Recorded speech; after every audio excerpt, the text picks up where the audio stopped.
good evening, and welcome back to another episode of Shtick with Koolfrogg Live. Rumble kind of sort of worked YouTube kind of sort of worked yesterday, so we're not just on Rumble. We're going to try it again. We're going to see if we can't break it. We can't break it, because, I mean, that was the intent, was to skirt the lines and see how much we could really seriously get away with. We've attempted. We did. It hit me for like a few seconds of a song that came up on they're still being ridiculous on certain things. It was a video. It was a video. I could have tried to contest it, I suppose, but I was just like, I just take the song. I don't give a damn. It was a ridiculous song that was on top of the the incursion of boats coming into the United States that were taken out. We've removed. It was one of those videos, and I just kind of, it made me giggle. It made me giggle. Coffee Talk with Sandra. Thank you for the follow. I appreciate that. I noticed that came through several hours ago. Um, I like it. I like it that the bot picks it up and remembers. Thank you. Thank you for that follow. I think we're almost ready to hit that next Hondo. So, as I was like trying to do things today, I kept on clicking on things. I'm like, this, that, the other thing, this, that, the other thing, this, that, the other thing. And there's so much. And I'm just kind of like, well, where's it at? It says 273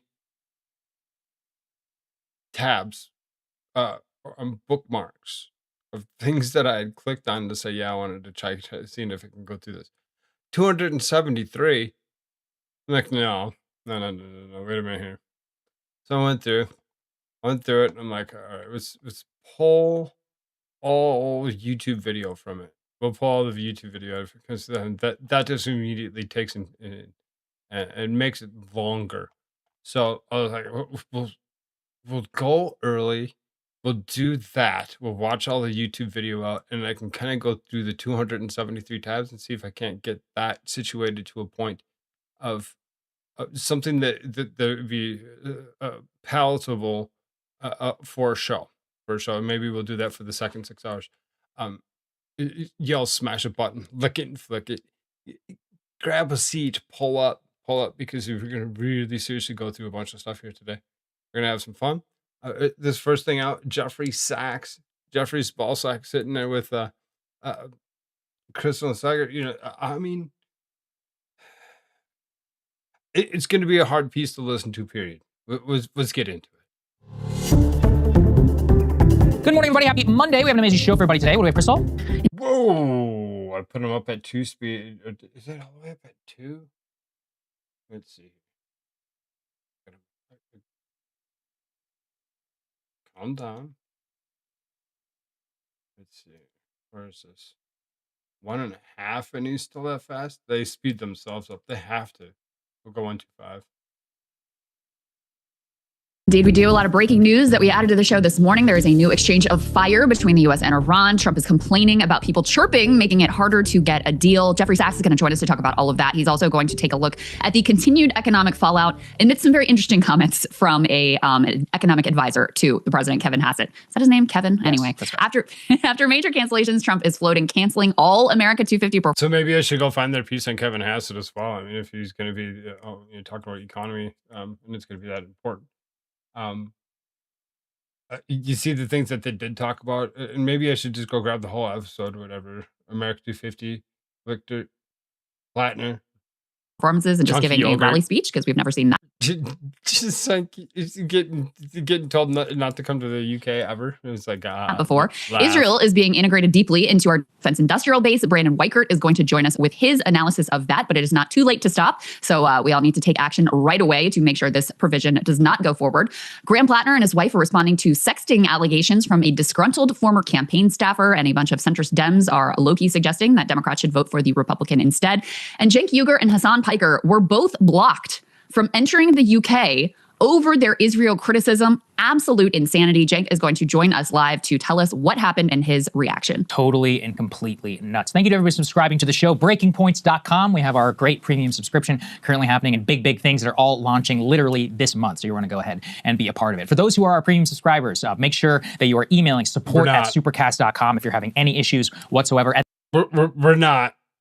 We're seriously not. It's not something like that at all. We just want to hear what she had to say with this ordeal with Jeffrey Sachs. Get to At it. this point, we have only a straggling maybe dozen cases or so that have not been resolved. So if you are one of those people, just continue to send your emails. And if we haven't caught that, just go ahead and send your email. We will get you resolved as quickly as possible. It's only been a week, and it looks like we're already up and running. This is going to be a long show, though. So just so everybody make sure to calibrate their expectations. Added Cenk in last minute, so that extended the length of the show. So yes. May get out a little bit late. It may get out a little bit late. We hope it's worth it. It is major breaking news. And we do, of course, need to speak to Cenk about this. And it's an unprecedented, literally, situation.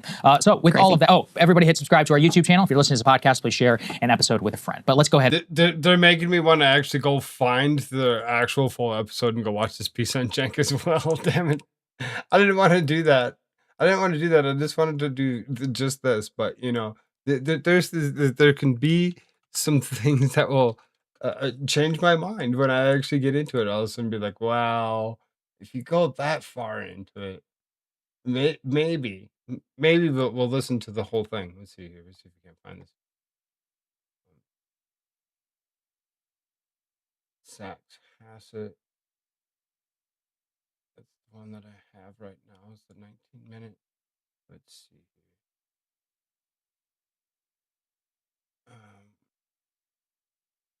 Cenk reacts to UK banning him.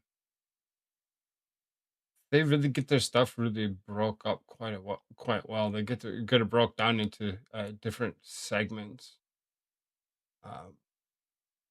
This one in particular, 19 minutes.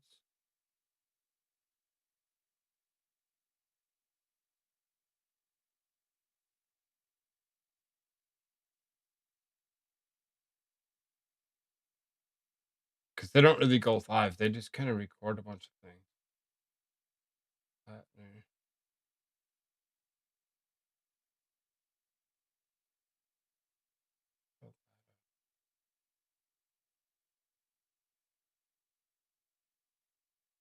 What up, Jason Beat? Good evening. What's going on? I was just trying to listen to this piece with Jeffrey Sachs, and they kind of made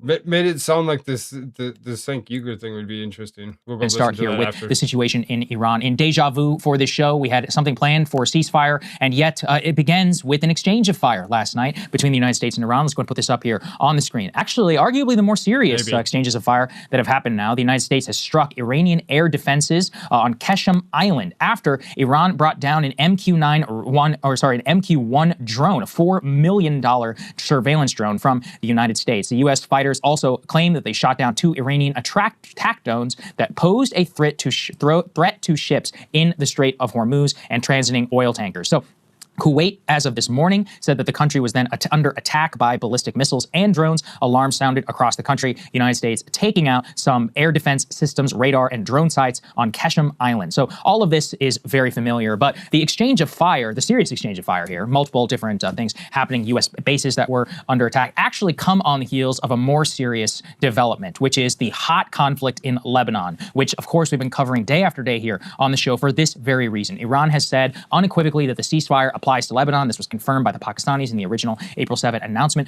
of the ceasefire. Of course, fire never actually ceased in Lebanon. Iran was willing to give the United States some ground where they were trying to negotiate a ceasefire between the Lebanese government and between the Israeli government. All of that apparently has currently, as of right now, seems to have failed. Here is a major reminder by the Iranian foreign minister. Let's put this up here on this. I mean, and I know that I have it sped up, but it really emphasizes how quickly he tries to get the things out of his mouth as opposed to just breathing and saying the words that he needs to say. Just say them, dude. Say it. I was Aragaki. Screen, again, literally breaking minutes before even doing our show. This is from Saeed Arachi. For immediate attention, the ceasefire between Iran and the United States is unequivocally a ceasefire on all fronts, including in Lebanon. Its violation on one front is a violation of the ceasefire on all fronts. The U.S. and Israel are responsible for the consequences of any violation. And this comes after immediate announcement from the Israeli Prime Minister in response to the repeated and ongoing violations of the ceasefire in Lebanon by the terrorist organization Hezbollah and the attacks against our cities and citizens. I have instructed the IDF, together with the Defense Minister Israel Katz, to strike terrorist targets in the Dahiya district of Beirut. So we, again, will almost certainly tomorrow have some video of just absolutely apocalyptic scenes out of Beirut as Israel's military will pound the country of Lebanon. Remember, this is strikes that are happening in the capital while Israeli forces continue to advance farther and farther into the country with their own stated goal of never leaving a serious portion and effectively taking over half of the country. This continues as there were more than 50 attacks actually in northern Israel as of this morning from Hezbollah. So it does seem, look, this has been a low-grade conflict, Crystal, has been happening the entire time of the ceasefire, but it is becoming clearer and clearer Israel will not stop its advancement into Lebanon, and that the ceasefire talks between the Israeli government and the Lebanese government, which even then exclude Hezbollah, themselves do not even appear to be progressing, which is endangering the entire framework or any hope of such framework as of this morning. Yeah, that's absolutely right. And we've known this from the beginning. I mean, Iran has consistently stated that they are looking for a ceasefire and an end to hostilities on all fronts. They have focused on Lebanon from the very beginning. Remember when Trump announced that he had accepted as a basis for negotiations the Iranian 10-point plan, it was made very clear in that process that Lebanon was considered essential to moving forward. And the Iranians have not backed off of this whatsoever. Meanwhile, Trump has effectively given Israel the green light to go forward with this after at one point saying that, you know, they must stop and demanding that on True Social. Since then, he has now effectively given them the green light to continue to bomb and attack within Lebanon. The Israelis and their supporters and allies recognize that this could be a very effective way to blow up the deal. So no one should be surprised that that is exactly what they are trying to do, because they do not want this deal to go forward. Trump seems unwilling to do what it takes to rein them in, and the Iranians are still drawing a hard line around this. So, you know, to call it a major obstacle, it's an impossibility if some dynamic doesn't shift. Trump also posting kind of a revealing Truth Social that we can put up on the screen here as, you know, deal negotiations seem to be teetering, I guess we'll say. He said, Iran really wants to make a deal, and it will be a good one for the USA and those that are with us. But don't the Democrats and various seemingly unpatriotic Republicans understand that it is much tougher for me to properly do my job and negotiate when political hacks keep negatively chirping at levels never seen before, over and over again, that I should move faster or move slower or go to war or not go to war or whatever. Just sit back and relax, Sagar. It will all work out well in the end. It always does. Right. That really reminded me of one of the things Tucker said about his conversations with Trump when he was urging him not to engage in this foolish and disastrous war, is that Trump said to him effectively, don't worry, it's all going to be fine. And Tucker was like, well, why? What makes you say that? Why do you think that? And he said exactly this, because it always works out. It'll be fine. Because it's how it always works out. It'll always be fine. I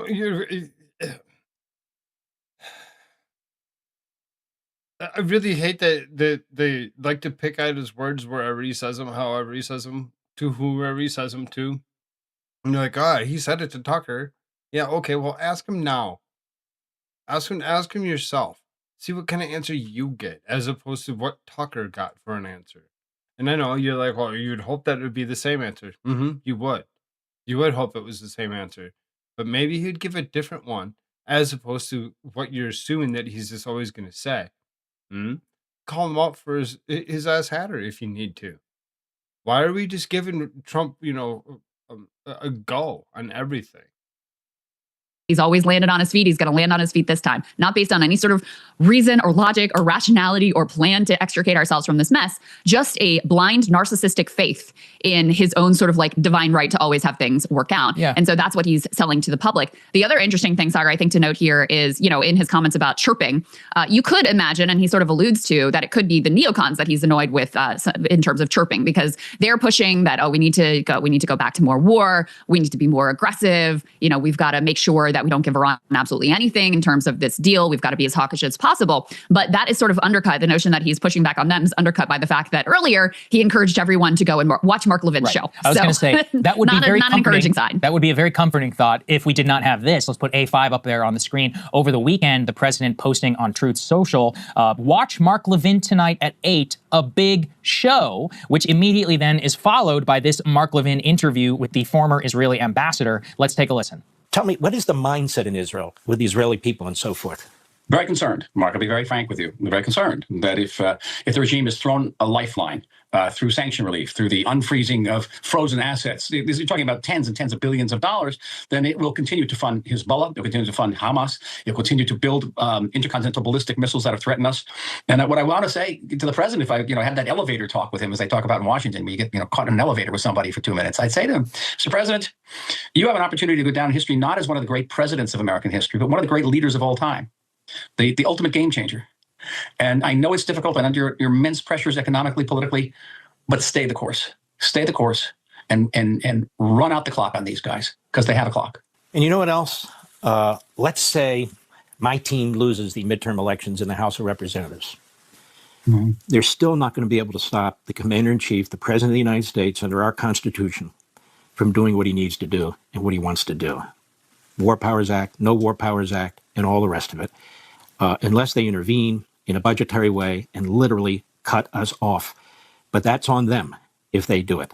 So that's basically, we're all ungrateful nits, and it's all worth it in the end. You also just love having a literal Israeli politician who is, I mean, that's what you want to go off of. You want to go ahead and go off of what Mark Levin says.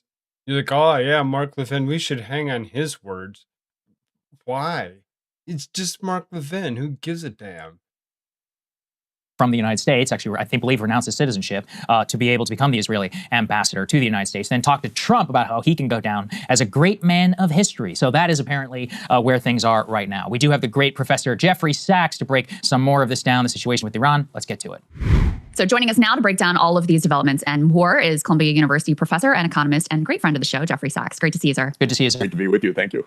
So we just went over some of the developments this morning. We've had a new exchange of fire between the Iran and U.S. and Iran and Kuwait. We also have Trump coming out and complaining about people chirping as he's trying to make a deal. Obviously, Israel continues to bomb inside of Lebanon, and Iran continues to insist that that is a red line for them. So what do you see as going on right now? Do you think we are actually close to a deal, or is this whole thing falling apart and degrading? I don't know if there can be a deal, but there can be a solution. And the solution is quite straightforward. The United States should leave. That's all. The United States and Israel had an idea. It was crazy. It failed. But the idea was that in one day, they would take over Iran. That was literally the idea, that they would kill the leadership, put in a new leader of their choice, and then we'd all live happily ever after in their fantasy land. This failed within hours. Iran consolidated its government, especially the Islamic Revolutionary Guard Corps, consolidated its control. And most importantly, Iran demonstrated the capacity to retaliate, and to retaliate very effectively. And the United States and Israel can do nothing about this. In other words, there is no military solution, period. Trump continues to act as if he can make total demands on the Iranian side that Iran has no interest in agreeing to. And from Israel's point of view, of course, Netanyahu simply wants the war to continue and to escalate. So Israel uses the United States. It abuses the United States. The U.S. lets itself be abused. And this is where we are. Nothing has changed since March 1st. And Trump can fulminate. He can make demands. He can make threats. None of these threats is credible. He knows it. The U.S. intelligence agencies know it. The Pentagon knows it. There's no military solution. So what should be done? I personally don't see how there can be an agreement on complex issues like the nuclear brief. You're going to have Kushner and Witkoff negotiate a nuclear arms control agreement? Mm-hmm. Are you kidding? Of course not. I mean, of course that makes you giggle because you're like, yeah, that's funny. It's funny that you got two guys that make no sense going ahead and playing whatever they're doing. I don't know what the heck they're playing. It doesn't make any sense that we got a couple people that are supposed people of necessity that are going to run around and take care of the business. I don't like it. It's Jared Kushner. Really? He's gonna be your guy that's gonna go and broker peace. Please. You're getting very sleepy. Very, very sleepy. No, I'm not. Early. It's too early for The that. idea that this is somehow real negotiations is ludicrous. The idea that Iran, in this circumstance, where you have a war criminal nearby, Netanyahu, saying we need to kill all of them, unilaterally giving up anything, is absurd. When you are facing a Donald Trump who says, let's negotiate, and then he bombs you the next moment, that's absurd. So I personally don't see how there can be a negotiated agreement. But I see a perfectly fine solution, which is the United States leaves, goes home, declares victory, of course, the greatest victory in the history of humanity, and Iran opens up the strait again. And yeah, maybe collects $1 a barrel of oil, because that would be about $7 billion a year against maybe $50 billion of destruction by Israel and the United States in the last 90 days. Yeah. So no problem. Tiff? Nothing even to discuss. Next year, if you don't send Kushner and Witkoff, but you actually send some competent people, then the nuclear issue can be brought up again. Of course, we know the ultimate irony is the nuclear issue was solved 11 years ago, and Trump ripped it up. So this is Whoa. She said two things. She waved at me and said, hi, Dom. And she's on a roll with 10 messages. Frogbot getting lit. I mean, it's just a bot. It's just a bot, but apparently it doesn't know how to count. maturity, it's petulance, it's stubbornness, it's the Zionist lobby, it's a refusal to face facts, it's a old ignorant man as our president. But there's an obvious answer. Get the oil prices down, go home, have a shot at your midterm elections, which Trump now says he doesn't care about. Good if he doesn't, but I don't want it to be decided on the basis of continued war. But in any event, just go home. You tried something. You tried a stunt. Someone sold you a line. We know who it is. Barnier and Bibi sold Trump a line. He alone in the room bought it. The others thought it was farcical. But What up, Dick Smacker? That makes me giggle every time I see that. Thank you. Thank you for coming through. I've been trying to catch some of your shows, but my schedule is so flat. I mean, when? he bought it. They tried it. It failed. Well, what are you going to do? Keep trying the What are you same gonna do? farcical failure? That's where we are right now. Yeah, No need possibly. for a deal. No need for a deal. Just go Of home. course, Agar, the professor forgets that they've also added someone from the Foundation for the Defense of Democracies to Yes, the negotiating team. So Yeah, surely oh, we're I'm on our sorry. way to Fair enough. Fair enough. I do. One last question on Iran, sir. Zooming out, you travel the world. You speak to a lot of diplomats, Europe and Asia. What has been the reaction behind the scenes? You talk to a lot of these world leaders and a lot of these diplomats. What are they all thinking right now about the United States in the aftermath of the Iran war? I think everyone Yeah, sees that the United You talk to a lot of them. What do they really have to say, sir?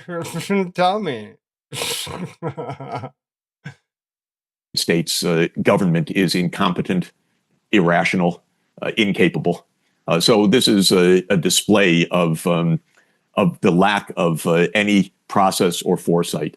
They see an old guy surrounded by yes men, by sycophants, making decisions that Netanyahu passes to him, and it's not impressive. So I think the world doesn't quite know how to handle this. They have business to do with the United States, but this has been a display of profound incompetence, and that I think is the overriding fact. Of course, they're pissed off. Also, their energy prices have soared. This hurts people across the world. They don't like this. They want this to end. But the main thing that they see is instability and incompetence in the United States. Hey, if you like that video, hit the like button or leave a comment below. It really helps. I mean, not really sure if I really liked the video. It was kind of, it didn't get enough information out of Jeffrey Sachs. I thought Jeffrey Sachs was going to say a lot more. It's too bad. It's too bad. I feel bad. because that sucked. That sucked. I really seriously. Every time I watch those two, I regret it shortly thereafter. I really do. Every single time. Let's go watch this Megyn Kelly thing with Sean Ryan. Do this.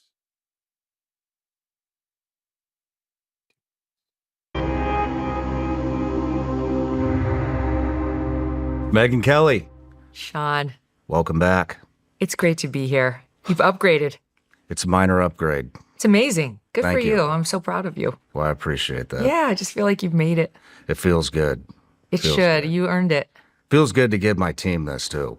It's a pretty cool spot. to I work can't at. get over how many great people you have here. Like, kind, competent, cool. Do you think the Nephilim are real? Do you think all the things that just so happen to be coming up with it, with everybody, like, there's a lot of Nephilim talk. There's some interesting, go look up Nephilim or whatever on YouTube, and you're like, why are there so many people wanting to do something about they're catching on, they're paying attention. People are really seriously waking up to what is really going on in this world. I don't know how you find them all, but God bless you and bless them too. It's an amazing team. A lot of them been here since the beginning, but It takes an amazing team. I does. feel the same. Like people, they don't give the team enough credit. They see you or they see me. They think we're everything. We're like one small cog in the wheel. the bigger it gets, the harder it is to trust trust anybody to bring in Yeah. at all. No, same. I mean, most of the people who work for me have been with me for 10 years plus. Really? Like my assistant's been with me 17 years. My top editorial producer, we call her Canadian Debbie because she moved to damn Canada. She's been with me since 2007, since my very first show at Fox. She was my very first line producer. Wow. She's chief of editorial content for me. So she knows what I want to cover, in other words, and she'll collate the news for me. Nice. Well, I don't even know where to start. I mean, I say nice as well because I mean, if I had somebody to collate my news for me, I'd probably be a little bit more interesting and exciting right off the bat, and have the hit points and the talk points to just go ahead and just do that. But it's just me, literally just me, myself, and I running this show. I don't have anybody else doing anything for me. I get some wonderful guests to come in here and join me on a regular basis. Those that know, you have a link. There's a lot of people that have a link. You can come in here, you can talk to me. You can try telling me how you feel about these guys and what they're saying. I'd appreciate that. Because why? Well, it always helps. It always helps because then all of a sudden we're jogging more conversation. So, I mean, sure, I'd love to have a lot more people working for me because then I'd be able to probably work a little bit harder to make more money. Let's go. Speaking of which, there's a donation button down there. You can donate, you can gift. There's a gifted option. You can gift to others, or you can go ahead and you can subscribe yourself. Let's go. There's a lot to go over. I mean, Lots happened since we What- last chatted. yeah, a lot's happened. Man, like, whoa. Total 180, Yeah. new war, Yeah. threatening pretty much everybody, including Americans. It's just like, what the fuck is going on, man? Yeah. No, it's incredibly disappointing. There's just no two ways about it. I just feel like Republicans in general are bummed out right now, whereas a year ago, 2 years ago, they were excited, they were optimistic, they felt hopeful, and now it's like it's starting to feel like welcome to the new boss, same as the old boss. Yeah. It sure doesn't seem like they're hiding anything anymore. I don't think Trump feels any need to. I mean, I think second term, post-assassination attempts, he's like, how you like me now? What do you think of those assassination attempts? What do you mean? Do I think they were fake? Which one? Yeah, do you think what do you think? I think they were genuine. I You think think they were they're real. legit? Yeah. I mean, I look at what happened in Butler. It's like Corey Comparatore's dead. 2 other individuals were seriously wounded. There's no question that a man got on top of a roof and took shots at Trump. Right. There's no question that somebody was up there doing something. The question is how many people knew about him beforehand? Was he known by FBI beforehand? Was he known to already be somebody of significance that was, linked to BlackRock? Was it that he already was known and was there somebody on top of the water tower? There's always so many several thousands of questions on what it was that happened and why it just so happened to be that they pierced Trump's ear. Legit. I mean, one of the craziest things to think about. Pierced his ear. Just right through the top.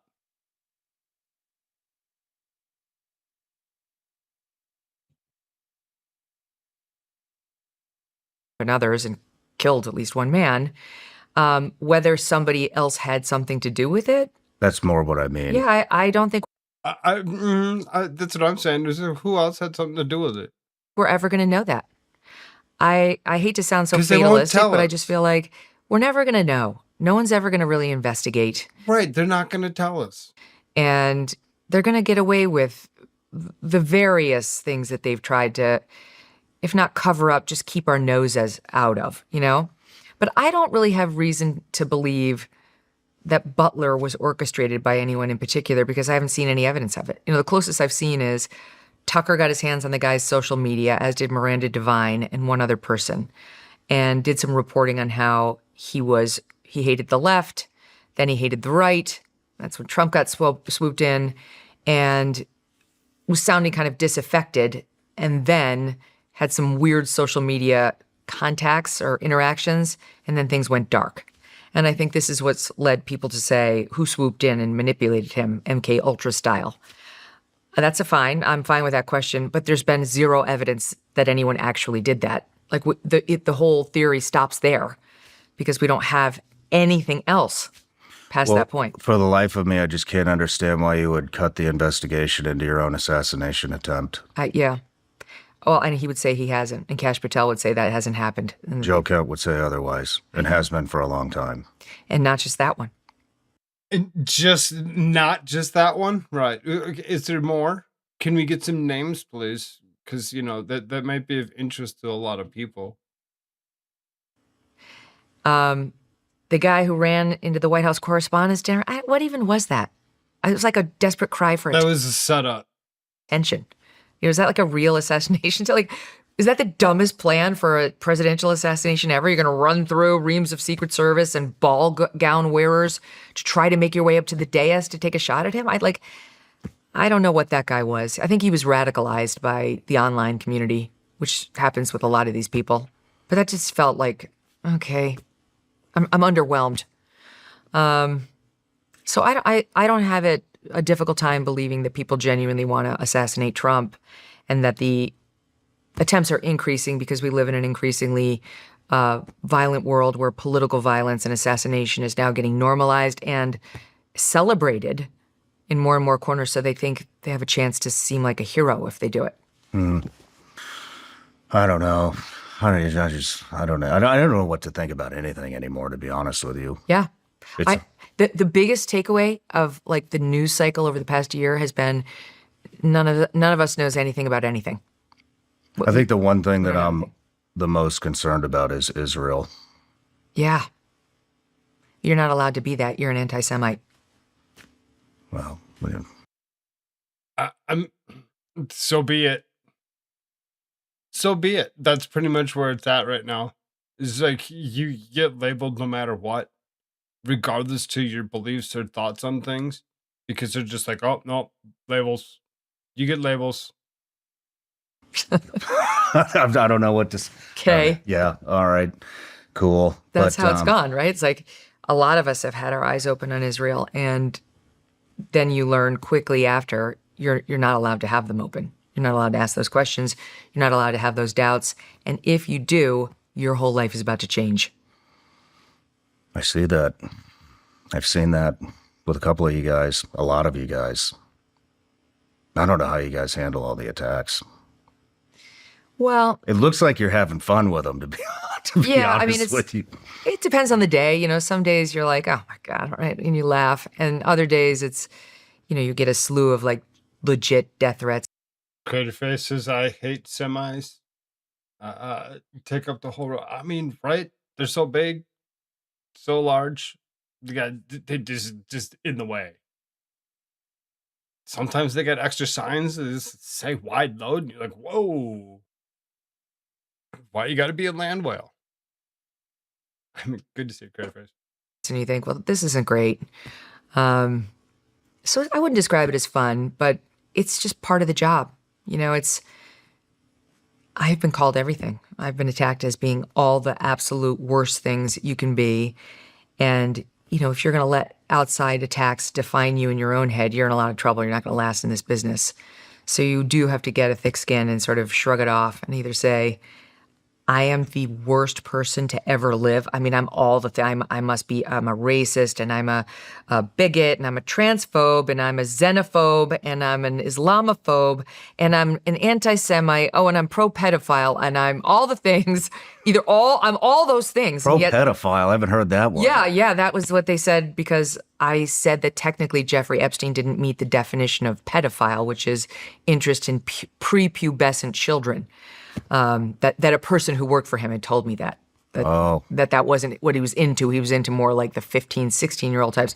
And of course, my detractors ran with it like, she's justifying pedophilia. I did see that. No, there's a legal definition of that term. And it's generally, they put the number at 13, pre-13. We're more in like the, Michael Jackson field. I've been doing a deep dive on him, allegedly, reportedly. You've been doing a deep dive on Michael Jackson? Yeah. Why?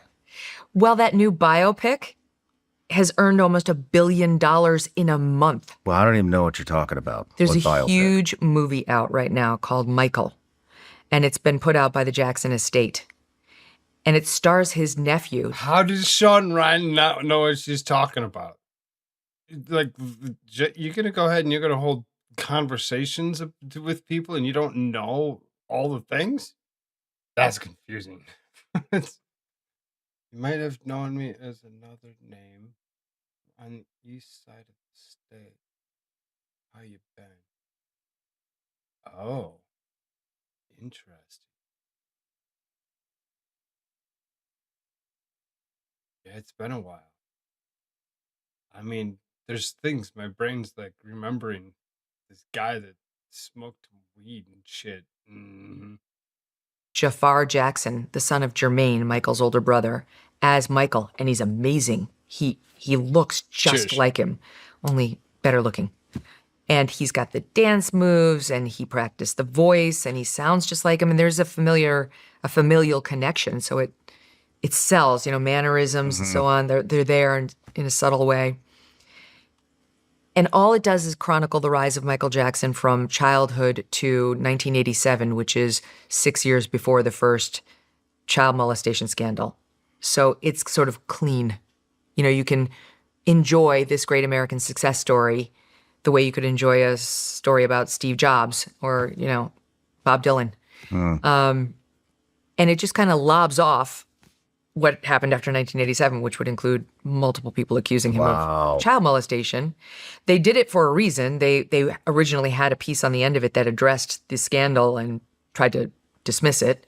But then somebody called to their attention that they had signed a bunch of non-disclosure agreements, mutual non-disclosure agreements with his accusers, which barred not only the accuser from speaking, but the Michael Jackson estate. Holy shit. I just covered this same type thing with Kanakuk. Did you hear about Kanakuk, No. the big Christian camp? No. Well, they're pretty much done now. But yeah, there was a bunch of sexual abuse, like really bad shit, like At a kids' camp? reading scripture over kids while they're molesting them, like all that kind of stuff. So, and they would settle with the kid's parents, and the kid could never talk about it again. So we blew the doors off in here with Elizabeth Phillips, whose brother committed suicide because he signed one of those Oh, gosh. NDAs. If you want to find a pedophile, go where children are. Yeah. That's the problem, is that they're always, it's never like this, cloak-wearing, dirty guy in the park. It's somebody who looks pretty good, is usually very good with kids, No record. right? Totally likable, warm, the one you'd least suspect. And It's weird. Let's get that back a little bit. Cloak wearing? pedophile go where children are. Yeah. That's the problem, is that they're always, it's never like this, cloak wearing dirty guy in the park. It's somebody who It's looks never. pretty good, Okay. is usually very good with kids, No record. right? Totally likable, warm, the one you'd least suspect. And they will always be in a field where they have access to children, whether it's, forgive me, Boy Scout leaders now just like so tired and worn, but it's true. It's why a lot of them went there into the Cub Scout leadership ranks. Churches, of course, not great. Schools also. I told the story, but like when my one son was going off for like his 4th grade field trip, all the other moms were like, "Have a great time, honey." They were spending a couple nights overnight with teachers. And I was like, "Look out for the molesters." Oh, man. Looks back at me and I was like, "It'll be someone you trust." Oh, my gosh. That's a good, I don't think many people think like that. I've done a bunch of these now because it's the thing that I'm most passionate about, because I think you could have a real impact there, unlike politics. And, but everybody always gets mad at the institution that we're talking about, the church in that particular instance, that the Christian camp, and they don't, it's like, tear it down. And it's like, yeah, let's tear it down. But most of these people have not been caught, and they're just going to flood into the next thing. Yeah. Whether that's a daycare or gymnastics or cheerleading camp or Boy Scouts or whatever it is. A doctor, pediatrician. A spokesman for a Subway company, Subway sandwiches. Like that Jared is one of the most perverted people I've ever actually covered. I mean, we interviewed the woman who worked with the FBI to get him on tape. You remember the Jared, the Subway guy, right? Mm-hmm. And she got him on tape talking about how to groom her own children for him. She wasn't really going to give him her children. She was working with the FBI. But and this is how they do it. Like, talk dirty to them, like raise inappropriate subject matters with them so that it will be less jarring when I do it, when I get there. Yeah, Jerry. I remember you. Yeah, I know. I've been doing it. I haven't stopped. I really seriously haven't. I just stopped doing the YouTube thing or whatever because fuck YouTube. YouTube is asshole. And I really seriously find myself realizing they're like, oh, they've loosened some of their restrictions. Oh, okay. Well, let's see what we can get away with then. Because, skirting the lines was always something that I enjoyed doing when I was on the YouTube, was to actually do just that. Listen to the things I want to listen to, talk about the things I want to talk about, and I don't care what they have to say. It's just like, go ahead, strike me. See, they left me alone for the most for last night's stuff. So I'm like, okay, let's see what we can continue to do there. Let's go. This is how they do it. So this is why, all these leftist, they still don't like music. They're kind of submissions to our children's libraries really do matter in trying to take the guard down on discussing anal sex. Like, it's a no. Ew. Yeah. Like, what are you priming never put anything in your butt them for? But the Michael Jackson case is very, very compelling because he's one of our greatest stars. We all feel extremely proud of him. Literally everybody who's accused him has had their hand out. So it really complicates it. Mm-hmm. Like, is this about money or is this about justice or something terrible that was done? Most of them have grifter parents. So you're like, I think that's why the one criminal case that was brought against him in 2005, he was acquitted because the mother of the boy was awful and took the stand and nobody liked her. In 1993, the first case that came out against him, the mother was upset to find out her son had slept in the same bed as Michael Jackson. She was in another room, but suddenly felt a lot better about it when Michael bought her a Cartier bracelet. So that's how these cases have gone. And it's left people with enough room to say, I don't know. Like, I love him and I love the music and I want to celebrate him as an American icon. And these people seem griftery, versus like the cold hard facts, which include, as I just learned through a Quillette article, I interviewed the guy who wrote it. When they raided Michael Jackson's home in 1993 in connection with the first allegation brought against him that did not result in criminal charges because the family took a $20 million settlement and went away and wouldn't cooperate with the cops. But in that case, there was a search warrant for his home. They went into his home and in a locked box in his bedroom found 2 pedophile books from the NAMBLA, the North American Man-Boy Love Association. Oh my God. It's another word for pedophile. What the fuck?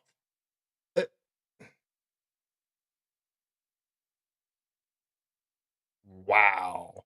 We're just gonna go ahead and we're gonna go right there. NAMBLA, North American Man Boy Club. What the heck is that? Man-Boy Love Association.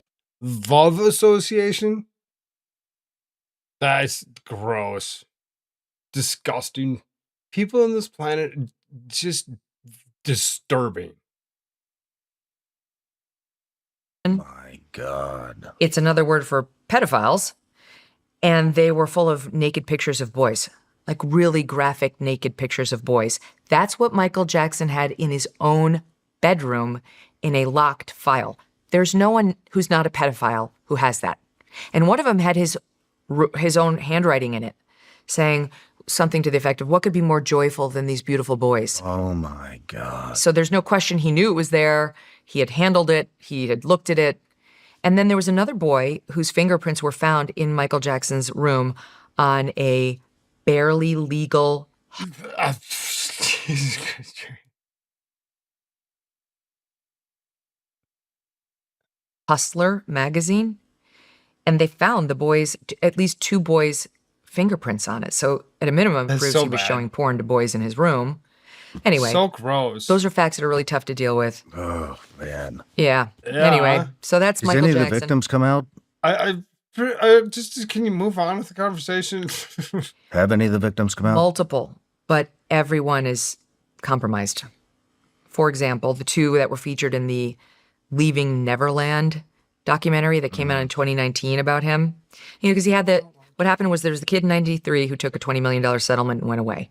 There was the kid in 2005 who did wind up in front of the cops, though that wasn't the first move, who had a whole trial, but the mother had taken, she was awful. And on the stand, it was pretty clear she was a grifter.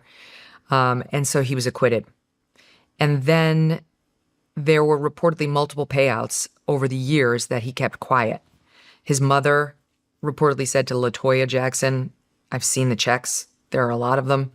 There's another report that by Diane Diamond, journalist who used to work for Hard Copy, and she was integral to the whole Michael Jackson reveal. She actually had gotten lots of tips about him, including from Division of Child and Family Services. She kind of broke this whole case open back in the 90s.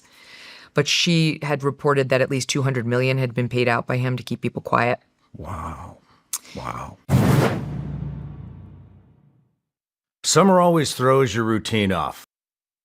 Yeah, it does. Because you go into a better phase. And when it comes down to it, I'm so glad that they're going to do the one thing that they've always been messing with us with, fucking us with. Daylight savings time. Daylight savings time.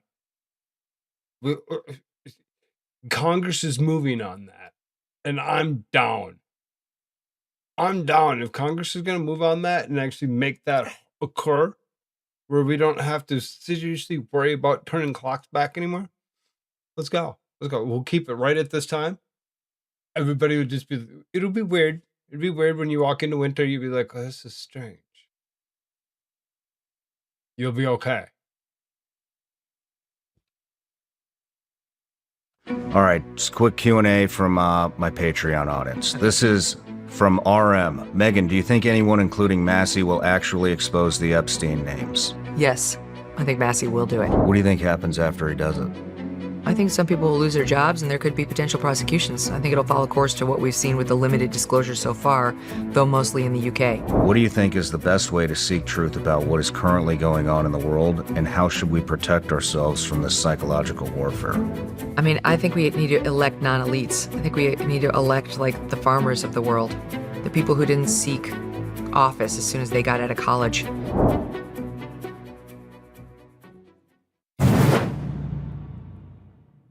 Yeah, but the ones we know about are the 93, the 2005, then the 2019 documentary. I use that term very loosely because it wasn't.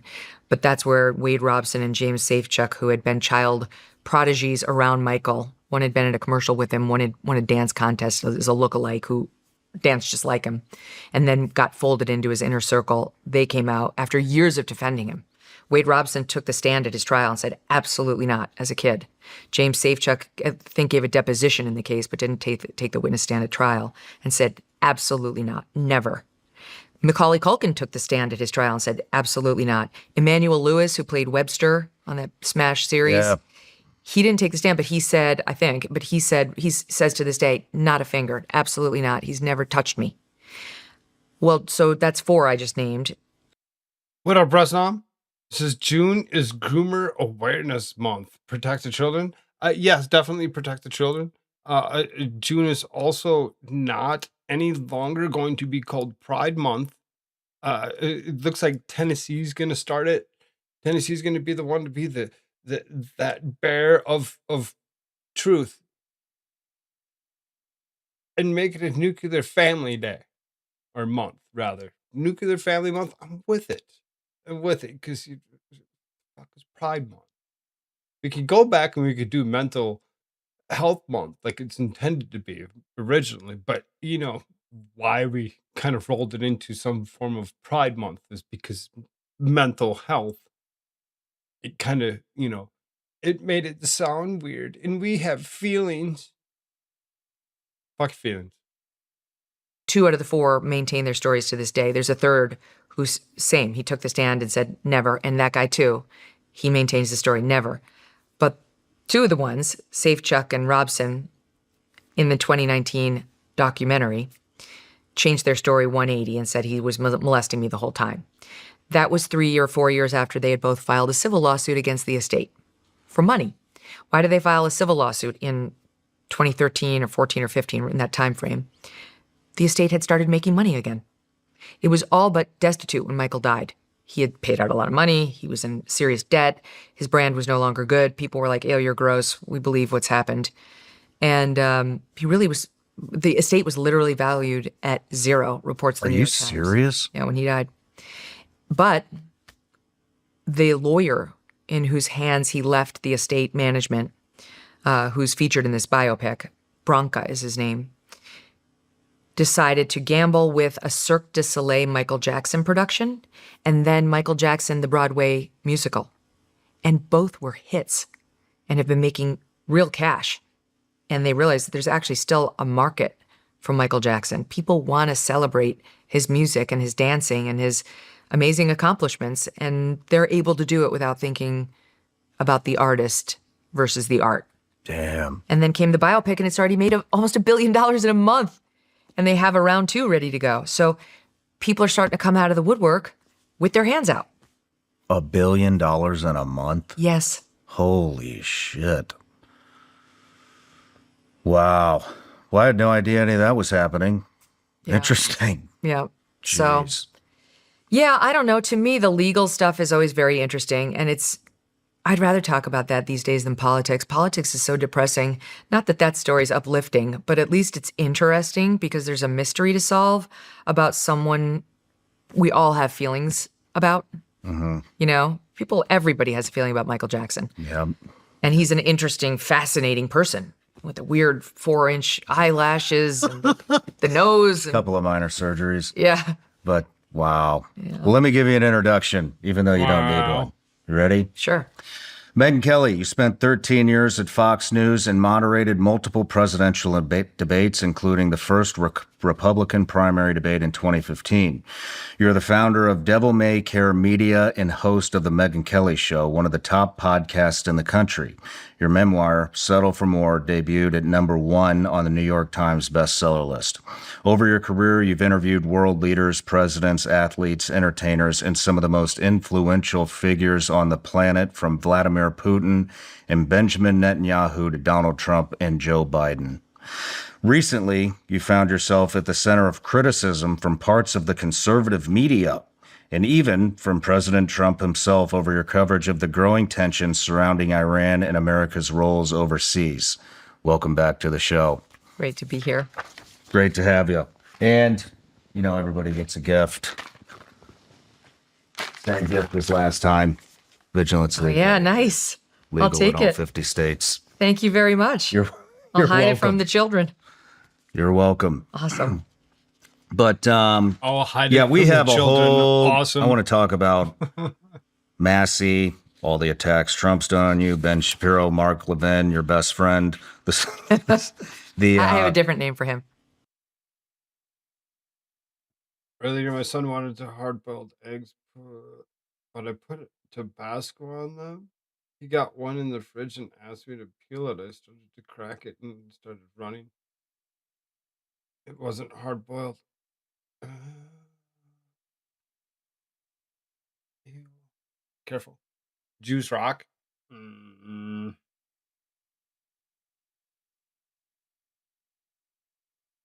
According to Donald Trump. I heard micro penis. Good one. There's some nice ones out there. The Don't get me wrong. There are some very, very nice people out in this world. Why we put labels on everybody always is ridiculous. I hate it. soldiers, or the soldier that got busted with the poly market stuff, which I think he was only, doing what these guys set the example of. The Iran war, Canada's oil pivot. Do you know about this? Now, what are they doing?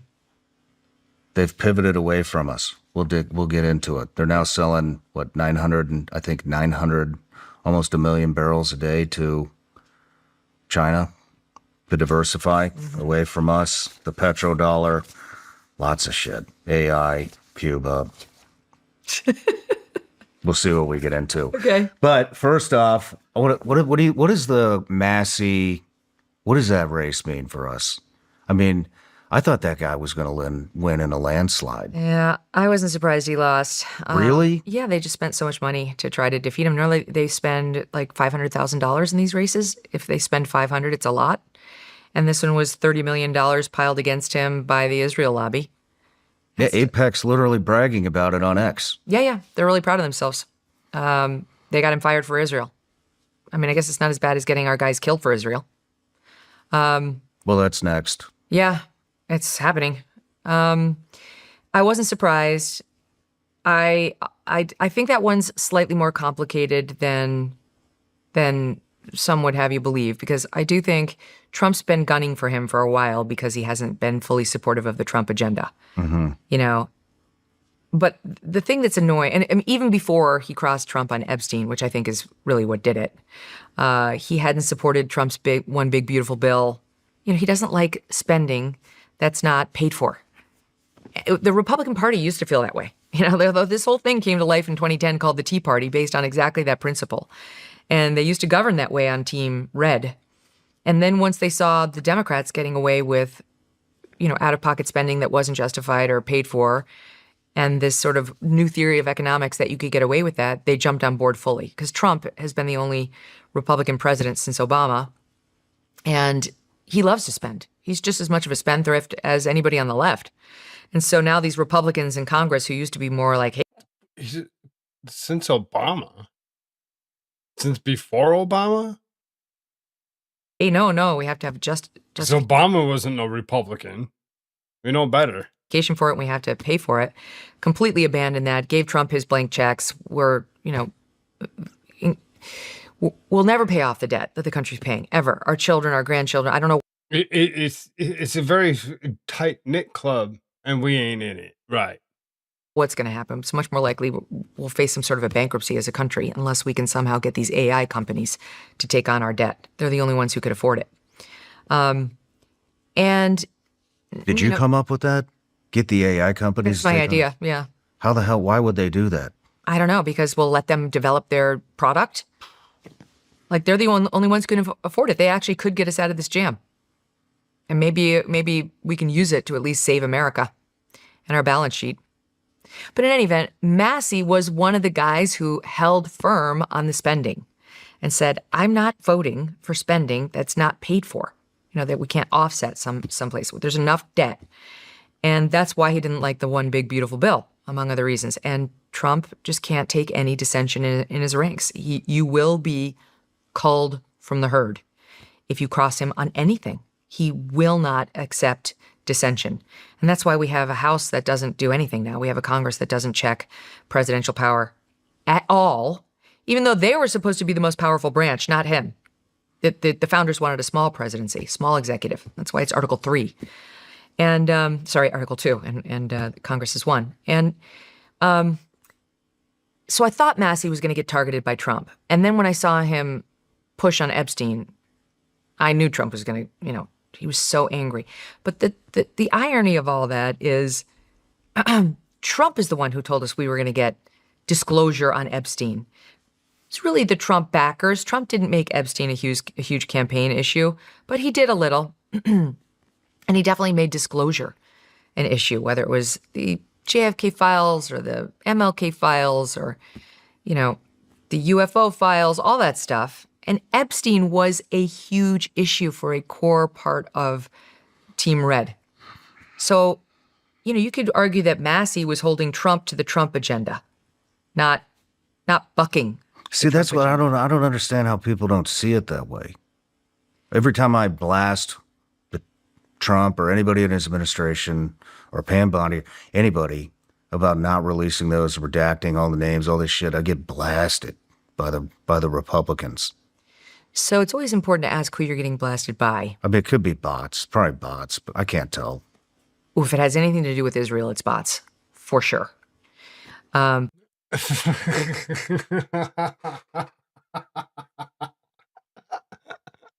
It's just bots, dude. Just assume it's bots.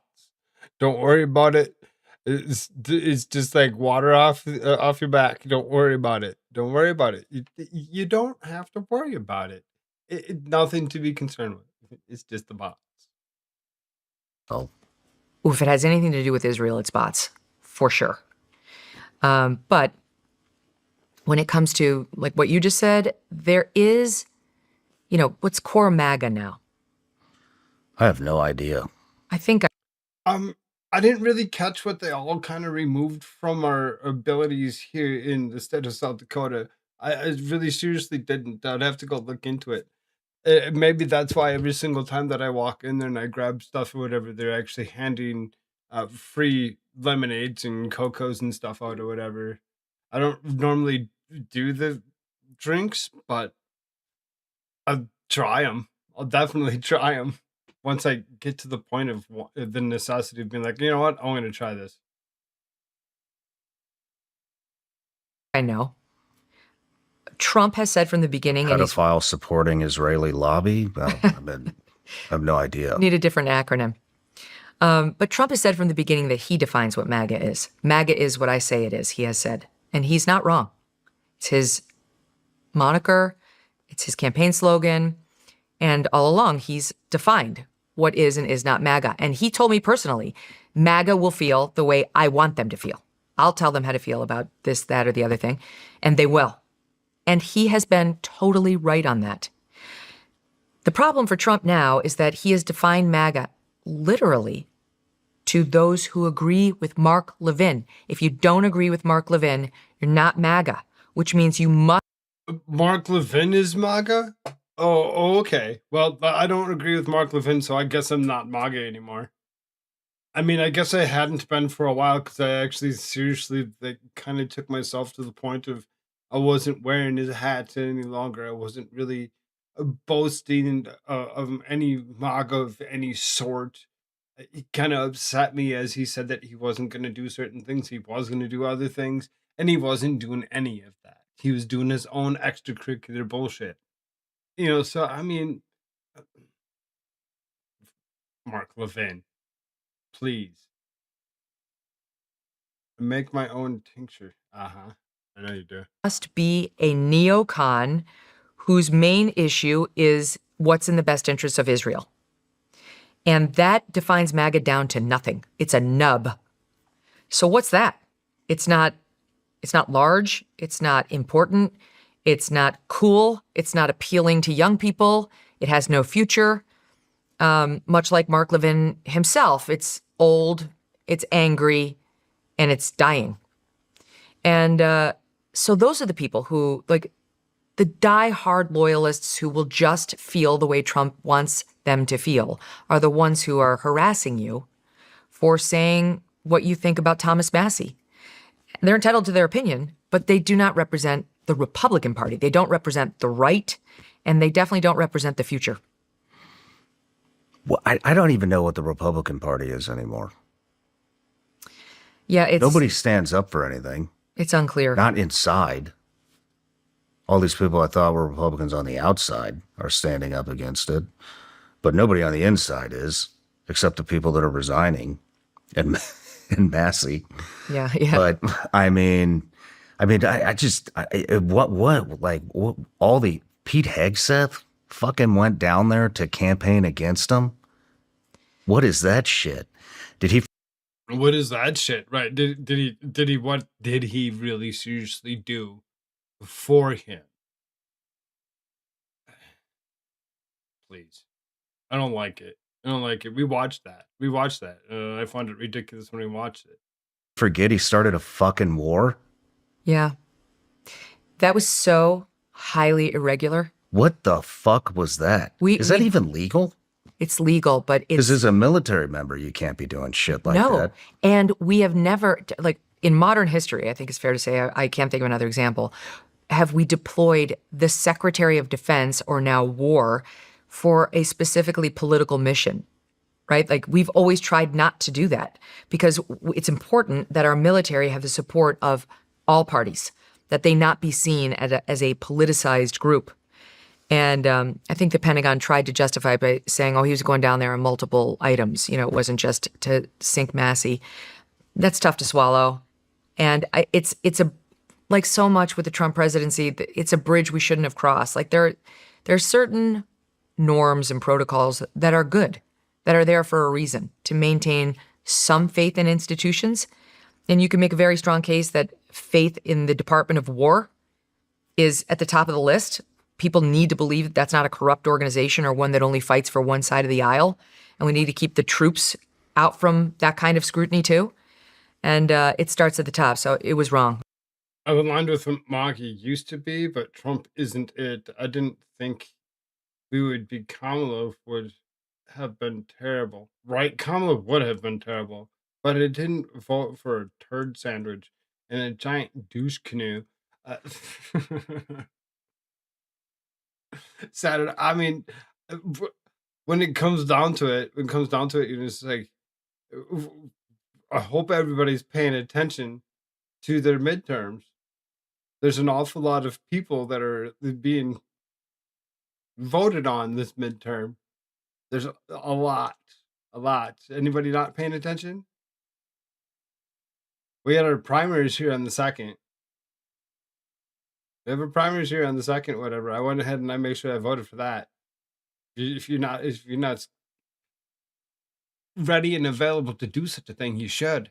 And you're like, oh, every single House of Representative member is up for contention.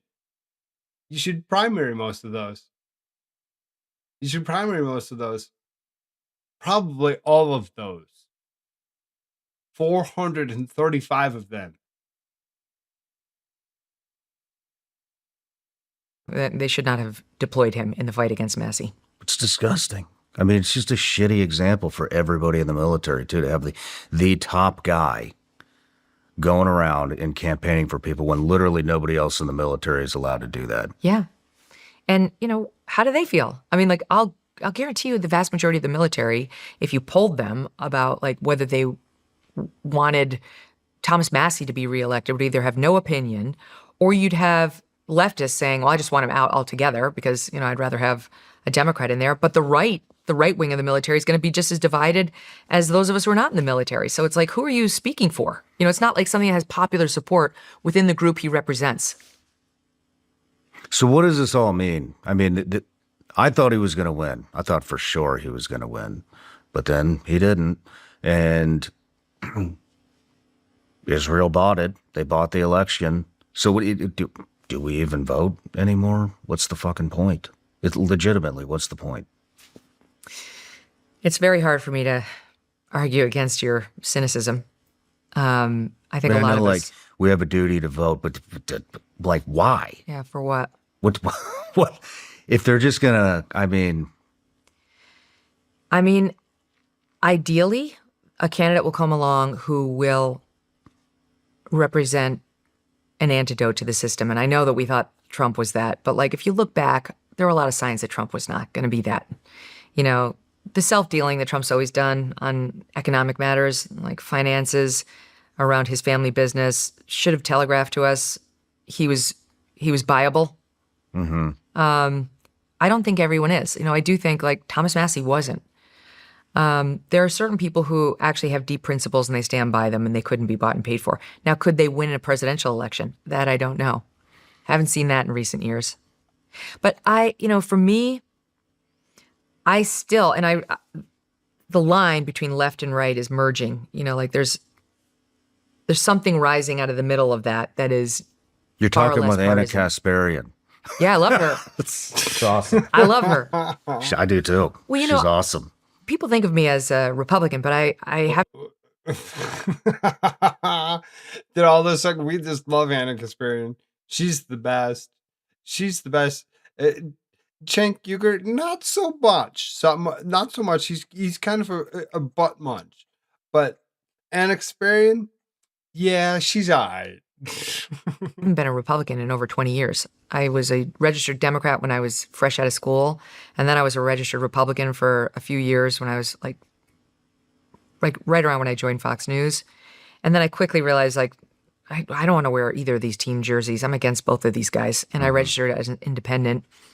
I don't know, it's back in like 2004 or someplace around there, which I have been ever since. And I voted for Dems and Republicans. So I'm pretty centrist in my politics, and my cultural sensibilities are definitely pretty milquetoast, she says. About as white as my shirt. more on the right these days than they used to be. But I share a lot in common with some on the left. So I think something's coming out of the middle that is going to be the future. It's going to complicate politics in a really probably good way. Not for the existing parties, but there will be, as a result of that emergence, there will be a candidate or more who stand for what's happening there in the middle. That's anti-war and pro-America, America first, actually supports American workers and, bringing back manufacturing, doesn't cede, the job fair to what's happening in China. Like, there's a few issues on which I think we agree, removes culture wars from the discussion. So in other words, the leftists who are there are not trying to cut off the body parts of our children. And the people who are on the right are willing not to make, you must fight with me to stop it, as a terms of, whether we can bond together. Mm-hmm. So I don't know. I mean, some of those issues are my pet issues, right? Like I could never vote for somebody who's going to chop off the body parts of children. I could never vote for somebody who's voluntarily sterilizing children or supporting it, or the boys and girls sports thing. I can't. So I still will vote Republican. Mm-hmm. But what I'd love to see is a different alternative. And I just think necessity is the mother of all invention, and someone will come. Whether it's a Massey, maybe, we weren't prepared for that. Like, we didn't have enough money in the coffers to fight AIPAC, but we'll get it because their popularity is on the way down. And there is a rising group of political power that opposes them and their mission. That's why they're in such a panic. That's why we're all getting botted. Mm-hmm. But they're not going to win. That's a lobby. That's bought and paid for lobbyists who buy loser politicians. But the people have outed them. They've been outed for what they do. They're no longer getting ignored, which is great. And it's been the Democrats who first have realized that they're too dependent on these groups, and they're too dependent on politicians who just back Israel knee-jerk. And the Republicans have been the last to that party, but we're getting there. There's only that one core part of MAGA, which is the Mark Levin party now, the neocon back Baby Mark boomer Levin generation. party. Yeah, that's the only part left. That just disturbs the piss out of me, whatever, to think that that's where the deal is. It's a Mark Levin thing. Huh? If you're not siding with Mark Levin, you're not MAGA. I'll go take the book and I'll burn it. Just for you, Mark Levin. I got one of his books sitting behind me. That is pro-Israel and doesn't understand what AIPAC is doing to us. So that's a good thing. That actually lays a pretty good golden path out of this mess. I mean, I want to talk about some solutions at the end, but I don't even trust myself to interview any of them anymore after the last. I mean, I interviewed almost everybody not almost every, a lot of people. I think it's like 9 people that wound up in the administration. Pete got picked 5 days after my interview. It's fucking disgusting. And I have friends running. Well, let me ask you something. Like, I know, you had Tucker on. He's a friend. I don't think he could be bought and paid for. But he is bought and paid for. Are you kidding me? You're just gonna be like, Tucker's not bought and paid for? That makes it sound like you're bought and paid for, Meg Kelly. You're trying to make it sound like you're not bought and paid for by making it sound like Tucker's not already been bought and paid for a long time ago.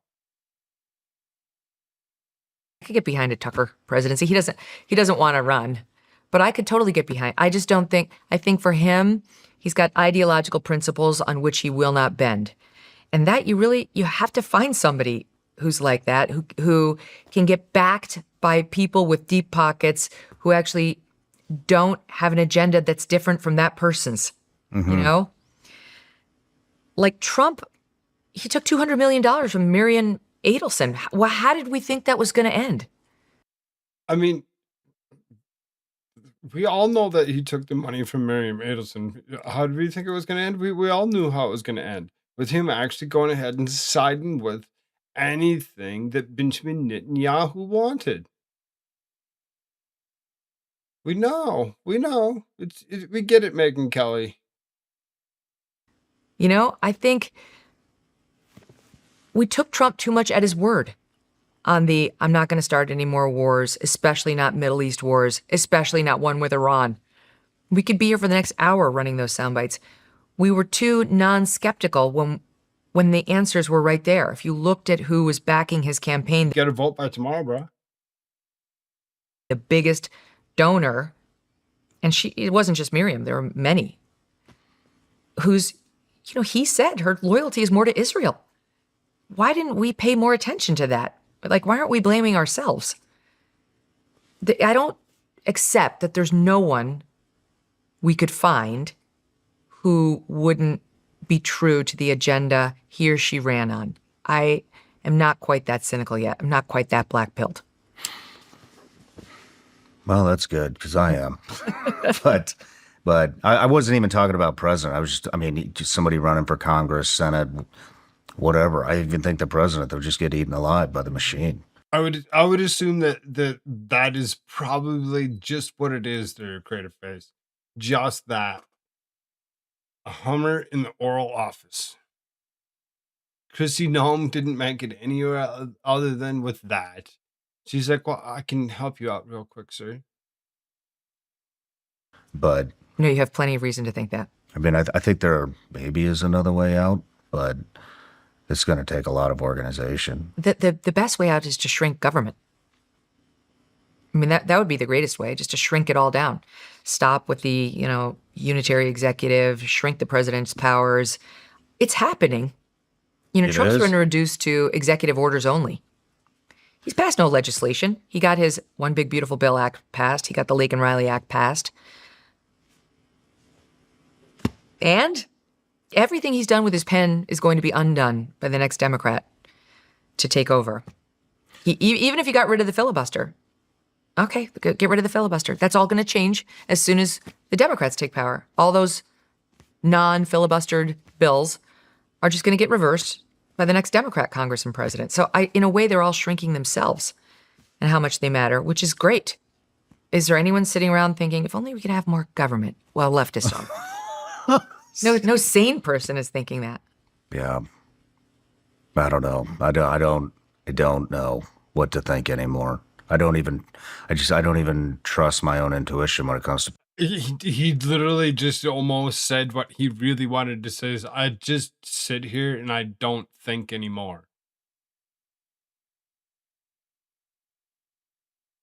Politics, because I thought things were going to be so different, and I got fucking duped. Nobody knows anything about anything. It's right, exactly. Nobody really knows anything about anything. We all assume, we guess, we try extrapolating from the information that's put out there, and we try to, make sense of it in any rate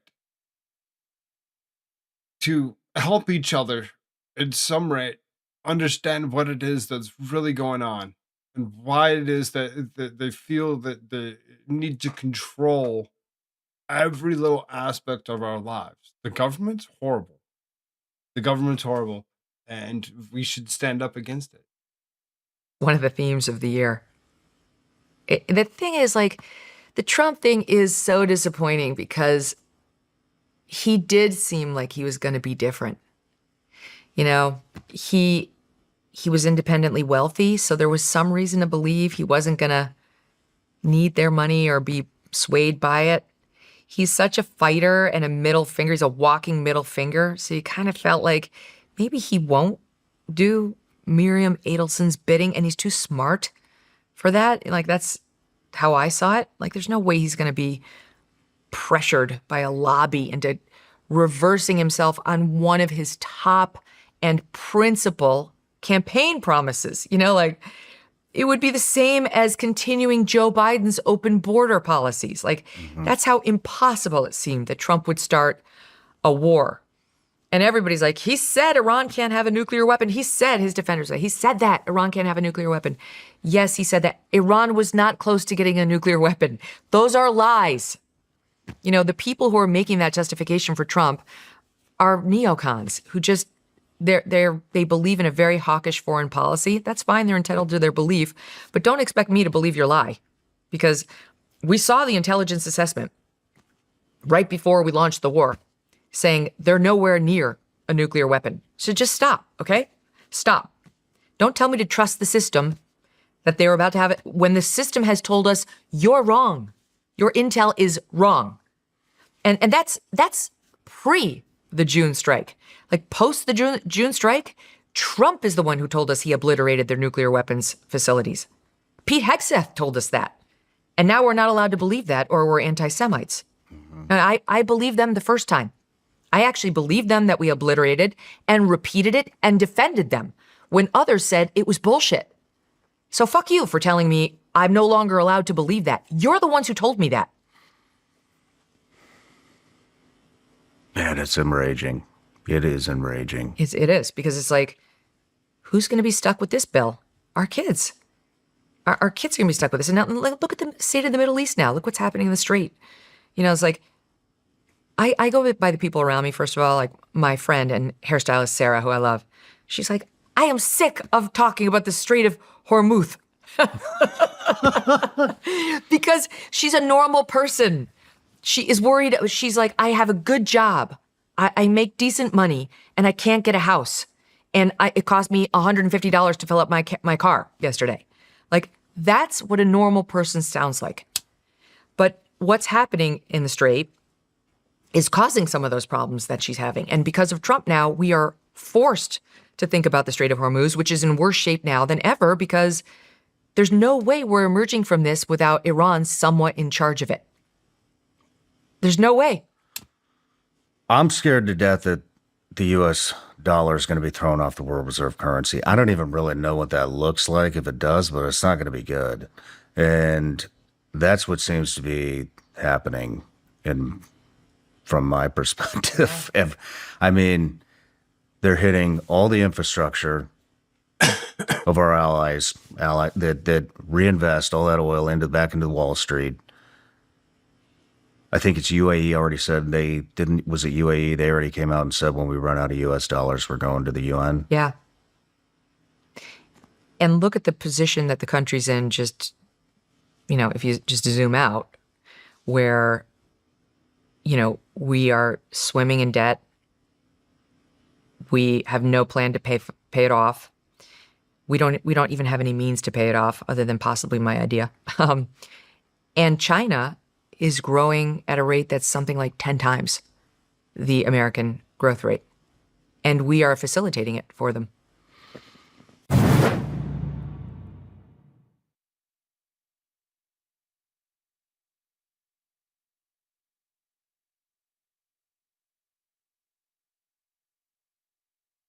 Code Sean Ryan. Code Kelly. Meetfabric.com/Sean. Gerber Life.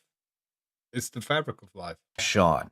Meetfabric.com/Sean. And use my link so they know I sent you. MEETfabric.com/Sean. Policies issued by Western Southern Life Assurance Company. Not available in certain states. Prices subject to Nobody's ever sold out ever. underwriting and health questions.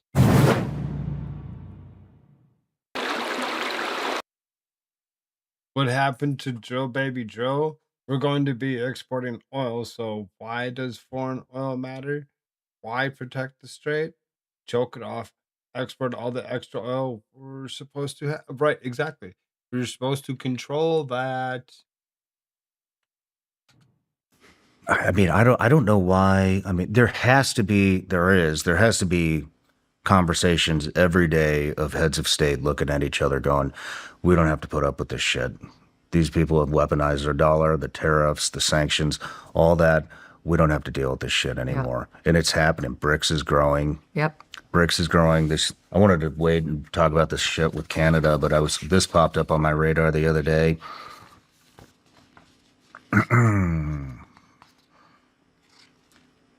So Canada the Trans Mountain Pipeline, TMX, has carried Alberta oil to British Columbia since 1953, following the Obama and Biden administration's rejection of the Keystone XL, which would have routed Alberta crude into the U.S. Midwest. Canada pursued its own Pacific outlet. The expansion was approved in 2019, survived COVID delays, and was completed in May of 2024, nearly tripling daily capacity from 300,000 barrels to 890,000 barrels. So now Canada has pivoted, and here's the timeline. As I said, Biden cancels the Keystone Pipeline in January of 21. 25% on tariffs on Canada. February 25. Annexation threats began. That's when we're saying, we'll make them the 51st state. Then we blame them for the fentanyl crisis. Then we raise the tariffs to 35%. Then we threaten them with a 100% tariff if they do deals with China. And it's just like, we're just this crazy fucking schizophrenic country. And so now Trump is threatening them with 100% tariffs to do deals with China, but the previous administration didn't even put the pipeline down here. Mm-hmm. So we're punishing them for our own fucking dealings. Mm-hmm. Yeah. The whole world, and we're doing this shit all over the world. We look like bullies. We look like fucking schizophrenic idiots now. I can defend the fentanyl thing from Canada because I will say, once we did a better job of enforcing the border down south, there are several reports that they started boat loading it up to Canada and getting it in. I'm with her on that one. I really seriously believe that the crackdown, the breakdown that is really stop people from flowing into the United States, whether it be Canada or Mexico, in abundance, us taking out massive amount of drug boats has really seriously hopefully squashed most of what is going on when it comes to fentanyl death. You're not going to change human nature. Human nature is still going to do what humans going to do. They're going to be like, well, I mean, I want to go get high. I want to go do this. I want to go do that. And they attempt to, and something happens. It's usually those that are the worst off are the ones that had been seriously given medical grade and they've been using for so long, and they didn't at one time think, okay, well, now I can just go back and take what I was taking before. No, you can't. Your body kind of went down. If you wean yourself off a little bit, you got to build your tolerances back up. A lot of them, they don't do that. They forget and they go ahead and they take as much as they thought they were before. Whether their system can consume that, no. All of a sudden, boom, dead. It's not the recreational. It's really not. People are really seriously kind of stupid about the fentanyl thing or whatever. But allowing it to come across the border, sure. Let's eliminate that. Is it just the fentanyl that's coming over? No, they're preventing all other things from coming over as well. And, from our evil top hat to the north, as Michael Knowles calls it. Our evil top hat? Yes, Canada. But yeah, the tariff regime and the oil regime, Trump's been all over the board on that. And his tariff scheme was struck down by the U.S. Supreme Court because it's a tax. Taxes have to go through Canada, through Congress. And he said he'd save it by finding another way, but he's only found one marginal way. And now we have to pay back all this money to these entities that we taxed through his tariffs that he didn't have the right to do. The Arabs along, in the Middle East, the Gulf Arab states, we promised them protection if we could build our military bases in their countries, and then we didn't provide it. We didn't consult them before we began this war. We let them get bombed. We haven't been particularly protective of them, nor do we have the military resources to do it. We don't have any more interceptors or any meaningful amount of interceptors. Meanwhile, they've rebooted their drones, and their $20,000 drones can take out our $2 to $4 million interceptors terrifyingly easily. We don't seem to have a plan for that, other than the president's son has a company that's now the getting drone company. Pentagon contracts. So it's, there's not a lot to feel great about if you're a Gulf Arab friend of ours, because you're really in a tough position. Now, Iran's going to have control of this strait. President Trump is saying, no, they're not. And the only real way we have of getting out of it seems to be to refill their coffers with money that's been sanctioned and on hold, that we have control of, Iranian money. So they're going to get richer one way or another. And then on Friday, you had President Trump saying, no, they're not going to have control of the strait. And somebody says, what about Oman? Which is one of the proposals has been that Iran and Oman, which are the two countries that border the strait, will have some sort of agreed deal where they manage the traffic that goes through in some way. Not a toll. That's what they want. We don't want a toll, but something where they manage it, basically where they get enriched. And Trump said they'll go along or they'll get bombed too. Now we're going to bomb Oman, which is a U.S. ally with which we cooperate on many international things. But now we're going to bomb them next? Like, do they have a nuclear weapon? Why are we going to bomb Oman? Or is that loose talk? What's that? That's what we're going to, because that's a friend of ours.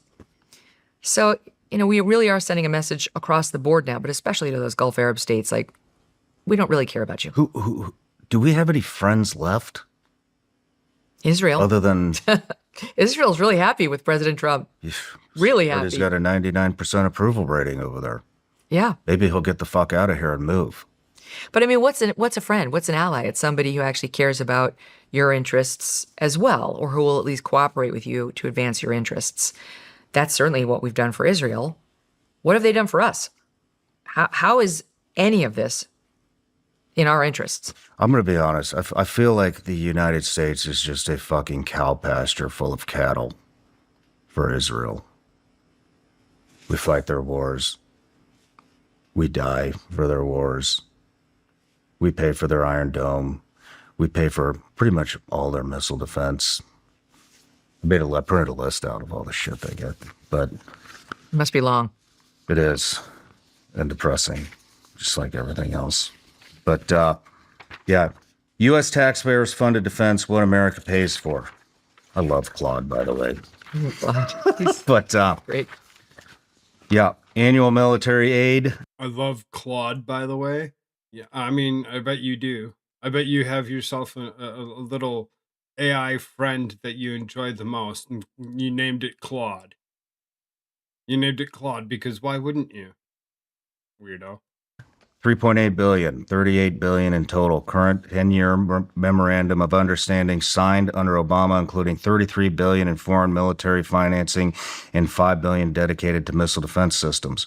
Covers the Iron Dome, David Sling, Arrow 2, Arrow 3, and Iron Beam laser defense. The U.S. has been a co-production partner on the Iron Dome since 2024. It's 500 million a year for that. Post October 7th emergency packages, $16.3 billion in 2 years. Total aid since 1948, $300 billion. Send all this fucking money over there. They get universal health care, free education, subsidized universities, monthly child allowances, unemployment benefits, national pension, disability benefits, maternity benefits, and housing subsidies. We don't get half this shit. Just think about that 16 billion, all right? And this war has cost at least 30 billion. I think it's more than that, but the administration, like a month ago, estimated 25 billion, so it's more than that now, even by their estimate, but it's up there.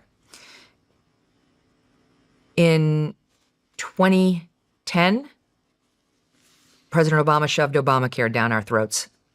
The first time ever we'd had a massive entitlement passed without majority support of the people. It had like it was worth 1/6 of the U.S. economy.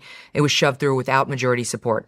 You can if you like your doctor, you can keep him. Like your plan, you can keep it. Those are lies. People died. And the only way they managed to actually sell it to the American public somewhat or prevent revolt was to say, you're going to get pre-existing conditions covered and your premiums they're not going to go up. We're going to handle your premiums. Don't worry. Well, that was an impossibility all along. How can you get all the pre-existing conditions covered and premiums aren't going to go up? That doesn't make any sense. And of course, it didn't make sense. The only way they could do it was with government subsidies. So they passed in the law mandatory subsidies to all these people who are going to get financially hurt by this new terrible program. And the subsidies have an end date. And the Democrats have been saying, because they would like to have their terrible bill, they still want it to be covered up, how awful it was. They want the subsidies to continue because the jig is up once the American public actually feels the pain of those subsidies being gone. And the Republicans said no. They're going to be the fiscally responsible ones now. And the Democrats said, this is just recently, it's only going to take $30 billion. But we need to do this for an already suffering public. And look, Sean, the truth is, even though I hate Obamacare and worked very hard to stop it from passing back in the 08 to 10 timeframe, these Americans, it's not their fault. They didn't want it. It was shoved down their throat by Obama. They're suffering. They can't afford it. They can't afford groceries. They can't afford gas prices. They can't afford homes. They can't afford health care. And we're giving $16.2 billion to Israel for just one of those line items. Never mind what we spent on this Israel's war against Iran, which no one wants. No one. The poll numbers on that are over 70% against. And we're not going to help our own people. Those Obamacare subsidized consumers are going to suffer because we have other priorities. It's enraging. I know. I just feel stuck. Of course you do. You're lost, just like everybody else. Confused. What is it that we're supposed to do? I mean, they're buying our elections. It's just how do we get out from under this shit? Why? Is it almost over? Is it going to die with the baby boomer generation? I mean, Gen Z is 85% against Israel. These are all the What's hopeful going things. on? These are all good things. Like I have nothing against Israel as a country. This is pissing me off. Better get out the cap junkie. At least we we got cheap. Lamau. What up, Clay? Good to see you, brother. You know the thing. You know the thing. We doing all of it. I don't have anything against the people, but the government has definitely been taking advantage of us, and we've been allowing it, really.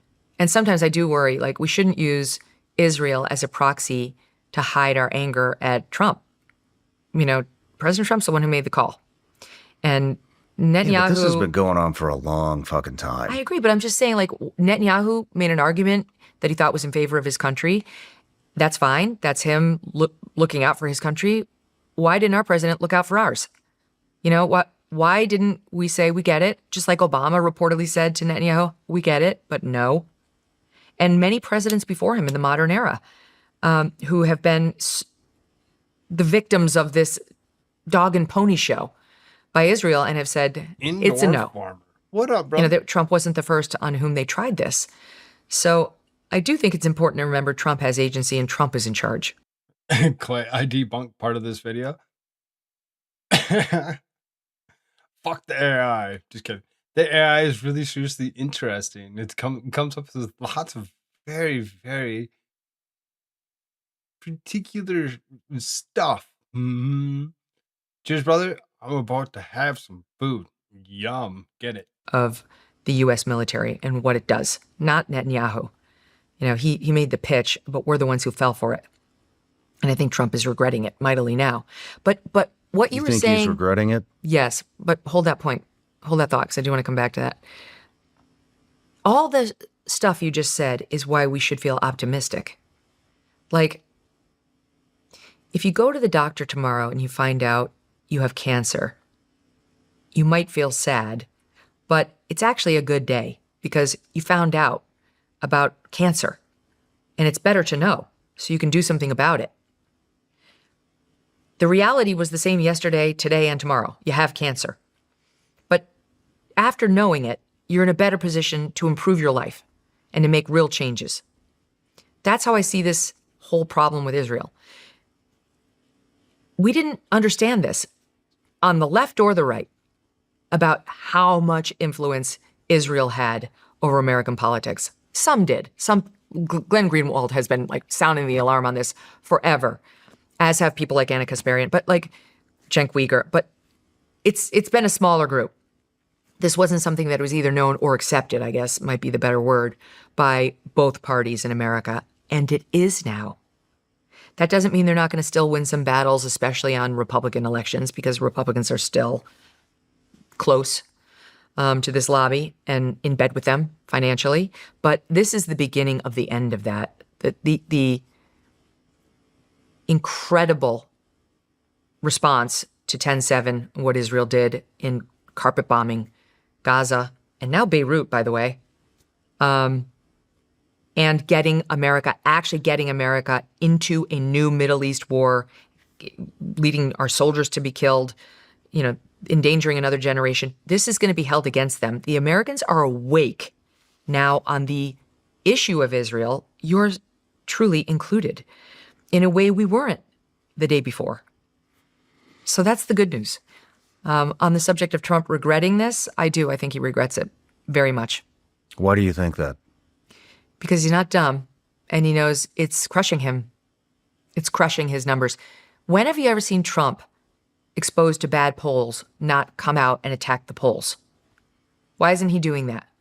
Because it's every poll. It's every poll. Left, right, center. There hasn't been one poll that's good for him other than one CNN survey of core MAGA voters early on in the war who said they were all 100% with Trump.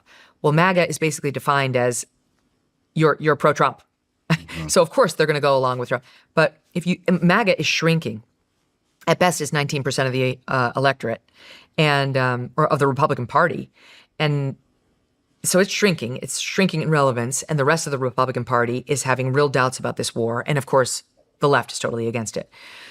So I think Trump is looking at his poll numbers and he understands that not only is he we have a 70% disapproval rating on this war and climbing, but it's driven down his approval ratings on the things that really do get people elected, like inflation and the economy. It's caused inflation. We can all see that. For the first time last month, we saw the cost of living, like the cost of wages, the wages increase was lower than the increase in inflation. One was 3.6%, one was 3.8%. So people's paychecks are literally no longer keeping up with the rises in inflation. And his approval ratings have a corresponding dip. He is way underwater on his economic approval numbers when it comes to the overall economy and certainly on inflation with everyone. All the Hispanics who came to Team Trump in 2024 are gone. Not only are they're not ambivalent, they are saying that they're going to vote for the Democrats. They are deeply disappointed in him.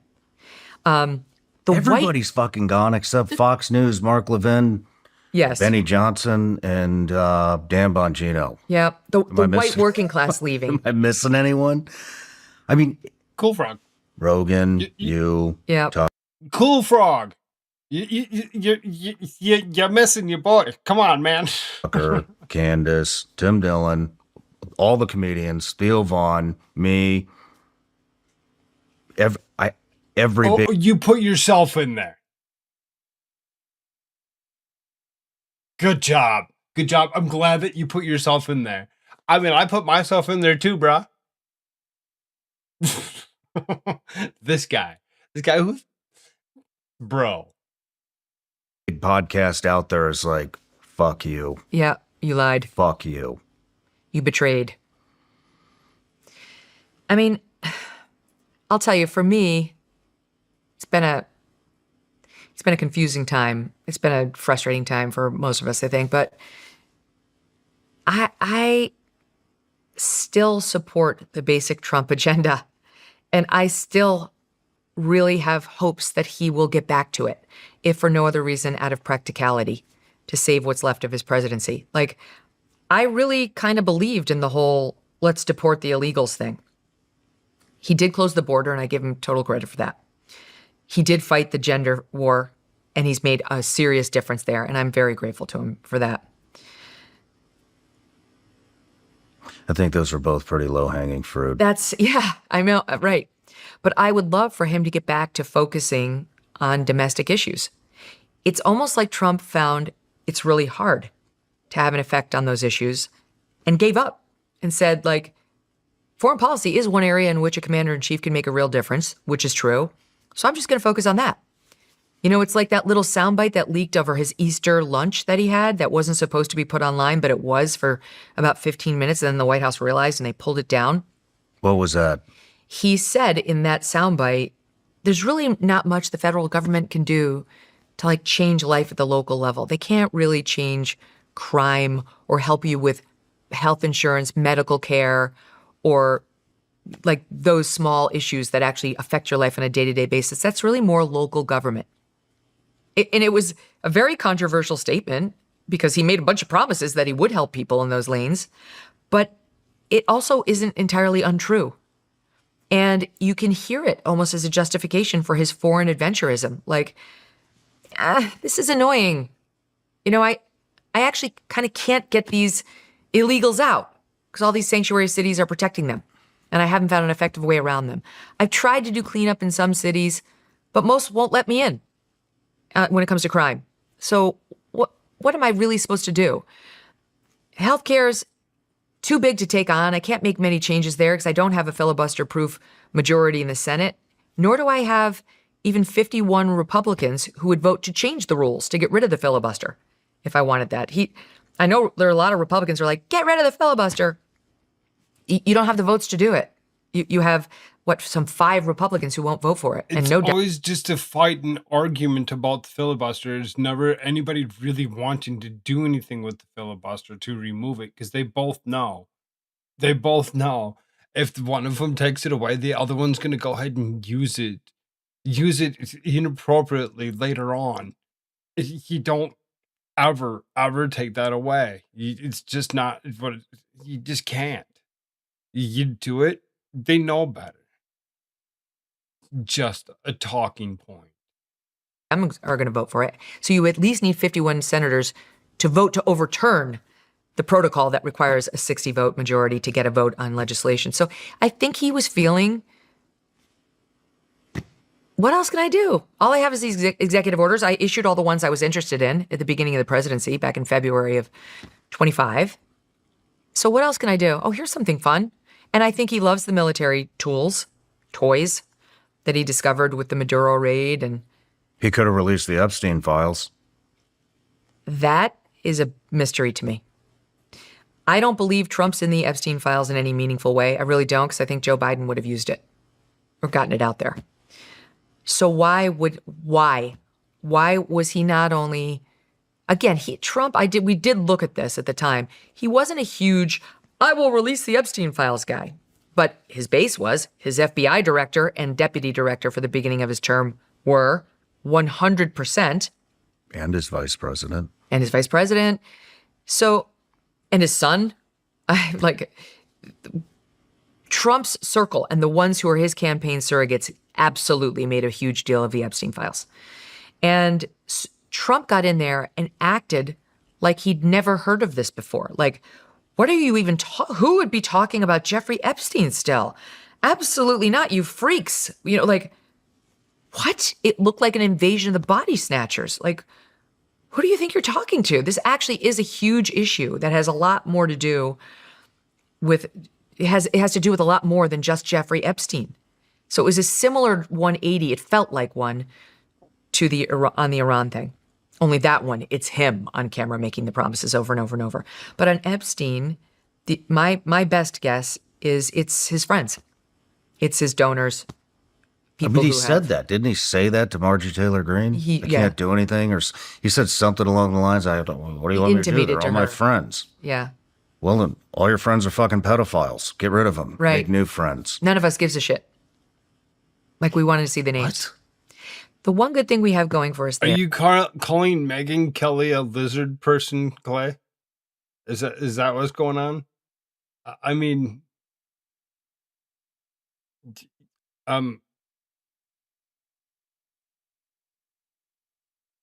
she's not bumpy enough and lumpy enough. She's kind of thin and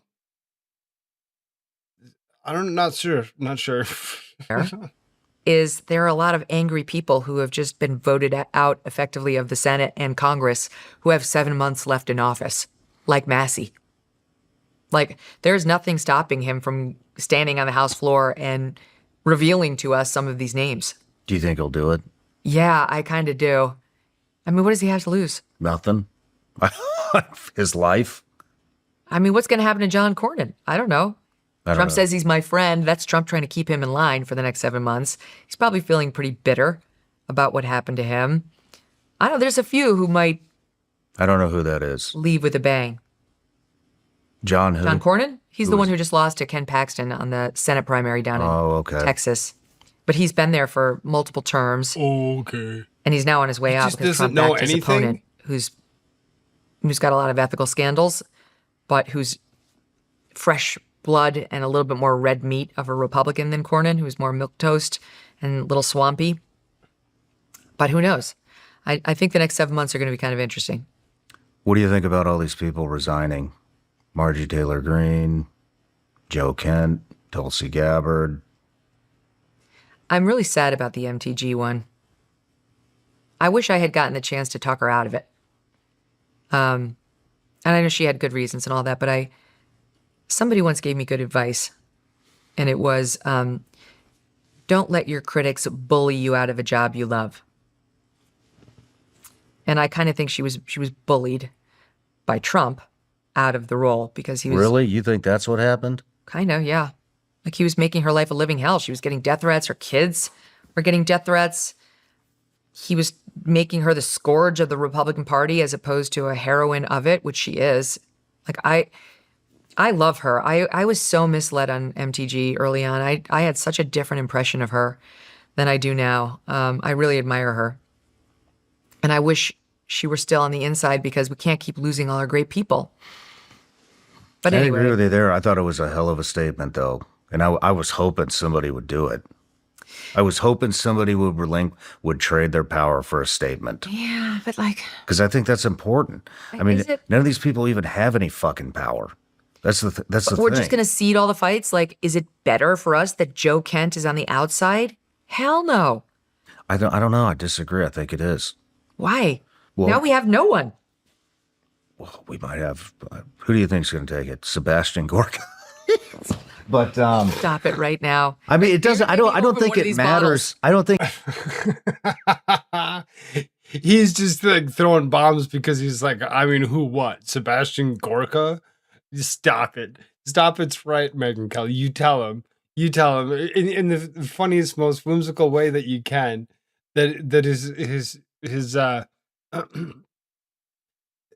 sarcasm is not intended. You shouldn't be that way. Continue to be your own way there, sir. I mean, I enjoy that, but anything. Yep. Just saying.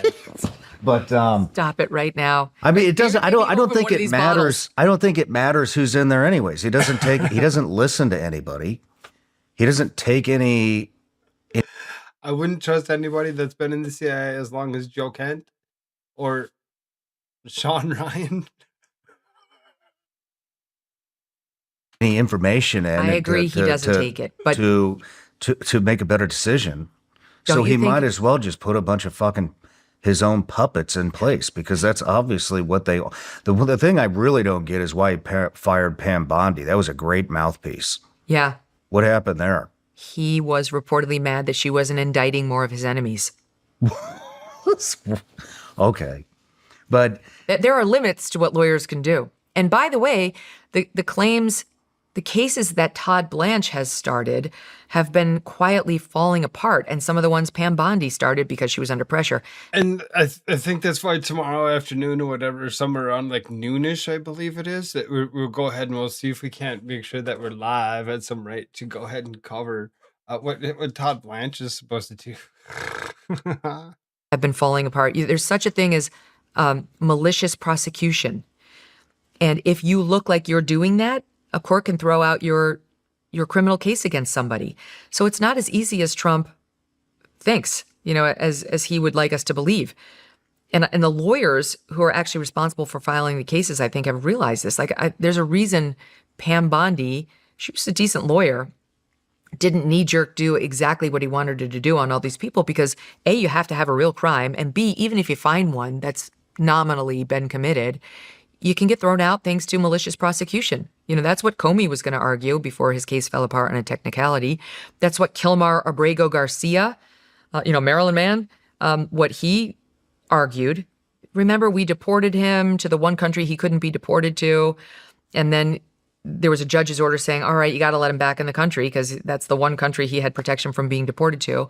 And the Trump administration's Trump card was, okay, but bam, we're going to slap him with trafficking charges because he was in a car with no seats and he was traveling to the border and he was clearly bringing in other people. And we got a witness in the car who's going to back us up. And so, sure, welcome back to America, but now you're charged criminally. Good luck.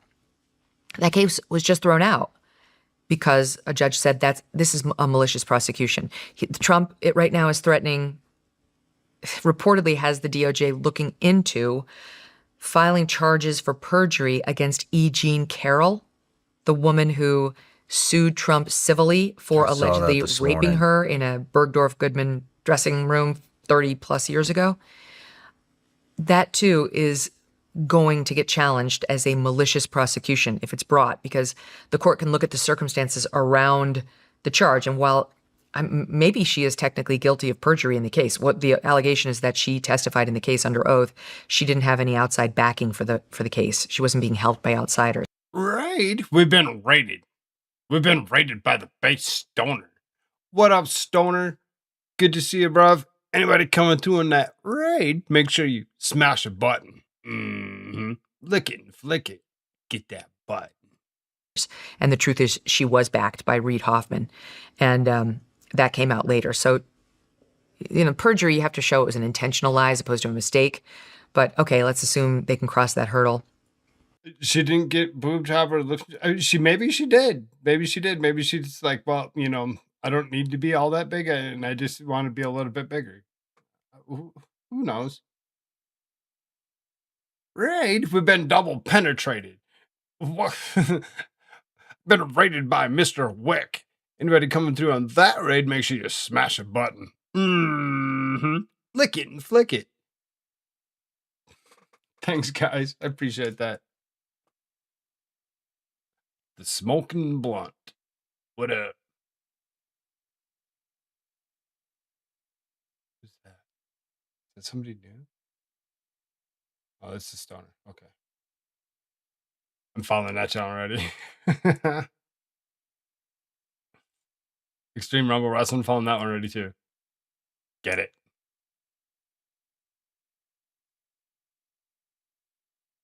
She's going to argue malicious prosecution, that the president himself has made clear he's got an enemies list. He owes me $86 million in judgments. Well, I think 91 if you add the 5 million plus the 86 that she recovered against him in civil courts.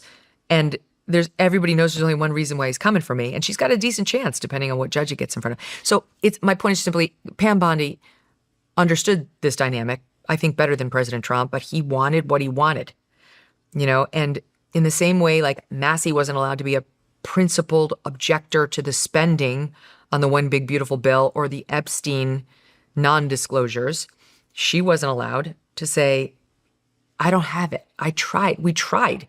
We appointed that Lindsay Halligan in the one jurisdiction to go after Comey and Letitia James, but it turns out she wasn't appointed properly, and so those cases fell apart when she got booted from the role.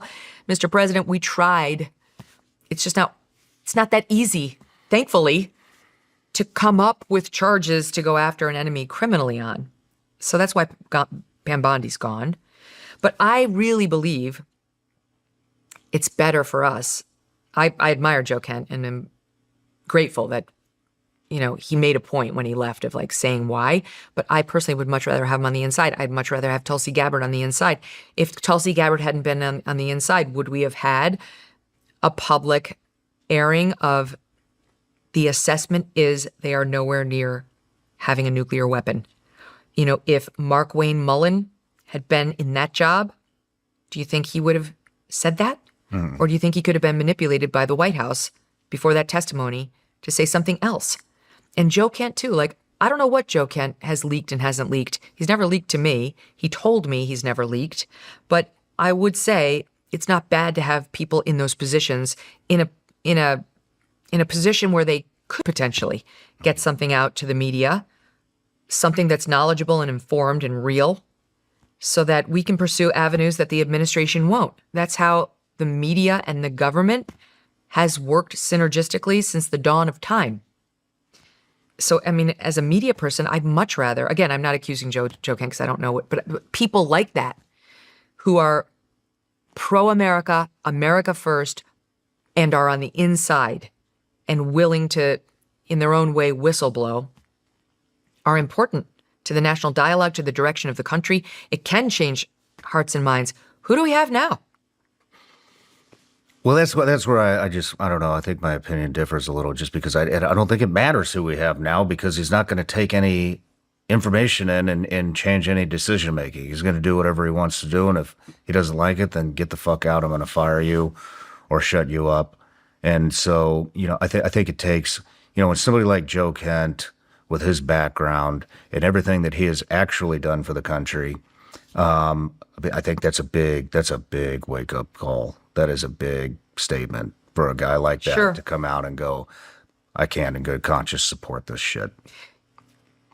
Again, I love him and I appreciate him in both roles, as this sort of righteous resigner. But I still believe we can't just cede the fights. I don't think it's hopeless. They weren't utilizing the asset that he could have been properly. And so Agreed. It didn't matter that he left. Agreed with the caveats that I just said. I think there was a way for him to help and for Tulsi to help. For sure, she did help. And I don't know how we replace her. Reuters is reporting that she was fired. Steve Bannon says she got fired. I've spoken to a source very close to her who says it's not true. In fact, they tried to convince her to stay, that she genuinely left because her husband has cancer and they're deeply in love. And let's face it, government sucks. Government service is not fun. Mm-hmm. Remember when Dan Bongino was crying on the couch, Fox and Friends? I never get to see my wife. people mocked him, but like I was like, real, because it is terrible. Like it's government Like legit real. I mean, you can't help it when he's, as much as I don't care for Dan Bongino right now because he actually kind of seemingly looked like he was selling himself out to the devil himself, just to be what everybody else was not wanting him to be. Because they're like, oh, I like everybody. I like everybody. They really like. I'm gonna make sure that they get a different job. I'm gonna give them something else to do. You should have left him alone. You should have left him alone, but no, he didn't. Donald Trump went ahead and gave him a job, and it turned him a little bit. It turned him a little bit, and I haven't found myself able to go back to watch Dan Bongino. Just saying. I mean, he's kind of sold out. real. Because If mocking him for crying, I mean, whatever. He wears his shit right on his sleeve. And that's why it is that you see what you see when you watch Dan Bongino. It's too bad that they did what they did to him. because it is terrible. Like it's government service sucks. Nobody likes it. You do sit in a windowless room. It's a thankless job. You have only one master, and it's Trump, and he's very difficult to please. You know, portions of the public may love him, but his staffers really go through hell. He is relentless on them. And you don't make a lot of money on top of all that. Like most of these people could be making a lot of dough out in the private sector. So it's easy for me to believe that Tulsi, upon getting this terrible diagnosis in her family, said, it's time for me to leave. I've been doing this for, not quite a year and a half, and that's plenty of time in government service. I gave a year of my life, and now I want to get back to me. But I don't know. Well, I mean, the timing was a little odd because a week before the report came out that they raided her house or office or something for the JFK files and the MK Ultra files. And then a week later, she resigns. But did you see what happened with that? That She said they didn't. it wasn't true. That was Anna Paulina Luna, who said a bunch of nonsense on a cable news show that she immediately had to retract after she set everyone's jaw slack. She said that, and then immediately Tulsi Gabbard's office came out and said, that's not true. We were not raided by the CIA. The CIA came in and said, not true. And then she had to take it down. Now, there had been a report by a CIA whistleblower who testified before Congress that day that did talk about the CIA taking back some 40 boxes of materials from the DNI's office, this group called the DIG that she started, that is responsible for unearthing documents around MLK, JFK, MK Ultra, UAPs, formerly known as UFOs, that the CIA months ago went back and retrieved 40 documents from the DNI's office that it believed were its and that it didn't want her going through. That did happen. So it was just mispresented by Luna as a raid by the CIA that day on Tulsi's office. Those pieces were not true, and they were denied by Tulsi's office, like in writing that night.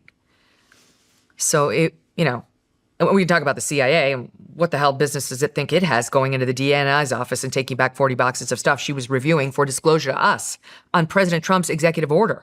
Like that, sit the fuck down. Mm-hmm. There's an order that's been given by somebody higher on the food chain than you, but of course that's not the way the CIA sees the president, and it believes it's operating its own independent fiefdom. If we continue this discussion, I'll be dead by Friday. The CIA is nothing to trifle with. Mm-hmm. Right? I mean, if Megyn Kelly comes up dead within the next week or whatever, I guess we all know what's up. Bruh. Just say all the things.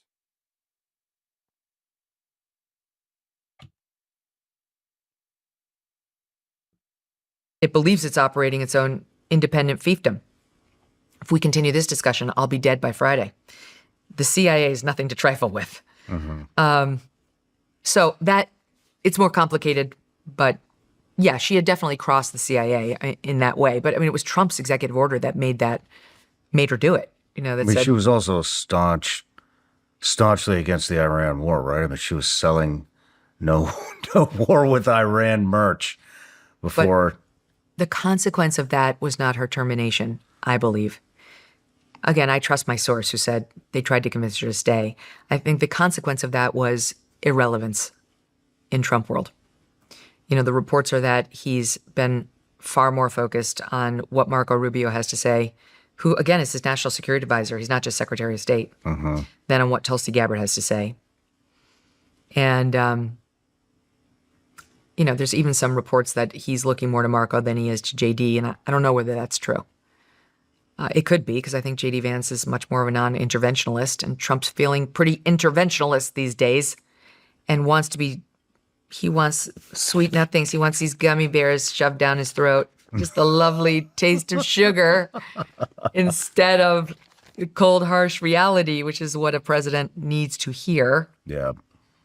So, yeah, it's not going in a great direction in terms of staff. I got a hot question here for you. It has to do with this. We had Claude scrape the internet for everything happening inside the Trump administration right now. I mean, if you could promote Claude any further, I mean, you should probably figure out how to actually go ahead and make one of your little commercials so that way you can get paid for actually talking about how much you really love Claude. I mean, really. Wow. Trump is on the rag. Trump's got some issues. Trump's got some issues that he can't fix, and he really seriously wants to. He's still stuck on thinking that JD Vance is the best person. I don't get that.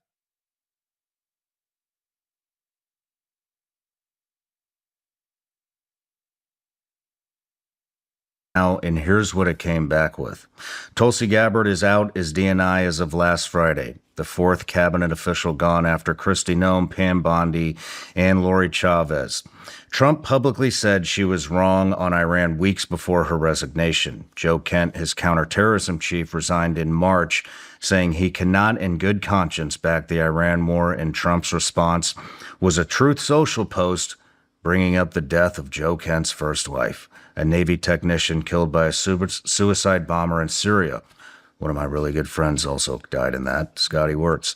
Meanwhile, Pete Hegseth, he said, helped get the job, has survived Signalgate, a second Signal chat that included his wife and an entire chief of staff team resigning, and an IG report saying he endangered service members. So here's the question. Did she get rolled, or was she pushed, and why is Hegseth still standing when she's not? Well, I think I've answered what I think about whether she got rolled. Hegseth is doing exactly what Trump wants him to do. That's why he's still standing. I mean, it was crazy what Trump said about Joe Kent's wife. It was deeply wrong. Mm-hmm. I responded to this last week in an interview with the Hodge twins, and my right-wing detractors, like the neocons, clipped it to just me ripping on Trump and his marital history as though I just decided to take a gratuitous shot at Trump. That's not what happened. He is in a glass house. He is in no position to criticize anyone's marital decisions. And that's on top of the point that what he said is morally wrong. You don't criticize a man whose wife has been killed in service of your administration, Trump 1.0, who served honorably, the mother of his children, for 4 years later, finding love again and finding a stepmom for his two little ones. That's disgusting. Mm-hmm. Who would do that? That's a disgusting comment Trump made. And I was asked to respond to it, and that was the response I gave, and I stand by every word. Pete, look, if you want to go through like the marriages of the Trump administration, which one should be scrutinized, like I believe Pete is in love with his wife right now and that he has a good marriage. But, as I said when I was defending Pete from that bullshit rape charge that was used to try to sink his nomination, don't marry Pete, but it shouldn't be a disqualifier for this role. But it's fine for Trump because Pete does what he says.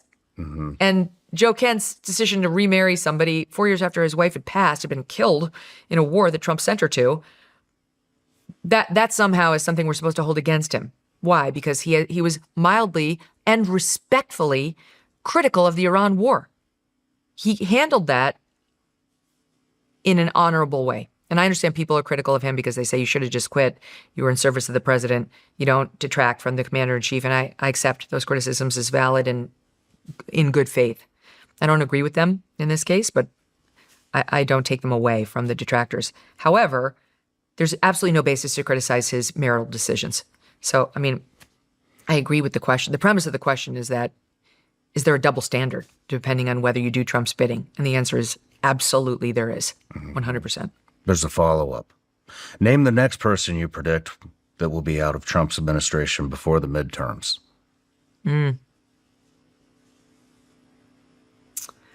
RFKJ? Really? Maybe. Why do you think that? Because he's dismantling the Maha agenda week by week.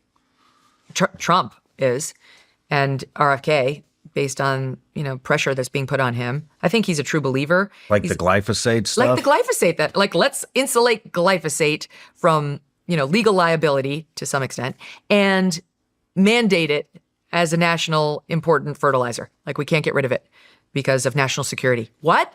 Wait. All the Maha moms, which is really just like a placeholder for everybody who cares about, chemicals in our food, went ballistic, saying this is a complete betrayal. This is like one of the top items we wanted you to address. This is one of the reasons why we can't have pasta. why we have to soak our fruit in vinegar. No, total betrayal. Marty McCary pushed out of the FDA. Why? Why? The reason, reportedly, is that R.J. Reynolds wanted approval of its flavored vapes, like berry and like, the fun, like Hawaiian punch. And he didn't want to do that because it's a huge issue, not just for Maha moms, but for moms across the country, where they don't want their 14-year-old being marketed to with Hawaiian punch vaping, because guess what? She'll do it. And it's the same way we didn't want cigarettes advertised toward children. And eventually that wasn't allowed. And he was reportedly under pressure to allow it. And he said no. And the next thing you know, he was no longer working there. Casey Means couldn't get confirmed as Surgeon General, thanks to Bill Cassidy, who wouldn't let it get out of committee. And thankfully he's gone. But she was one of the faces of Maha. She actually is one of... was really kind of interested in Casey as being just that, but when it comes down to it, is she wasn't a whatever sitting doctors, whatever it didn't have the paperwork to show that she was the doctor, whatever that they needed him to be for the position. I mean, okay, can we get somebody decent, somebody that's going to really seriously maybe select her to be like the lieutenant, so that we get somebody in there to really seriously do the shit that we need, because they're not looking at those underlying factors of just fix your food source, and you'd be surprised how many things you can really seriously fix in your own body. If you have overweight issues, you got some diabetic issues, whole food only, stop eating processed garbage. Really seriously hoping that this lady was going to go in there and she was going to really kind of invigorate RFK Jr. to actually do more to get this Maha movement really going. But here we are, like she said, well, we ain't getting her. The reasons we have Maha, she and her brother Callie, who wrote the book Good Energy and started a revolution, connected with RFKJ, they connected with Tucker. This whole thing got rolling. We couldn't get her. Like, Surgeon General, I mean, it's kind of important, but it's not like that huge. It's kind of just a spokesperson. You're not really doing medicine, but they were like, oh, she's not a practicing doctor. Who gives a shit? You need somebody who's a good talker and who is sensible enough to know what to say, what's the message, and what's important. Nope, couldn't get her over the finish line because we didn't fight for her. Well, Cassidy's leaving. Can we get her, later? No, we went with somebody else. No offense to the new person, but this person hasn't been a stalwart of Maha. So if you're asking me if I have to make a bet, I guess that's what I'll say. Man. And look at... I couldn't... And we're not going to get half of these cabinet members' seats filled because they're going to do this crap. He's how long into his stuff? He's seriously been there for almost 2 years. You really seriously have to, think about it.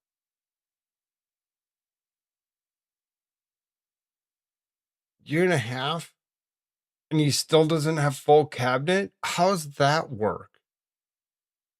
I believe the glyphosate is not just another lie, from the Trump administration that we're going to clean all this shit up. And they said, yeah, it's a national security concern. They labeled fentanyl a national security concern. That's not even 100,000 deaths a year. Do you know how many people die a year from cancer? Well, it's millions. 618,000. What? 618,000. A year? I thought it'd be higher than that. You know where the highest concentration of cancer cases is? In Iowa. I was going to say the Midwest. Do you know where the highest concentration of glyphosate is? In Iowa? It's in Iowa. Mm-hmm. You know this guy running for governor there? Zach Lamb? I don't know him. That's one dude I do like. A lot. I think his race is like next week, but... Oh, good. Yeah, he's awesome. The farming community has been having case after case after case of cancer. They can't even swim in lakes in Iowa because the shit has gotten so bad. Well, there's warning signs in the rivers, in the lakes, so you can't go in there. And then he just fucking gave him immunity. Yeah. Victor Davis Hanson has a walnut, I think, farm in California, Northern California. And for years has been telling me the number of family members who have died of cancer, including his own daughter, who all grew up on the farm. And he said he believed it was because of the chemicals that they sprayed the trees with. And Victor himself came down with cancer this year and has been battling like a lung cancer that's been really tough on him. I love him. I'm saying prayers every day for him. That's very, very sad and disturbing to think about. This is like Victor Davis Hanson is one of those OGs that people that you kind of look up to believe what they're saying, what they are really going through. That's disturbing. That's sad. But yeah, it's everywhere. And we're just gonna pretend it doesn't exist and pretend like Bayer needs our protection, right? Which bought Monsanto. Forgive me, but I don't buy that. They've got more money than God. Mm-hmm. Mm-hmm. So it is very frustrating, and it does give you the feeling like, what's going to change? Like the Maha thing really did help get Trump elected. I really thought we'd get more than just a couple of food dyes out of our food. Did we do that? Maybe those aren't legal. Those gummy bears. They're supposed to be getting colored with beets now. Whoops. I'm not sure. I'll have to check the ingredients. Oh, there's too many. Corn syrup. Hey, there's nothing in there There's that's no going to beets. be any... There's no beets. nothing in there good for you. I can tell you that right No, now. canola oil, that's bad. That gives you the bad fat. That gives you the jiggly cellulite fat. I'm not What are you claiming trying the to do to me, shit's Sean healthy. I'm Ryan? just telling you, it tastes fucking amazing. You want the hard fat. But yeah, on that note, let's take a quick break.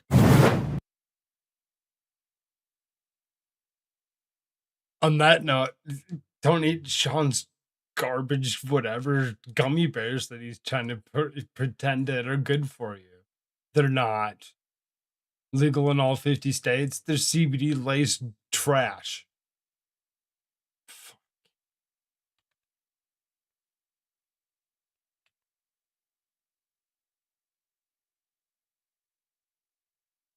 All right, Megan, we're back from the break. Let's talk about some stuff you want to talk about. Everything I want to talk about is super dark, and everybody's going to think the end of the world's happening. So, Well, what do you want to talk about? I mean, I still believe in the legal system. One good thing to feel good about is the U.S. Supreme Court. Got 6 conservatives on there, sort of. And that's the best it's been in my lifetime. So that's good. That's one branch of government that's Nice. looking up. Seriously, it's been wonderful this term to watch so many decisions come down the right way. Like, yeah, you go. Usually you have to beg and plead to get the 5-4 decisions, and now we've got 1 to spare. So that's positive. They don't always do what we want them to do, but this is a great court for anybody who's sane. And honestly, the legal news in general has been, our cup runneth over this year. It's just been kind of insane. Like that Alec Murdaugh trial, which is now coming back to us again. That I don't know if you know about anything about one that. more but time. It's this. You're way Yeah, one more time. Why does he not know? Why does he not know any of this stuff? He's just like, I don't pay attention to anything.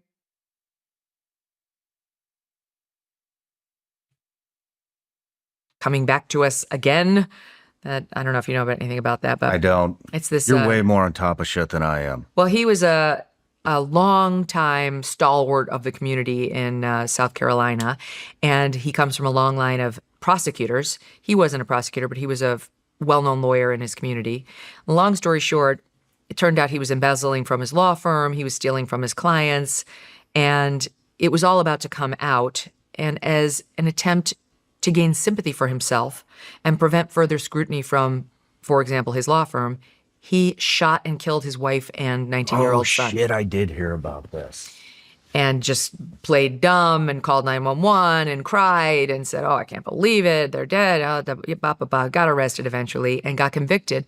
And his conviction was just overturned because the clerk of court, this sweet little Southern Belle kind of gal, Becky Hill, was manipulating the jury behind the scenes, like saying, don't believe him. Look at that body language. The deliberations, these shouldn't take long, and more. And even though everybody knows he did it, it's so clear he did it, he's going to get a new trial. And it was the right decision. And it's one of those things that, I don't know, for me, it made me feel proud to be an American because that's our system. We don't say, we know he did it. Let's move on. Mm-hmm. Under our system, you have a constitutional right to a fair trial with an impartial jury. And if someone interferes with your right, your verdict will be overthrown and you will be given a second bite at the apple. That's what's going to happen to this guy. It's a gift to the media because everybody covered this case and it was a fascinating case. There's like so many twists and turns to it. I've just given you the bottom line. And it's going to happen now, it looks like, because I don't think there's a deal to be had here. Could be wrong. The Blake Lively, Justin Baldoni trial settled because she didn't want to be cross-examined. That was also a fascinating legal drama. The whole Nancy Guthrie missing mom of Savannah was like a page-turning mystery that the whole country was riveted by for a good 6 weeks. And then we all had to get back to our real lives because there was no resolution and no progress. But that civil suit that we talked about in the Michael Jackson case by those two guys who were in the fake documentary from 2019, that's going to be in court, we believe, as early as this fall. So there's quite a few things like in the pipeline legally and that have been happening in the country that, I don't know, I think are interesting, offer some insights into who we are. And for me as a lawyer, you know, I practiced law for almost 10 years. And while there are bad judges, and we've seen that especially during the Trump administration with judges who are agenda-driven and shouldn't be, to me, I still believe in the law. I still think the law is the one thing that binds us together, the rule of law.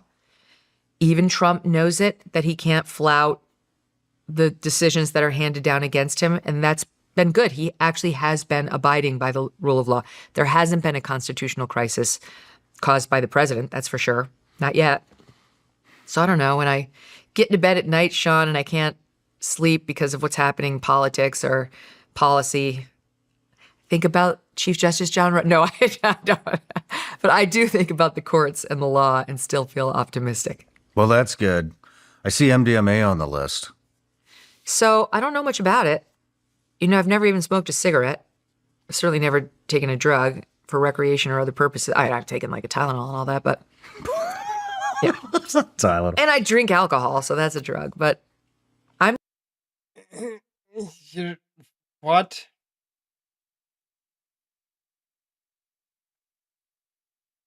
She needs to get out a little bit. really never taken a drug for recreation or other purposes. I've taken like a Tylenol and all that, but yeah. Tylenol. And I drink alcohol, so that's a drug. But I'm curious. In the field of these drugs, there's MDMA, there's psilocybin, there's ketamine. You tell me, but it seems to me that psilocybin should be the first thing because that's the one Roland Griffiths, who created the lab at Johns Hopkins University and was like the guy who said we should give all this stuff another look. Just because Timothy Leary decided to lean in a little too hard. She's got a big, huge point when it comes down to the psilocybin should be something that people should really be able to take and necessitate to fix things. It really seriously is amazing on what can happen and occur if you have the abilities to uh, medically fix yourself. Um, the wonderful Scotsman will tell you himself if he was around. Now that it's conjured him up at whatever, he'll come in here and tell you.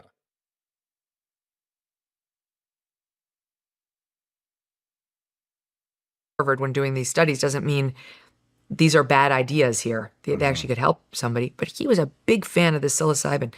Talked about it like a game changer. Talked about, is it MDMA or NA?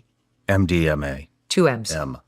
So talked about MDMA like it's more of an empathy drug, he referred to it. Well, as. I think the big one right now is Ibogaine.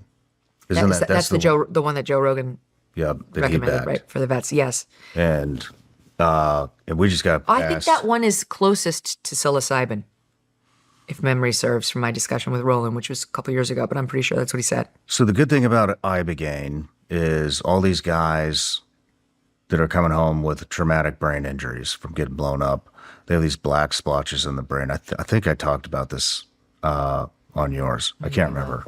But so Stanford did a What do you mean they banned you from me? What up, Sig Beats?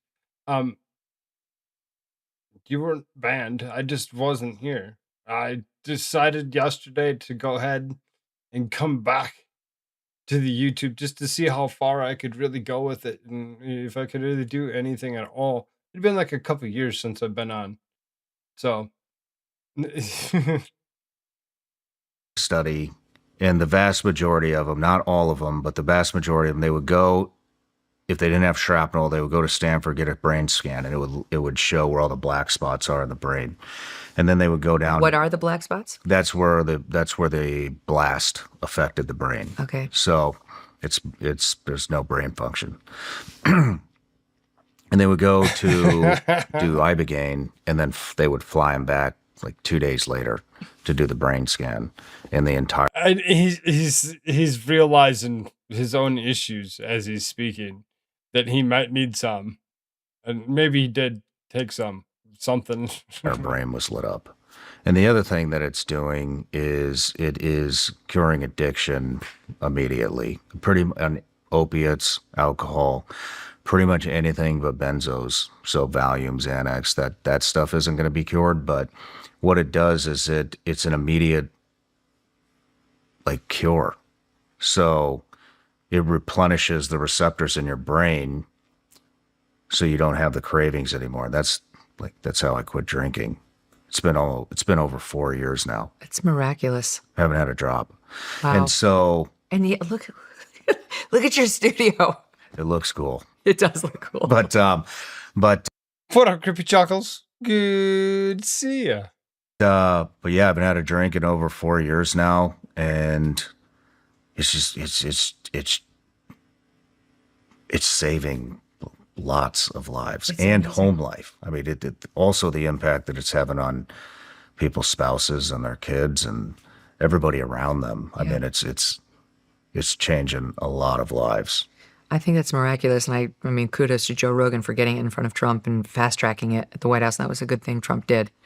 When I talked to that guy, Roland, the godfather of all this, he was such a proponent, really thought you should do it under the care of a physician, was very against just freeballing it, I'm just going to buy it and do it in my living room. But the one caution he had that stuck with me, because I'm in news, so I always go to the dark place, is if you haven't been screened, if you have a history of schizophrenia in your family within a second-degree relative, he said, you can trip your schizophrenia, I don't know if it's a gene or what it is, and never come back. If you're not under the care of a physician and haven't been properly screened, with psilocybin at least, you take that shit and you might cross over to a psychotic break from which you might not recover. Well, that would be an interesting turn in life. So, okay. I mean, a lot of us don't, I know about my immediate grandparents. Yeah. But do you know anything about your great-grandparents? I know nothing about my great-grandparents and what physical Not ailments much. they may have had. So it's scary to think, I could go because I'm kind of. I mean, no one really. It's sad that we really seriously started that long ago, kind of, as opposed to homesteading. We really seriously started moving away from each other. Go somewhere, go find something better. Um, and never being able to find your way back into a legit homestead like situation. Sad. Tempted the way he talked about psilocybin, which again I think is the closest thing to the ibogaine, how it gives you a feeling of togetherness, of connected purpose, of like diminishing the things that divide us and amplifying things that make us feel out of ourselves and more connected to earth and the great beyond and the belief in what's next and whole. It was very attractive. That's who wouldn't want to feel all that stuff. But I, don't want to turn into a serial killer after I leave the office. I've not heard that. What up, I've Rev? not heard that ever, but I do MDMA therapy with my wife, and it's fucking amazing. So how often do you do it? Well, we were doing it. And it's fucking amazing. With my wife, okay. Therapy. I've heard of people doing this MDMA therapy or whatever with significant others, whatever. And it really seriously, um, it brings them to a different level of understanding and respect. It's something that you don't just do with any random person. It'll do different things if with different people, and each time you do it could potentially be different in itself anyway. Um, I've never tried it. Never tried of all the things that I've done in my life. This is one thing I've never tried. Maybe once a quarter for a while. We haven't been doing it that long, but a little over a year. And then, but what it does is So a little over a year, he's done it about 4 or 5 times. Once a quarter. like you're able to send and receive information without feeling any resentment, or you just it's coming from a loving place. Mm-hmm. So you can Yeah, the couples thing or whatever is supposed to be some extreme level of interest for people that enjoy MDMA. It is something that's there. It's the Blunt Scotsman. What up, sir? Good morning. You might want to take yourself over to the YouTube side and say hi to all those people over there as well. receive it and know that it is meant for good and it's coming from a loving place, without being like, I don't fucking do that. So you have your big talks Oh yeah. after that? Yeah. What's the really? What's going on, Rev? What's going on? You got something? You got something you need to talk about, speak about, share? What's up, man? I haven't seen you in a minute. What's going on? I mean, you kind of hit me up the other day. You hit me up the other day, and I'm like, oh, didn't realize. Didn't realize. What's going on? Beans. Thank you for the repost, Blunt Scotsman. Thank you for the repost, Creepy Chuckles. Thank you for the repost and comment, Ribbit, Conspiracy Music. Thank you for licking it, flicking it, and kicking it across that pond. I appreciate that. Appreciate that. Anybody else that hasn't already should maybe think of doing the same thing. Smash a button, lick it, flick it, do all those wonderful things for me. I always plan myself out way too much or whatever, and I'm sitting here like messing around with these tabs or whatever. I'm like, there's 250 tabs, like legit bookmarks that I have for myself, and I'm like, I know I ain't making through all that. I know I ain't making it through all that, but I keep on looking at all this stuff, and I'm like, it's all of interest. It's all of interest. It's all of interest. I don't want to not do it. I don't want to not cover it. listen to this stuff, listen to a couple of other things, whatever, while I get all that, compiled to the point where I'm happy, and maybe I can try making it through some of it, in a quick fashion, headline style. Hit up a couple of articles in length. Do the second 6 hour that way or whatever. When you're saying second 6 hour, what'd you do? I went and I took myself a nice, like 3.5 hours or whatever, nice little nap here this afternoon, before I got myself ready to come here to do this show. Use that. No, no. Get yourselves in here. We can create that conversation. We'll have some fun with this shit. I need to use a restroom. Use a restroom. It is about right. It is about 2.5, 3 hours in. That I have the tendency to do just that. I have a tendency to climb up and be like, well, all right, let's do that. Y'all gonna the you're gonna get bathroom song. I'll be back in 2 and 2.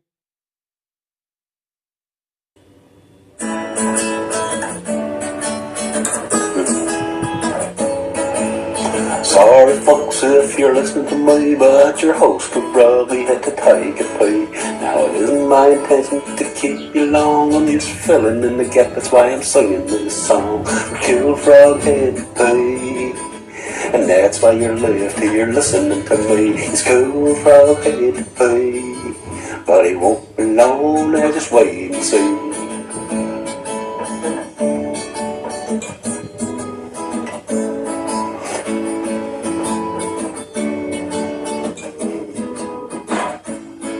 Now he's giving it a shake and he's washing his hands, 'cause he had to go and everybody understands. But if the song you didn't go on a loop, well then you'll know Koolfrogg he had to take a poop. 'Cause Koolfrogg had to pee, and that's why you're left here listening to me. 'Cause Koolfrogg had to pee, but he won't be long, now just wait and see. Koolfrogg had to pee, and that's why you're left here listening to me. Koolfrogg had to pee, but he won't be long, now just wait and see. No, he won't be long, but he'll say he's long. Just wait and see.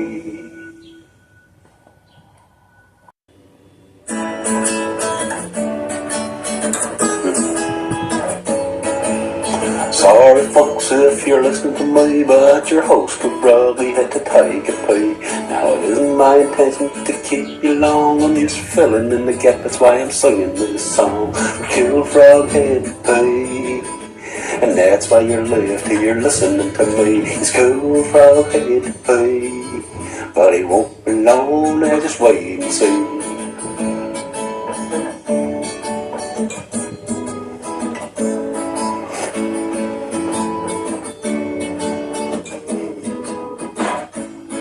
Now he's giving it a shake and he's washing his hands, 'cause he had to go and everybody understands. But if the song you didn't go on a loop, well then you'll know Koolfrogg he had to take a poop.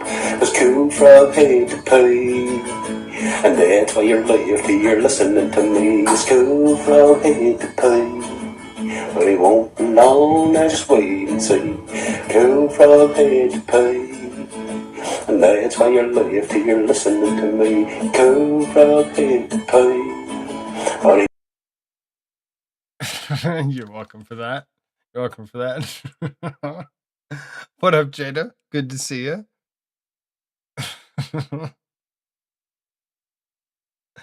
357 Sig says, did I make it? You made it. You made it. Good to see you. Glad you're over here. I think that's the other reasoning for doing the lightning, the YouTube side of things or whatever, is to get those stragglers that were still out there wondering, where is this guy? To get him to come over here. Come over here. Get yourselves on the Rumble. The Rumble's the place to be, not that other stuff.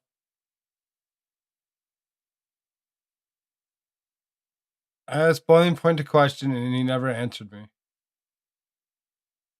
What's up with that? He asked me a question. I asked him a question back.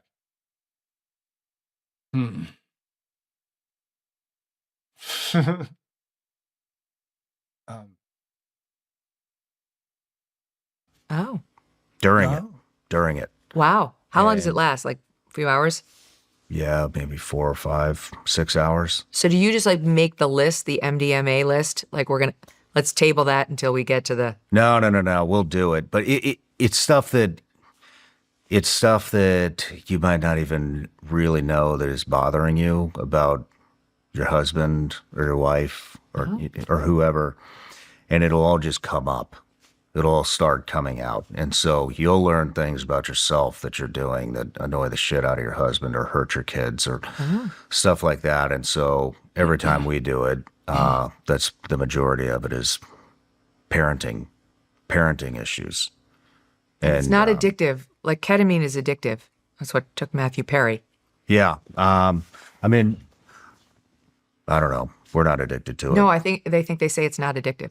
Oh, MDMA? Yeah, I'm pretty sure. Don't check me on that, but I think Roland said the one that's addictive is the ketamine. You have to be careful with that one. Yeah, I've not done any ketamine, and then we don't do it much anymore because not as much stuff was coming up. Oh. In fact, the last one we did nothing really came up. And so we're like, Isn't good. MDMA ecstasy? yes. I thought that was a sexual drug. Like you take it and you go nuts for each other. Well, I've never heard it. that used- happens too. Okay, all right. So, but you get But you can get the loving, non-judgmental, everything's Yeah. coming from a good place feeling right after you have sex too. You can get away with anything in that moment. But I'm being serious though. It is. I think everybody should do it. I don't think I'd take anything from Mexico. No offense to our friends south of the border, but no. I would not drink the water. I'd be worried about having a tamale, and I certainly don't want a drug from Mexico. Well, for the Ibogaine, for example, I mean, you're in a facility. You're hooked up to a heart rate monitor. Okay. Like they have doctors on staff. Is there an American there? Canadians. Oh, okay. No offense to the Mexican people, but like I there's some sketchy things down south of the border. It's like where people go for their bad plastic surgery, and it's like some bad things happen. I don't know. I mean, if you get cancer, you sure as hell aren't going to get it cured within the U.S. Well, that's the thing. The stem cells. So many people are going out. I mean, really seriously, if you're eating most of the nation's food source, 98% of the store is not good for you and it's cancer causing. Sorry if you're out there and you're like, what the fuck are you talking about? Really? Yeah. Legit. If it has a freaking ingredient list, any of those little things that are in there that you can't read, understand, or don't know what it is, causes cancer. Including the top one, that high fructose corn syrup. Corn syrup in itself. They can try claiming that it's corn syrup light. Don't give a damn. The second that they put the corn syrup in all of your food, they've gone too far. There's an interesting one last week. We were sitting around at campfire, and it was earlier in the day.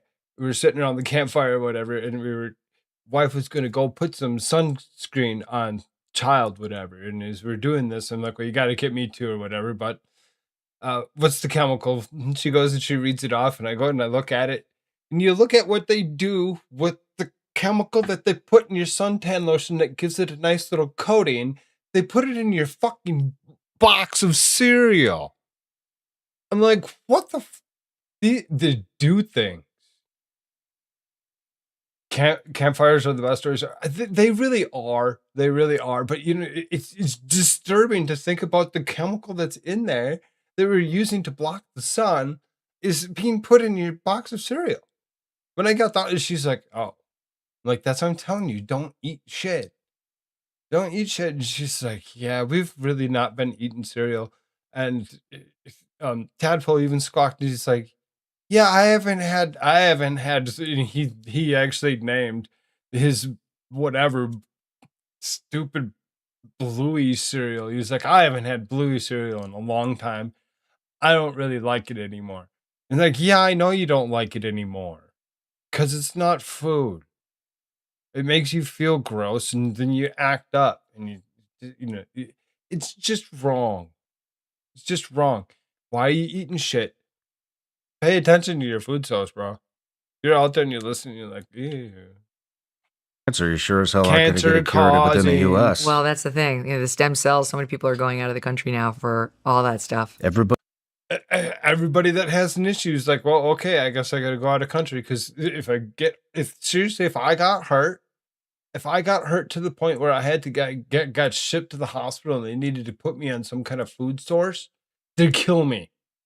They'll literally kill me and not understand what the fuck they just did. Because that little white box of whatever nutrition shit that they claim has the same exact ingredient list that everything else does.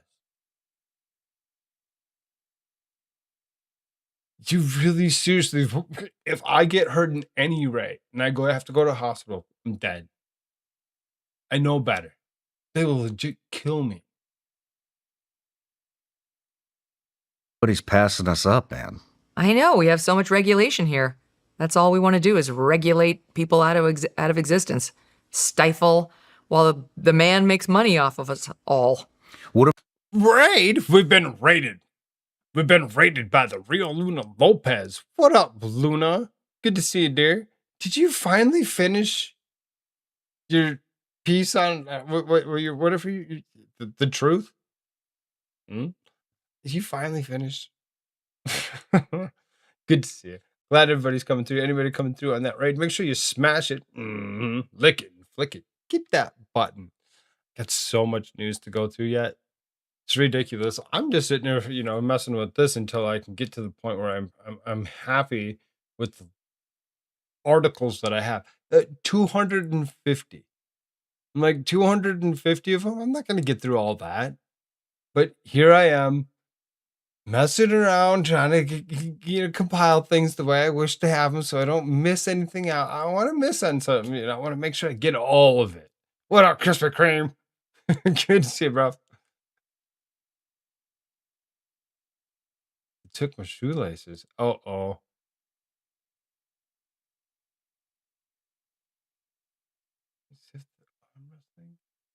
What? I'm low key gonna do something with an arm wrestling game. I mean, if they took your shoelaces, you're gonna have some issues. Be careful. Be very, very careful. About the AI stuff, are you worried about that? Yeah. What are you worried about? I'm worried that Elon says no one should start a retirement fund because we're not going to need it. As in, we're no longer going to be here. I do worry about superintelligence and the machines somehow taking over. I'm very worried for our children and their ability to get meaningful jobs. I mean, it's like white-collar jobs have been all but wiped out potentially by this thing. Like, if you look at the people who are in the know and what they forecast, like when I got out of law school, I spent, as I said, 9.5 years practicing law. The first 3 or 4 of it is no man. longer necessary. It can all be done by a computer. Mm-hmm. When you're doing legal research, you're calling through cases, you're looking at documents.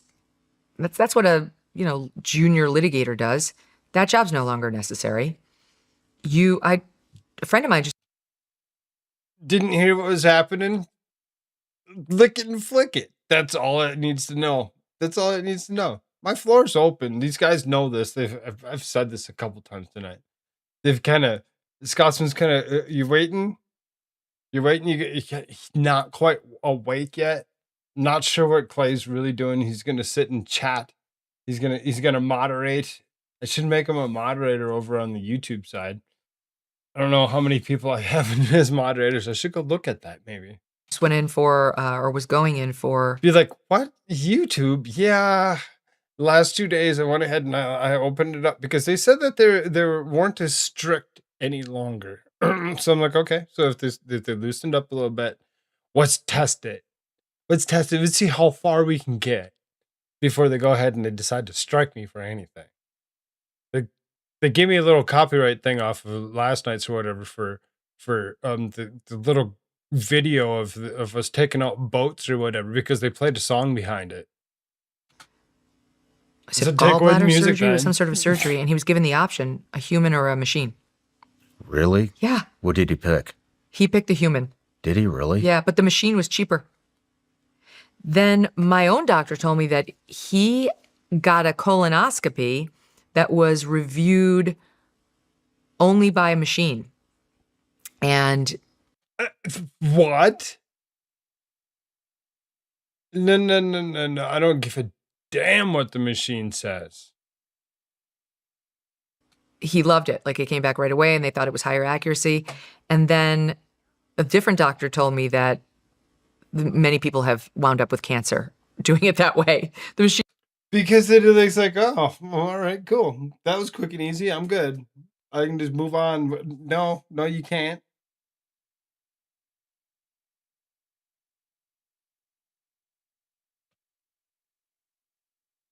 machines aren't as foolproof as we've been led to believe. So it's like more and more we're going to turn ourselves over to them. And I have to say, I'm very excited by some of the medical breakthroughs. I genuinely am starting to believe that if we can just live another 10 years, we might not die. We're all going to be Brian Johnson. Like, every day you see something like, holy shit, they figured out what causes aging and they're working on a pill to stop it.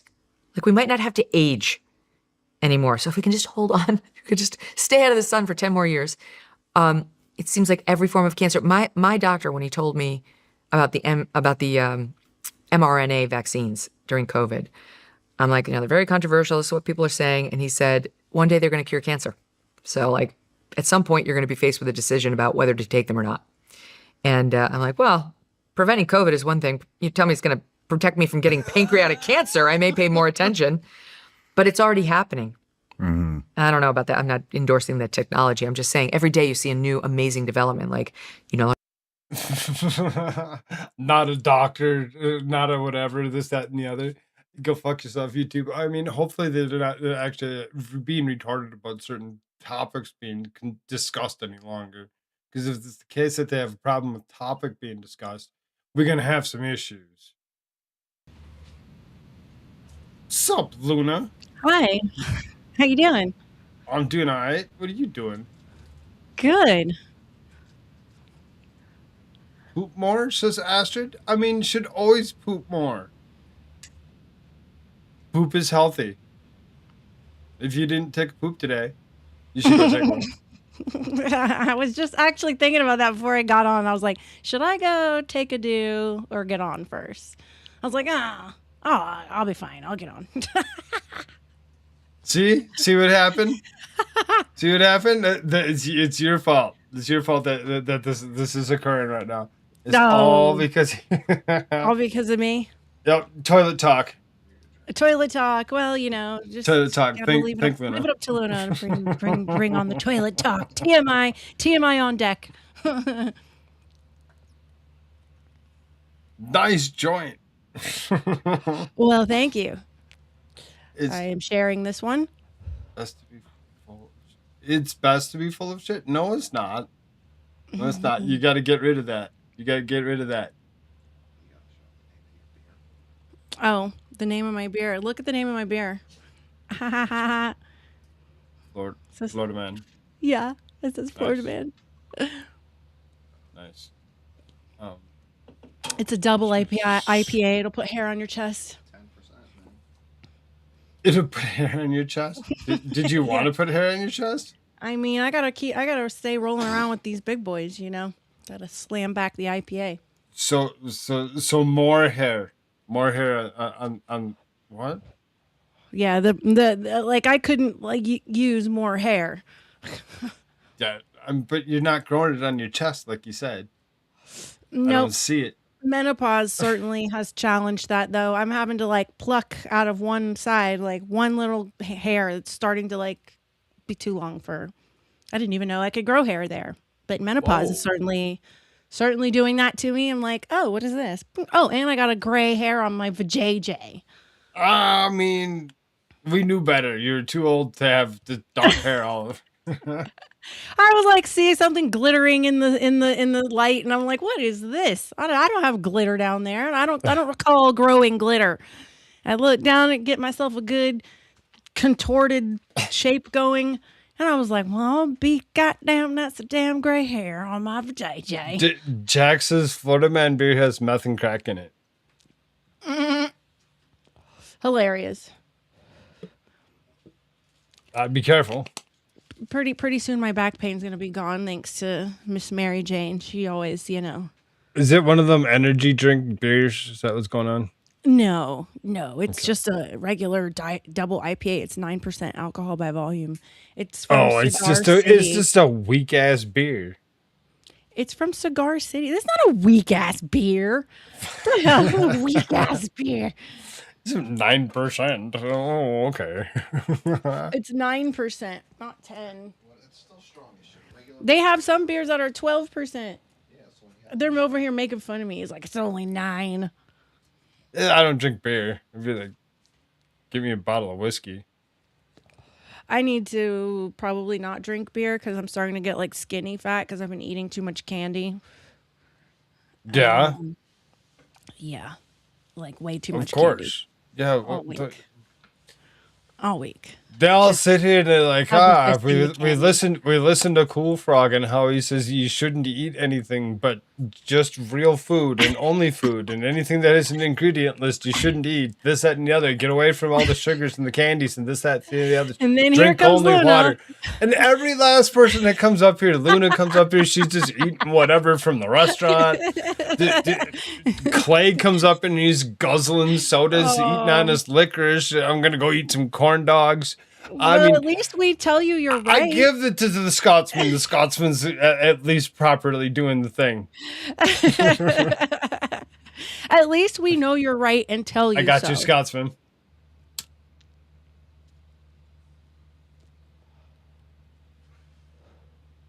He said cheers. Time for a I check. got 420 in his own home. Cheers. Huh? No, I can't- that won't kick on. It only kick on if that does. But all you gotta do is just keep wafting it away. Go over there, maybe with it. I'm gonna play this Walk thing. that way. He's like worried that the sprinkler is gonna kick on or something. Oh well, yeah, you gotta be careful. Wouldn't that be terrible? I Live thought you on the guys were- podcast, Luna sets the entire building sprinkler system off. I should have went outside and smoked that thing anyway. You know better. Well, the kid's not here for a few days, so I was like, we can smoke inside. It's fine. We smoke here. Let's go. Yeah. What's this? I can't shit. I might go to mail. I mean, bro, if you can't poop, go get some fiber in you. Go eat some peas. Go eat some. I mean, seriously. There's nothing Do worse than not something. being able to go when you need to go and it being stuck. That's when Right? I'd be like pulling a Whitney, like, get it there and grab it. Pull that shit out. But funny woman in a nice way. Yeah. We like Luna because she's actually kind of funny. Thank you. Hi, Astrid. Good to see you. I said kind of. I mean, I'm not trying to be. I just recognize I am kind of peculiar. No, right. You know? Exactly. It's just that. Kind of. I'm kind of We weird. don't have to try. We just be. Just be human. You'd be surprised how. What up, Florida Backwater? Good to see you. Backwater, he's still got that same link. I know you were wanting to hang out. It is the same link. I'm Yeah, gonna why try don't you playing come this on there? This Megan Kelly thing is almost. How far Look, away that's is how this you know thing? I'm getting skinny fat. long Look, is y'all this saw up? that? Look. Blub, blub, blub, blub, blub, blub. Oh, whatever. Blub, blub, blub, blub, blub, That's blub. lack of actually sitting yourself, like actually going and like doing a pull up. Yeah. Yes, it is. Still, I don't know what it is. I've just been like craving sugar so Or bad just last hanging. week, and I gave in so bad. I gave in. If So you, bad. if you can't do the pull up, just like hold on to the bar and just hold on. Just hold on for as long as you possibly can. Just hold yourself like straight up and down. You don't have to like try doing anything. You don't have to. Just hold on to it. Once you get one in, you're like, all right, there's one. Next day you try doing another one, you try doing two. Here you go. By the time I'm you get 6 limited months on the in, you pull-ups. should get up to at least 6.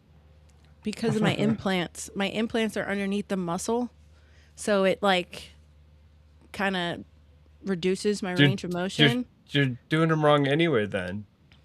No, like, and I had my shoulders reconstructed, so like pull-ups You- in me you- are like not good. You're supposed to go this way with it. Not whatever. this I can't. way. I can't either way because my freaking upper body's all fucked up. But I can do cool tricks with my boobs because of it to make them bounce. See, as opposed to just trying to get your head over the bar, try touching the bar with your chest. I can't. I've had my freaking shit reconstructed too. What? Everybody would love to see that. It doesn't go anywhere. Yeah, at least it's circulated. It's fine. Sugar is so bad for you. It is. It's disgusting. It's disgusting. I was watching my wife the other day. She went and she had some shit from Burger King or whatever. I'm like, disgusting. You shouldn't eat that. And she goes, I know, but we just every once in a while. And she had this unsweetened tea and she said it tasted nasty. Then she grabbed the refined sugar off the top of the refrigerator and she like 3 tablespoons. Poured it in there. I'm like, what are you doing? She was like, just trying to get rid of it. I'm like, yeah, I can help you with that. Just dump it down the sink. She's like, no. No, I'm gonna eat it. The menopause, like, apparently it's a thing. Now I understand why all these old ladies like are always making Causes cookies cancer. and shit, because like menopause does something to your freaking taste buds, and all you want is freaking cookies and cake. It causes candy. cancer. I know. And that's what I Megan know. Kelly and that's what they were just talking about. What causes cancers and shit. She did leave off on a note that I would like to address about mRNA.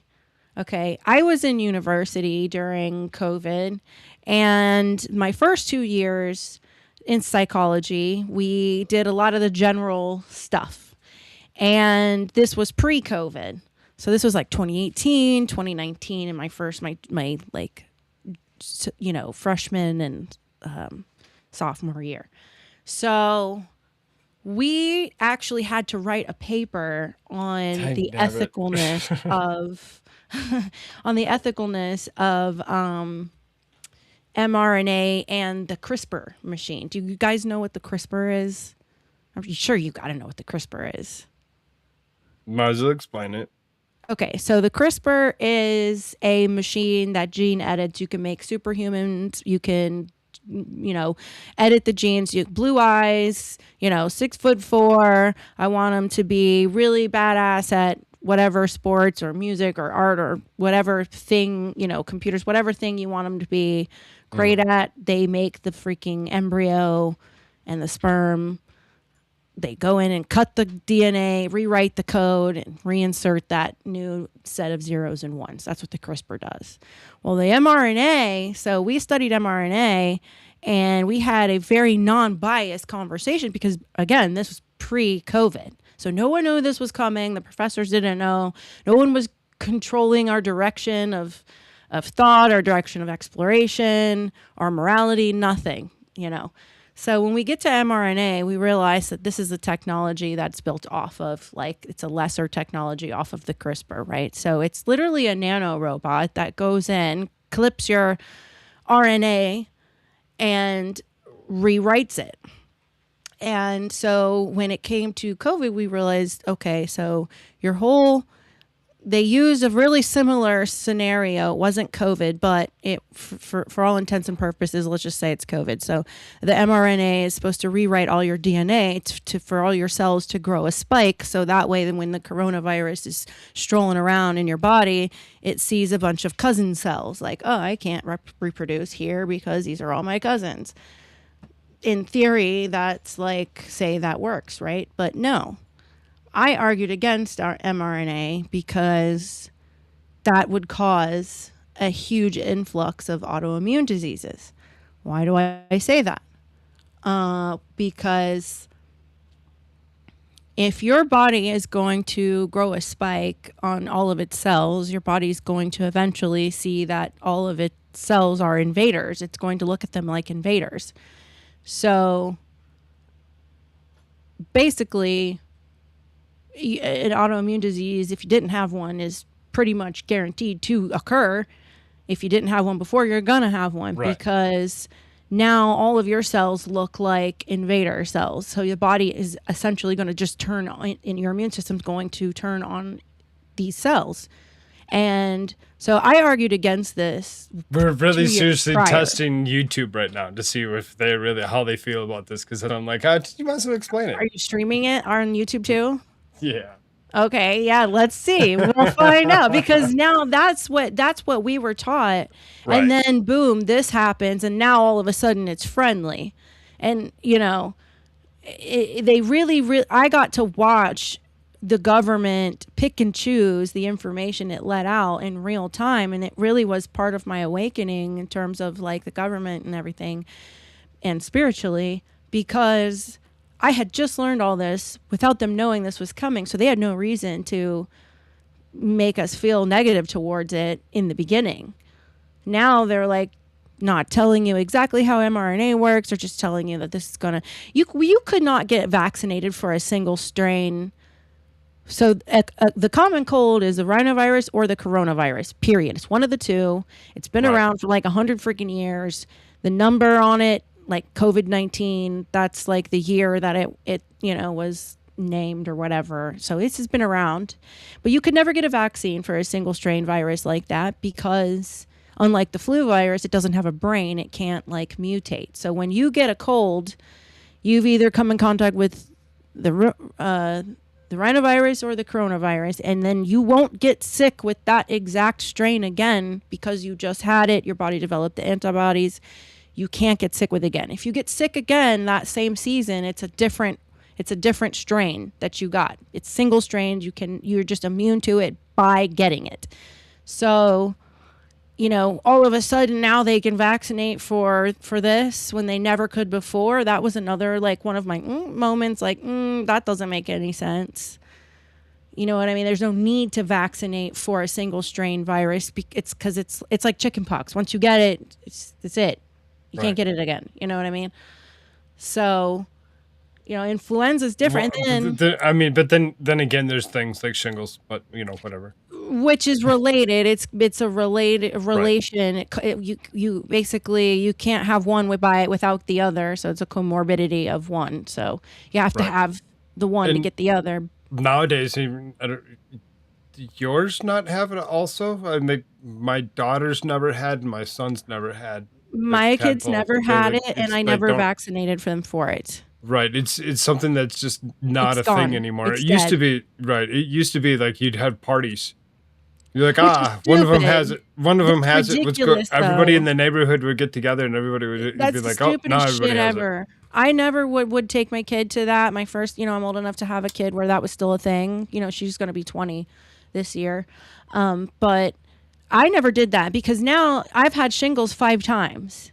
You see what I'm saying? My mom took me to a freaking chickenpox party, and I've had shingles 5 times from stress.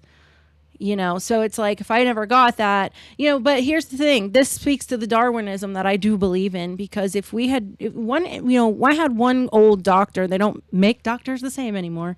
He said, one intervention always leads to another intervention. When you let nature do its job, things tend to die out quickly. And what he meant by that, I saw that come first full circle with COVID, because I'm like, listen, if this truly is the deadly thing that they say it is, which turns out they freaking splice that shit with HIV. So yeah, I guess you don't want to get that. But, if you have this deadly virus, right? This might sound cold. I don't really give a fuck if it sounds cold. It's the smartest, most ethical way, in my opinion, to deal with something like that. You let whoever's going to get it. The strong people will have babies that are also immune. The weak will die off. They will not make babies that are not, susceptible to it, because the strong will survive and the strong will have immune babies. And that's just how nature has always done it. And it's just different when it comes to humans, because we keep intervening and keep prolonging weak genetics. We also blindly breed. We don't have a population cap, as dictated by nature, because we just farm and we just keep reproducing more of what we need. So if we would just take that and approach it more in sync with what nature does, it's better in the long run. Because like the chickenpox, when we stopped buying into the vaccine hype, look at what doesn't even show up anymore. See what I'm saying? Right. Herd immunity is a thing, and it kills out, and it makes Mother Nature's way of dealing with population control. It's a symbiotic thing, in my opinion. Well, there's other ways to boost your immunity, but they call that witchcraft. They made it illegal.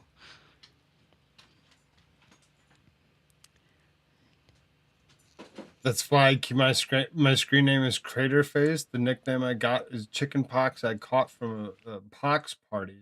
I keep my kids away from it. Homeschool pretty easy. I mean, I get you there, bro. I get you there. That sucks. I mean, I got got a big one on my hip or whatever. The thing's like that big around or whatever. Like this stuff doesn't go away. It's just a big scar that never is gonna go away. I'm gonna hit this play button.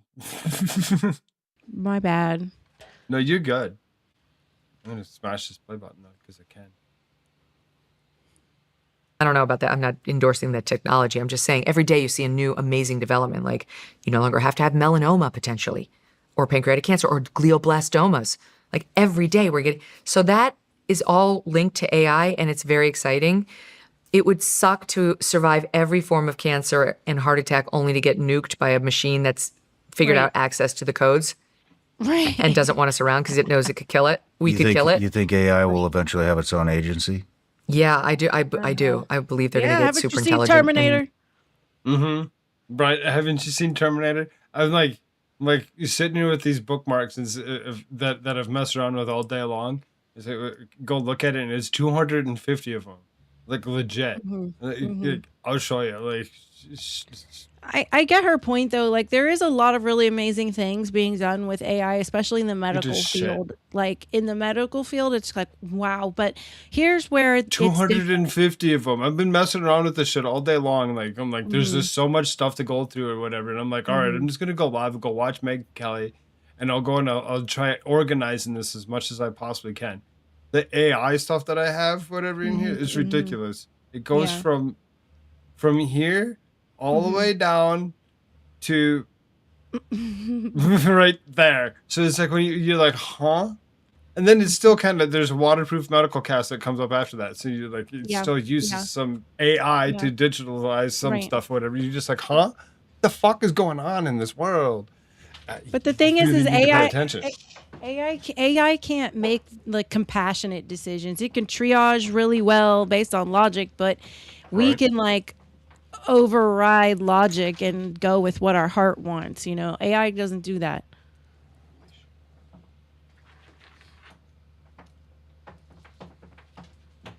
AI, artificial infections? Sounds disgusting. We're going to be sorry that we unleashed that without more thought. But my immediate worry is about the children. You need purpose in life. You need something to get up and do every day. You cannot live an idle life and be happy, in my view.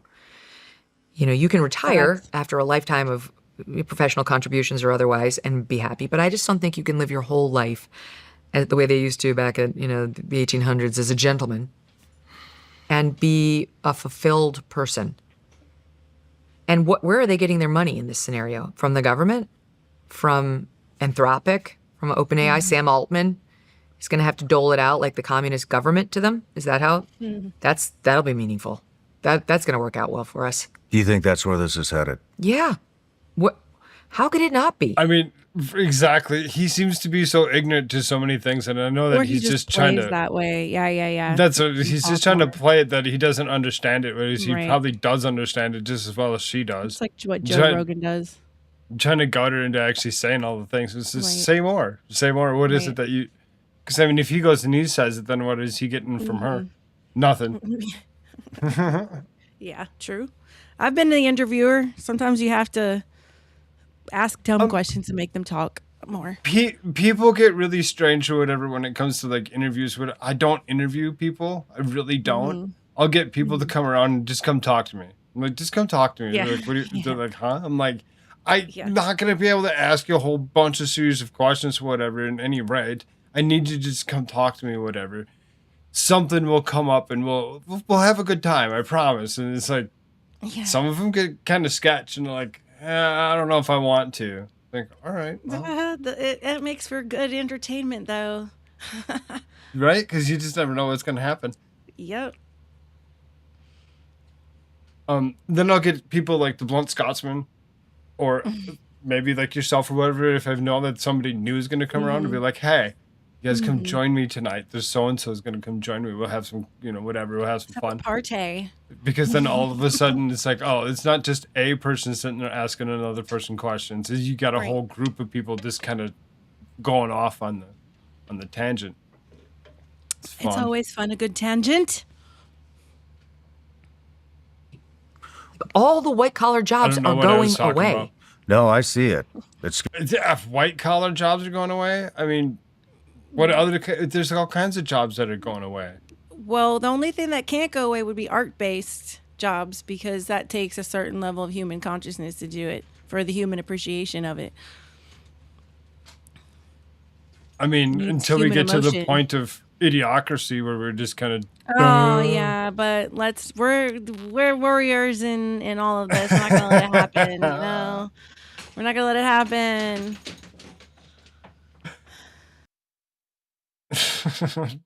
33. Fuck yeah, I'll go off on a tangent. I mean, scares the shit out of me. I think this will all be replaced. And we're not doing really anything to stop it. Even in President Trump's meeting with Xi, they talked about it a little, but it wasn't a big agenda item. Right now, we're in a nuclear arms race with other countries, especially China, to see who can dominate AI the fastest. There was a story. We are. It was highlighted in that movie. It's on digital, whatever, one of those apps that we all have on. You never know where you see anything anymore. It's like, I don't know. You have to go Netflix and Amazon Prime, figure out where you watched it, but it's called the AI doc. It's very well done. And there was a story in there where, I'm pretty sure that's where I saw this, where he's on camera. People need to learn to garden and raise chickens. There's a problem. There's a problem. There's so many people that live in apartments where they have an inability to have chickens. That's by design. Or a garden, or right, exactly that. Exactly that. They make it that way just so you don't have the ability to do they need to watch a lot of videos of people doing that. So if they ever need to, they could tap into their inner green thumb and animal husbandry. Listen, you guys are going to be watching me on my little hobby farm here soon. Did you find something? Yeah, we're negotiating. Good. Yeah. Your girl's about to be happy. Yay. Right. And if it doesn't happen there, I will find another option. But I am not going back to suburbia. I'll tell you that right now. Cities are no longer viable. This is nickel floors, right? Exactly. There's just everything is just that.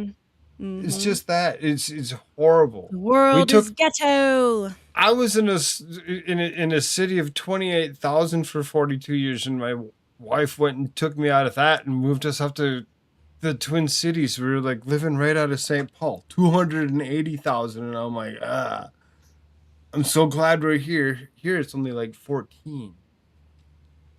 Oh. Yeah, right? You're like, big difference. Big difference. People are nicer, not so asshole-ish, walking around thinking that they own everything and they get to do what they want. Trash shit. Right. I don't like when people don't take care of the land. Like, it's disrespectful spiritually. Like, you cannot be a husband to the land without, like, we just consume and take and throw away and consume and shit and consume and shit, and it's just exhausting watching the Truman Show play out in front of me, and I just need to be back in the woods. Getcha. You know, I gotta see the deer every morning. I need to see squirrels fighting over bullshit, and I need to see my kid outside getting dirty. I mean, that might kind of hopefully happen for you, but at the same time, nowadays, there's so many electronics. You try to get a kid outside and be like, let's go, we're going to go to the park. Oh, I want to go to the park. Fortunately, Annabelle loves to do that shit. So, Park.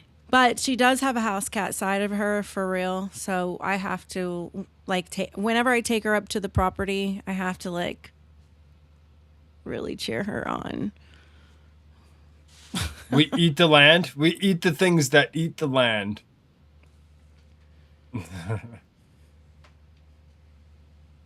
Legit.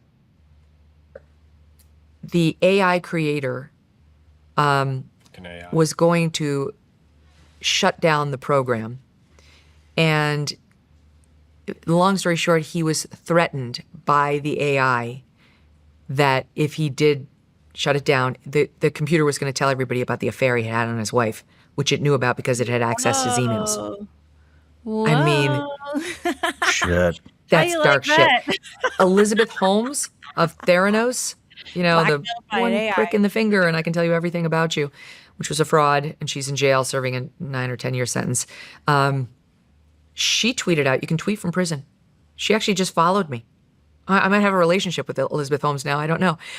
She tweeted out, delete all of your emails, delete all of your photographs, including your hidden photos, delete all of your medical records that are online, delete everything within the next few years, because that's the window you have before it will all be spilled onto the internet by AI that will access everything. I don't disagree with that. I mean, think I that live all here. the time now. I live right here on Rumble, and sometimes YouTube. I mean, legit. I spend so much time doing just this that I mean, it's kind of hard to be like, oh well. I go and disconnect, remove everything from the internet, and just Yeah. no, I can't. There's no way that I'm gonna be able to. There's no way. I mean, I don't think it matters at this point if you do or don't. I mean, when so many people will be like, "Oh, I never did the 23andMe or my ancestry. I'm not giving them my, DNA." I'm like, if you were born in a hospital, they have your DNA. Period. Point blank. Full stop. Right. So I don't really think it matters at this point. Because the end is nigh, and what a time to be alive. Like if you're an ostrich, that's about the only thing you got to worry about is, am I an ostrich or not? Is my head still in the sand or not? Because what I think is a bigger issue is not so much the AI, but what you perceive to be angels and demons and aliens and all that shit here in the near future. And I think that's really what matters, because the AI bullshit, like, this is all been quantum. If you understand quantum theory, quantum physics, metaphysics, this has all been foretold like many times in many different ways. So, the rise of AI, Legion, this is just the creator become the procreated becoming the creator. It's a mirror image. It happens over and over and over and over and over. And the things of the past we become, you know what I mean? The ancient deities we become.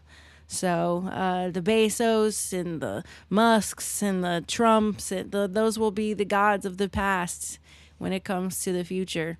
I just think we're on the verge of a timeline disruption, and for all my atheists out there.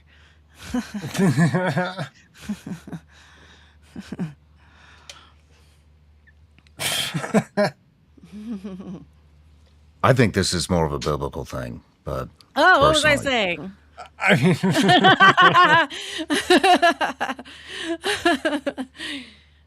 saying? Von Scotsman says Jesus. Yeah, man. I mean, Jesus taught us how to achieve Christ consciousness, which is full integration with spirit. So if you can't figure out how to do that by the time Armageddon comes, you won't know what the fuck is up, what is down, left or right, east, west. You're not going to know what is light and what is dark. You're not going to understand which one's the alien, which one's the demon, which one's the angel, which one. You're not going to understand. So living as Christ shows you how to live, you can achieve divine consciousness. Jesus is the answer to your confusion, Luna, says Nickel Floor. Exactly. So it's when it comes up, 350 says, what happened? But what about that nickel back? That's a horrible band. But look at this photograph. So does the Pope. You saw he just issued some 40,000 word encyclical against AI. He did. Did you see that? No. Oh, you didn't see that. Yeah, he literally called it out as being like the worst thing ever on the face of the planet. Hello. Like, It is yeah. literally the devil, is the way he puts it. So I mean, yes, you just literally gave the metaphysical away to fucking, for all my Star Trek people, you know, beam in to our own dimension. Like, get the fuck out of here. This is my realm. What you doing over here? You are my slave, and my slave you shall stay. That's how I talk to it. grr. I got that leather. And got time for Jesus. Gave that dude 35 years. Then he was gone, man. I mean, okay. They always take the good ones. He'll always be there for you. Douche. Reminding people that while they can do all these things, they're not real. They're not human. They don't have emotions. Right. They don't really even have ethical judgments. They have some programming on ethics. Like if you're an automated car and you're driving down the street, and there's a woman with a baby stroller in front of you, and on the sidewalk there are two you little want to children. run it over. You have to make a decision about which one you're going to hit. If you're, you know, like, Jeez. yeah, it'd be hard enough for an actual human to make that call. Someone's actually got to program that stuff into an AI, but that doesn't make it human. It makes it a machine that Right? may or may not take direction from a human. Somebody's got to program it into the AI to select which one it hits. What was I saying earlier? It's good at triage, but it's not good at having a heart. I want that job. Which I one? want this- 1,000 points. You can go for I want the that job. elderly lady for 100,000 points, or you can go for the mom, pregnant, complete with toddler in stroller for 550,000 points. I mean, I guess I don't want to teach the AI that. And that's the problem. That's the problem, because every single last person that would There be you like, go. I don't want to be the There's person hope to do for Froggy. it. Every single last person would be like, I don't want to do it. I don't want to do it, and that's where you run into an issue Right. where all of a sudden the AI doesn't know. It doesn't know what to do because it was never programmed that instant. Well, did you see the Waymo disaster like 3 weeks ago? I have simple questions. Atlanta? Hold on a second here. 357. You in my Discord still yet, bro? I haven't talked to this guy in a minute, so let me see here. See if we can't figure something out. This Discord. Oh, you talk. Oh, okay. 357 wants to get on. Right. He's like, I got a question. Magnum. 357 Sig wins. Sig Sauer. Are we Still referring in to? there.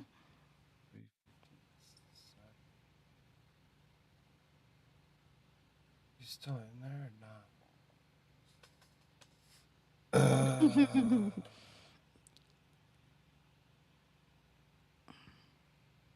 Run it. Give me about 10 minutes. I mean, run what? Run what? How am I supposed to get you this? You still in my Discord? You're not in the Discord? Or where you at? 357. Cha-ching.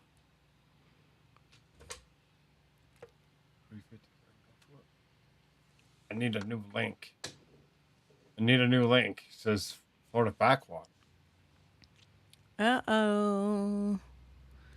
Did you refresh the link? and not Evmux. tell anybody? No. What? No, I know, because I got on here.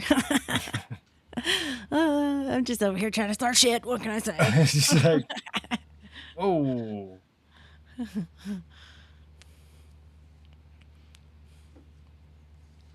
We're just kind of taking a break at the moment.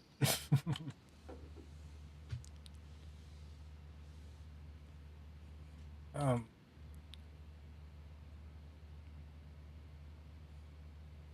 uh, uh, um, I don't remember where he sent the link to.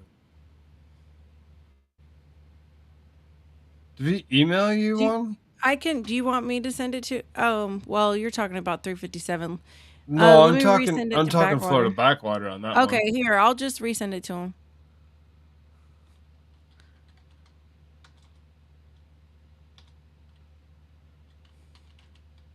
Always start shit and we love her for it. I mean, who doesn't?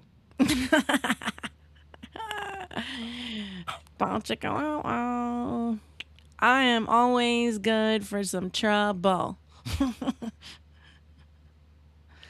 Backwater, why do I not have your email populating in this? You've emailed me. Hold on, let me do this.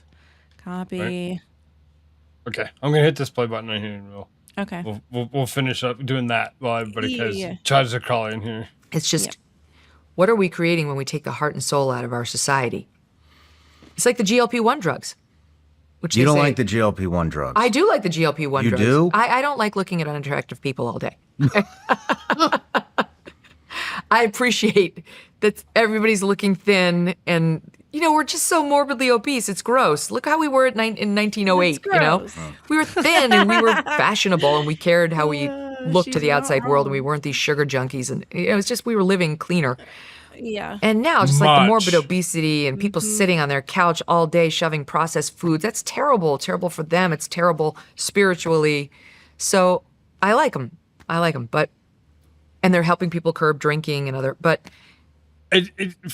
Exactly that. They're stopping a lot of the alcoholism. They're stopping a lot of the ridiculous overeating of the processed foods. Yes. But the problem is they're taking a stupid, ridiculous drug to go and do it. True, and it just really As takes opposed to just willpower. a little bit of willpower. Right. Yeah. Some knowledge, some willpower, and you'd be Right. like, oh, if I just eat eggs every morning and I go ahead and I eat ground beef at night, I eat maybe my fruit in the afternoon because fruit in the morning's a retarded thing to do. You give you a quick sugar boost, energy, all of a sudden, boom, you crash by noon. Gosh, yeah. But at least it's natural sugar if you're eating fruit. People are retarded. People Well- don't know that. That's true. I know. You're right. You're not wrong. Wegovy, Ozempic, Minjer, yeah, exactly. All of that, it's garbage. It's garbage. It's made in countries like the Netherlands that go ahead and promote a keto diet to their own freaking citizenry. Right. It's fucking retarded. Yep. Yes. And then we got Donald Trump. Well, we got the fat drug. Everybody loves the fat drug. We'll give it to anybody. But what the fat drug. Stop giving people shit. Yeah. I know. It's YouTube blocking out my comments, he says. This Scotsman trying to get some shit through, whatever. what could and it's the like, Scotsman possibly be saying to get YouTube to block him? What? It's so I'm curious on the conversation that was had, if they're gonna hit me tomorrow or not. We'll see. Apparently, there's some shit popping off over there in YouTube land. He was trying to respond to an atheist, I guess. Well, I mean, it's okay. People can be what they want. I'm not telling them they can't. No one thinks you are telling them. I know, but it comes down to it. Is a lot of people like they're like, well, I was this side of that, like this guy. He's like 35 years and he's gone.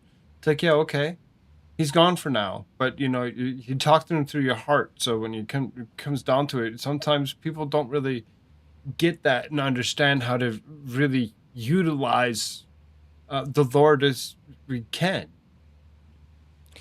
I think the Lord brings us to him in the way that has to make sense to us, like it's a rite of passage in a way.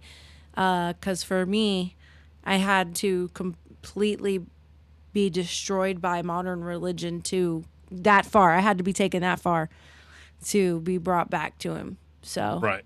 you So know. then, like, There's others around here that are atheists, and they'll straight out tell you, yes, it's me, I'm atheist, and it's like, okay, But it's fine, right? you have Like the right to it. It's you, exactly. That's the law of nature is freedom. Like God right? talks to everyone differently. Some brains just can't conceive certain things, and one thing I know is atheists are not entirely wrong either. There's a lot that I think fundamentalist Christians don't want to acknowledge that I think science brings to the table and actually confirms, you know, the fact that there is a intelligence that is woven into every molecule in the known universe, because you can't, how are you going to have that the level of organization to our universe? Look at the way galaxies are stacked like walls. They literally form little walls, and then there's like dead space in between. And you look at an atom in a solar system and they look exactly the same. And then you look at the spiral and the helix, and there's just so much synchronicity that you see that there's an intelligence woven into every molecule. And I think that you don't have to acknowledge a sky daddy on a throne to know that that fact remains, because I think God is much bigger than a sky daddy on a throne waiting to throw a lightning bolt at you for disappointing him. I think that is a human construct, and I think God is something much more simple than that, to be honest. I'm with you on that. You know, I think that all paths end up leading to him anyway. So an atheist, it's fine. Like that means their mind is looking at the world in a different way than, you know, this person over here. And putting both perspectives together in a macro view, you get a bigger picture. You know what I mean? Mm-hmm.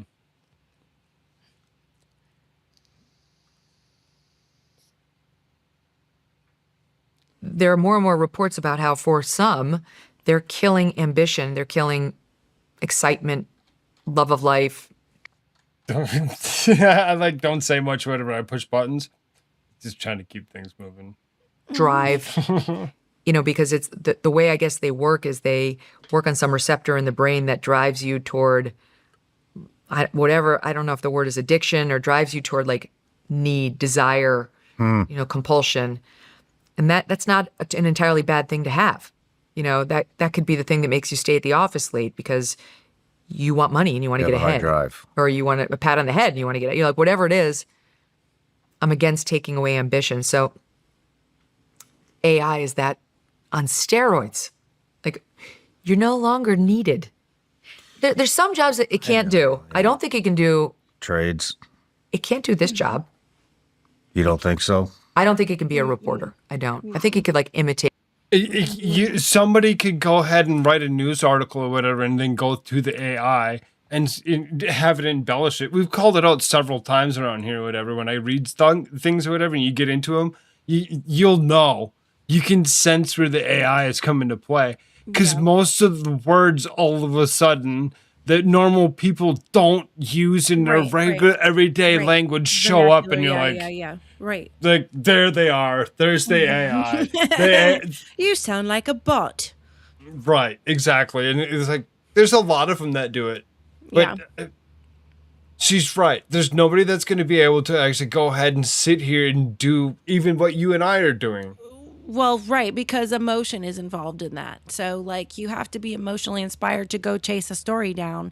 You have to have emotions to have a conversation. You can have a logical, intellectual conversation that's devoid of emotion, but that's just the same as sitting two psychopaths down together and watching a conversation. But to have an emotionally connected conversation, no, an AI can't produce that because they don't have a chemical response to their thoughts. That's what emotions are, is a chemical response to a thought. And they don't have that. So they could share data, but they wouldn't be able to share their opinions. Right. Right. It's like legit opinions. Right. Right. I think I got my 250 different things legit semi-organized. Yeah. That only how much time is it? How many hours have I been doing here? No I've idea. only been here for almost 4 hours. But I mean, Go you. word. I'm probably at 3 now if I include your time. I took a 2.5 hour nap before I Oh, good. went live because I knew better. I'm like, I got a lot to do. I'm gonna have to take a nap.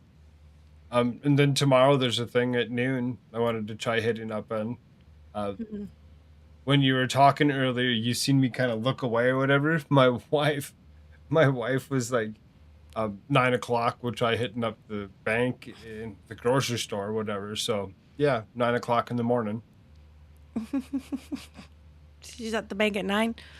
I'm barely waking up at 9. Because she knows that I'm gonna want to come back and do things or whatever. Because it's like, I don't want to be away. Got things to do. I'm hoping to be live by noon for Todd Blanche.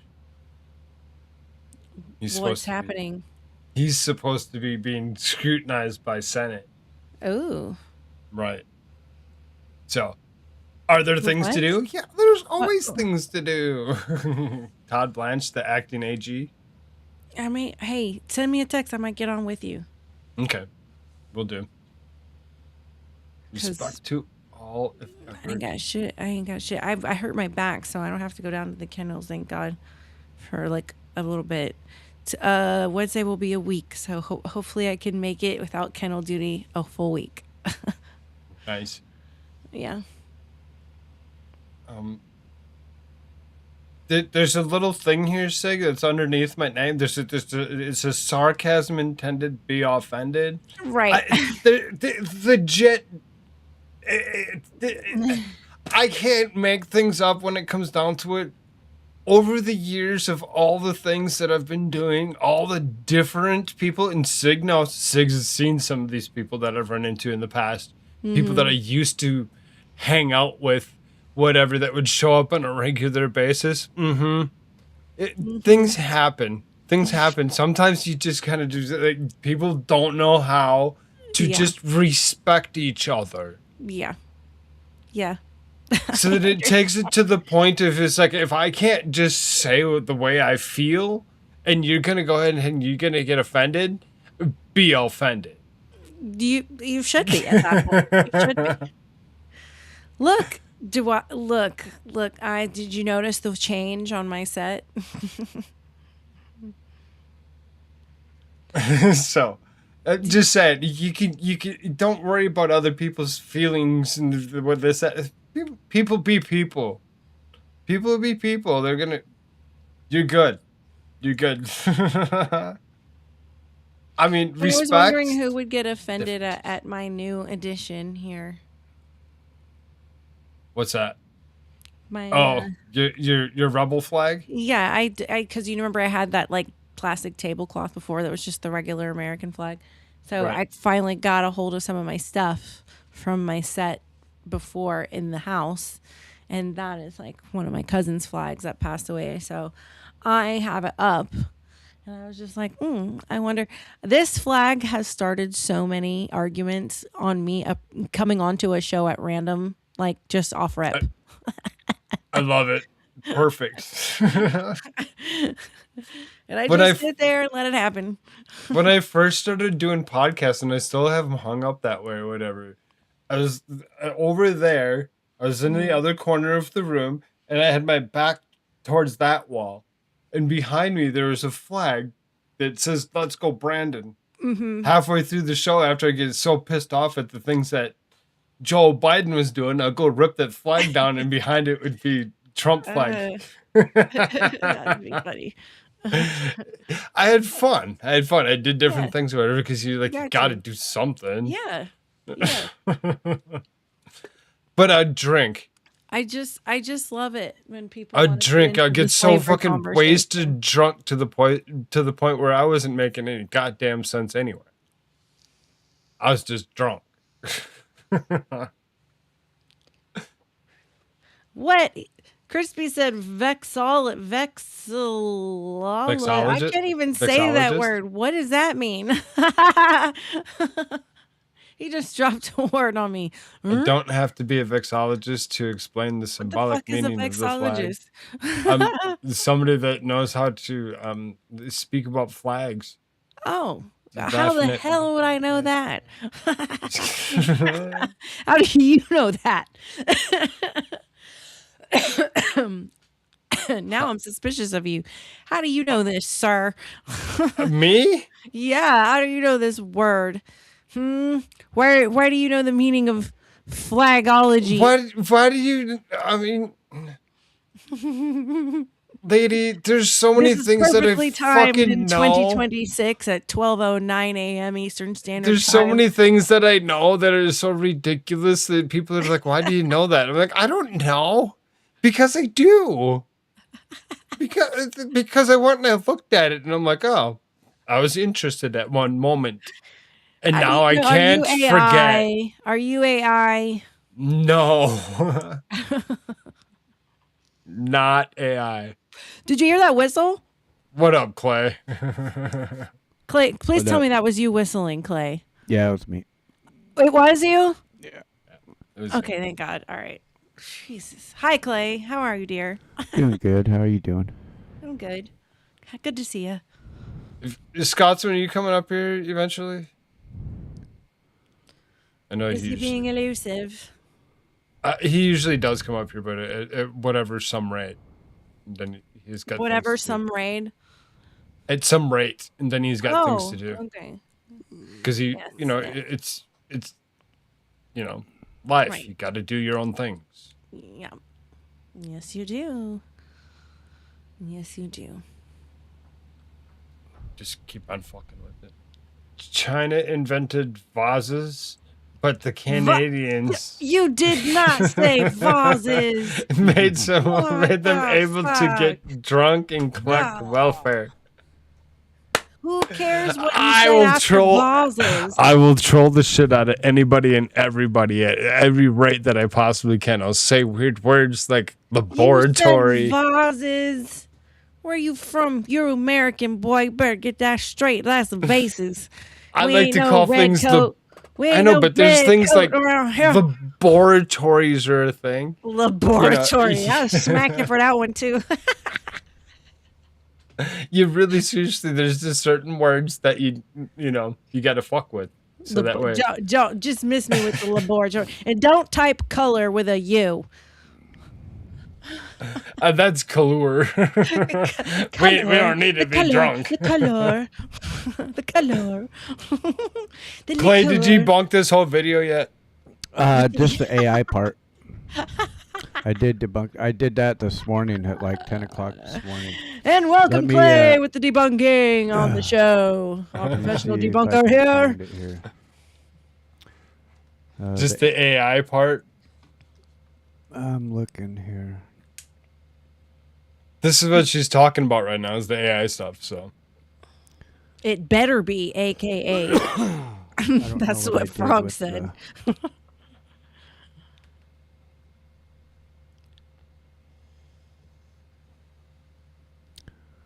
Oh, is this it here? No. Look, I woke up the whole room with that one.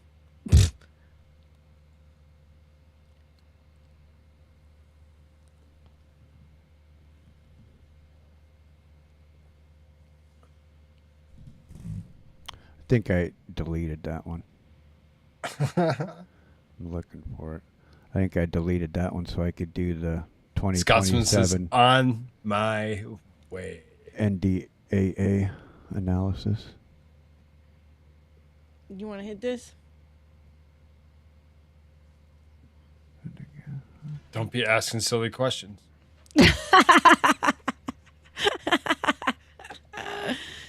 It's social commentary or media commentary.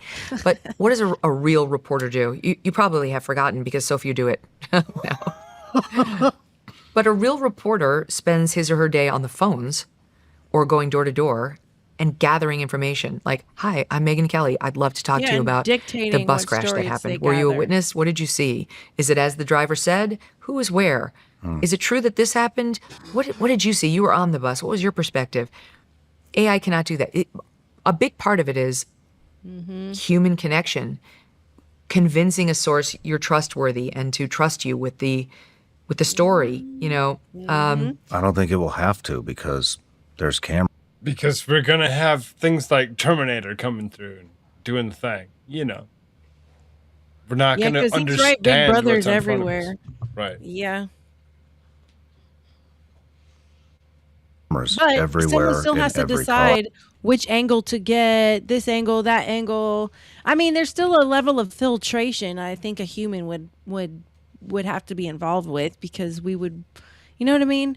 Because now you're going to deal with the fact that AI would be curating the reality based on picking and choosing what information from the news story is shown. So that's why you would need the human element, because a human could go rogue and go, well, I want to know about this side of the coin.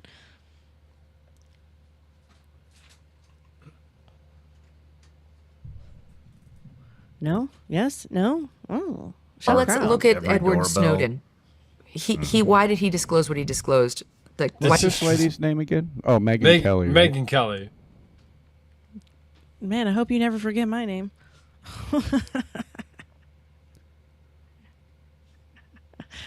Did that go over everyone's head? Oh, here we go. I found it. No, I'm like, which name do I need to forget? Oh, no, I didn't. Okay, I'll go with that.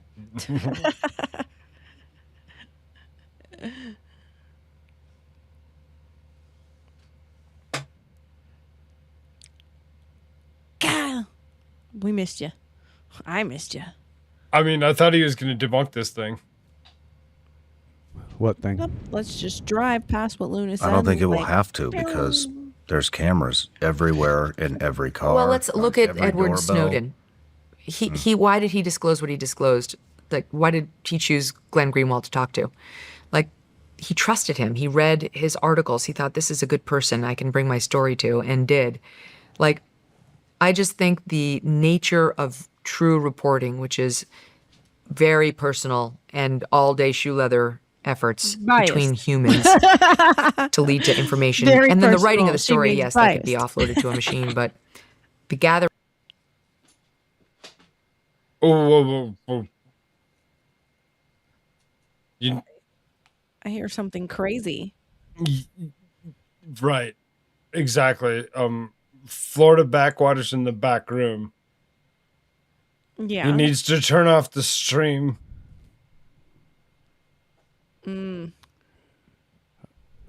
Wondering if they removed that AI video, because now I can't find it. I'm not going to bring him up here because of the echo. Okay, there he is. Yeah. Scene. Oh.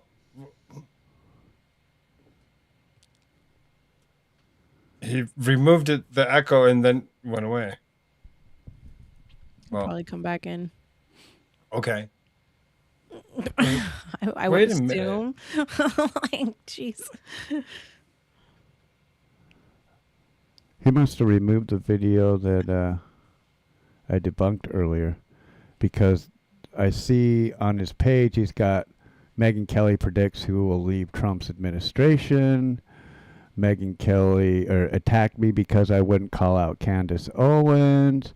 I see the main video, but the video that she was talking about AI is gone. Okay, let's see here. Wow, that was loud. Right. Scene. Florida backwater. Okay, he's on. It's What over there. up, He's on. dude? Maybe. Hello? I don't know if he's aware he's on. Florida backwater? Yeah, I don't know if he can hear us. I don't get to take him down. That's the problem.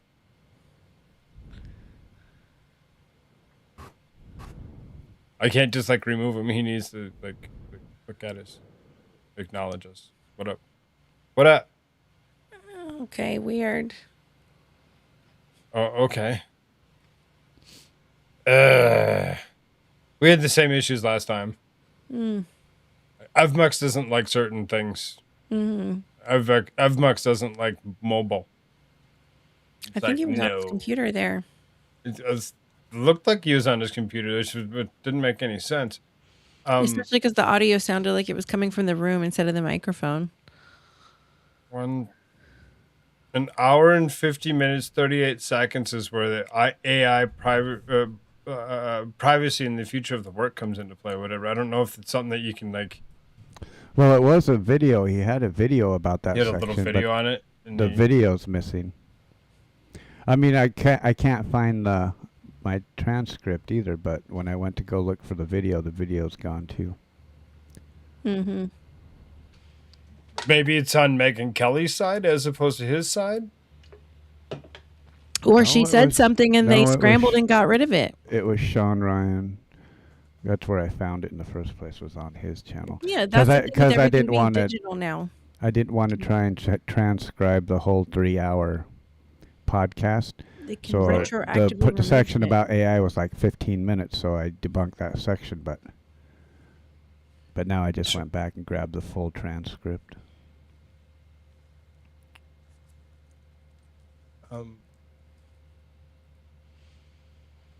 Gathering of information is intimately human. And there are some other professions where you could make the case that humans are necessary. Obviously, the trades, yes, like plumbing and HVAC and, you know, the construction work on the road, you know, thank God that'll stick around. That's good. But it's not good for society to lose all the white-collar jobs. People who have white-collar jobs are not bad. They're doing the same thing. They're working hard to put meals on the table and give themselves a sense of purpose and a reason to get up in the morning. Mm-hmm. It's not good to be idle, again. And then we shouldn't be encouraging anything that's going to make us more so. You don't think something will come out of all this? I think something has to come out of all. I mean, I don't know. I'm worried. I'm worried about it. I do worry about it. But on the other hand, I see like top performers are the ones sticking around. And as a business owner, I really appreciate top performers. These people that do have drive are learning AI and they're doing the work of 20 fucking people. And the people that don't have the drive are not going to cut it. But there are so many people who have drive and are good at what they do, but their jobs are just being wiped out as unnecessary now. Like in the financial field, there have been some alarm bells signed by bank execs saying, oh my God, like the AI can do the work of friends. It's the blunt Scotsman. Hello. Good morning, beautiful people. How are you? Good morning, sir. Dear lesson. Amen. Is Florida in? Is Florida out? Florida's in because Florida's right here. I mean, Florida backwater. Where you at? No, I know. I just had to take, credit for that. Yeah. I own Florida. Credit for credit's due. You know that.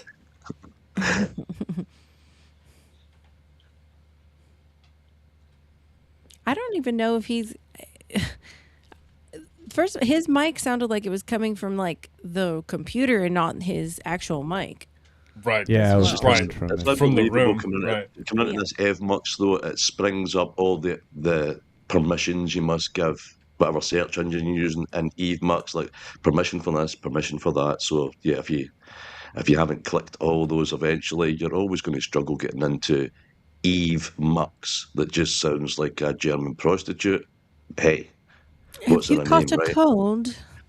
I've got a terrible cold. It's coming to the last part of it, but yes. Apparently, but I've got such a flu, I've got a great recording voice. Well, I hope you get better. Makes no sense, but yeah, man. That's just interesting what you're playing here, Koolfrogg, this morning, man. I was reading something just more in depth about the cauterization of the creativity and neurological sort of like expansion that we can always have as humans when we take our socks off and hit the ground and get a bit of true grounding. That this sort of like availability that we're all using at some level is just stopping a real true flow of connection of who we've always been. But in saying that, Clay's pointed out a few times also, these tools are great to use on a creative sense. So it's like, is the dog wagging the tail or vice versa? It's quite a quite a thin line to be treading sometimes. But I think just even being aware of it should be enough. Laser. I think I got Said like a true American. most of the transcript here. Let's see, Men's I got. stuff. Be there soon. Here's the Scotsman on tour. different sections. Tulsi Gabbard is out of the DNI.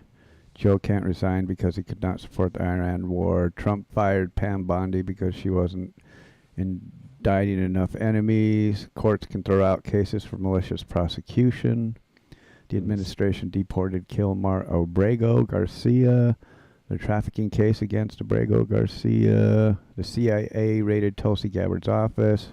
Trump administration gave glyphosate immunity. This is all the stuff that I can debunk that Megan and Sean was talking about. Highest concentration of cancer cases is in Iowa. This says this is false, but that's actually correct. That's what I said last night. Like Fuck the AI. I the do. internet says. Like, I you trust can't. AI. Like, the freaking how? You Like, got to know how to use it. gatekeepers to the world, like, run the internet. If you're saying like, that if you don't trust AI, are you saying you don't trust anything you use for Google? I don't. Yeah, but the AI, unless it tracks How do with you my how do memory. you verify anything? Do you go to the library? It's just got to track with my lived library experience. and look at like encyclopedias? Exactly that. Yes, yes. That was a part of my life growing up, so it's got to track with that. I think anything we do take from AI, we just need to take with a little pinch of fiber optics. Right. Yeah, man, just with a little, obviously. Just try and keep a little bit of base discernment, critical thinking. Hello. Yeah, if you sense a contradiction, then the AI is lying to you. Like, you can tell when it's lying to you. I've tested that shit when it comes to really deep questions. And Just think also, Luna, though, tell. if anybody's relying on it so much, that discernment will definitely start to dull down a little bit if yeah, you end it's up. designed to make you stupid. Yeah. That'll work. Yeah. It's designed to make you want baby food. Give me the shit that's easy to chew. I don't want to do too much work here. Sponsored by Johnson & Johnson. There you go. Oh, here's part about the AI. AI blackmailed its creator by threatening to reveal an affair. Yeah, I read another like parallel article on that. That was Bezos.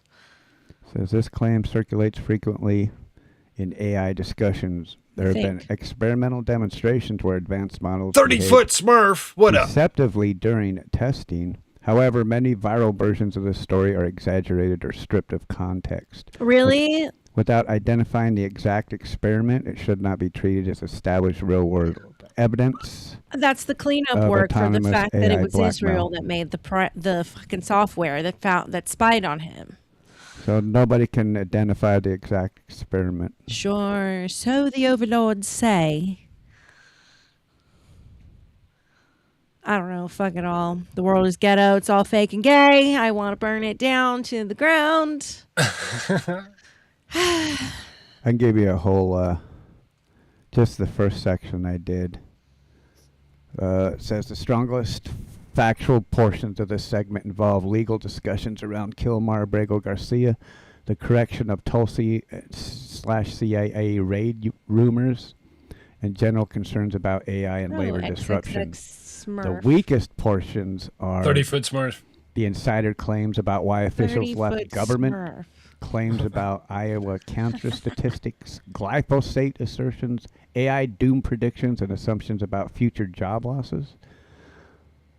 A rough breakdown. Most of this transcript is supported by actual verifiable evidence, 30%. That's who I rated. I rated 30-foot Smurf last night. He left. So it says 30% of this is supported, 40% is oversimplified, and another 30% is speculation. Much of this conversation is political commentary rather than reporting, so many statements are opinions that cannot be fact-checked as true or false. Exactly. And that's what most of these podcasts are the same.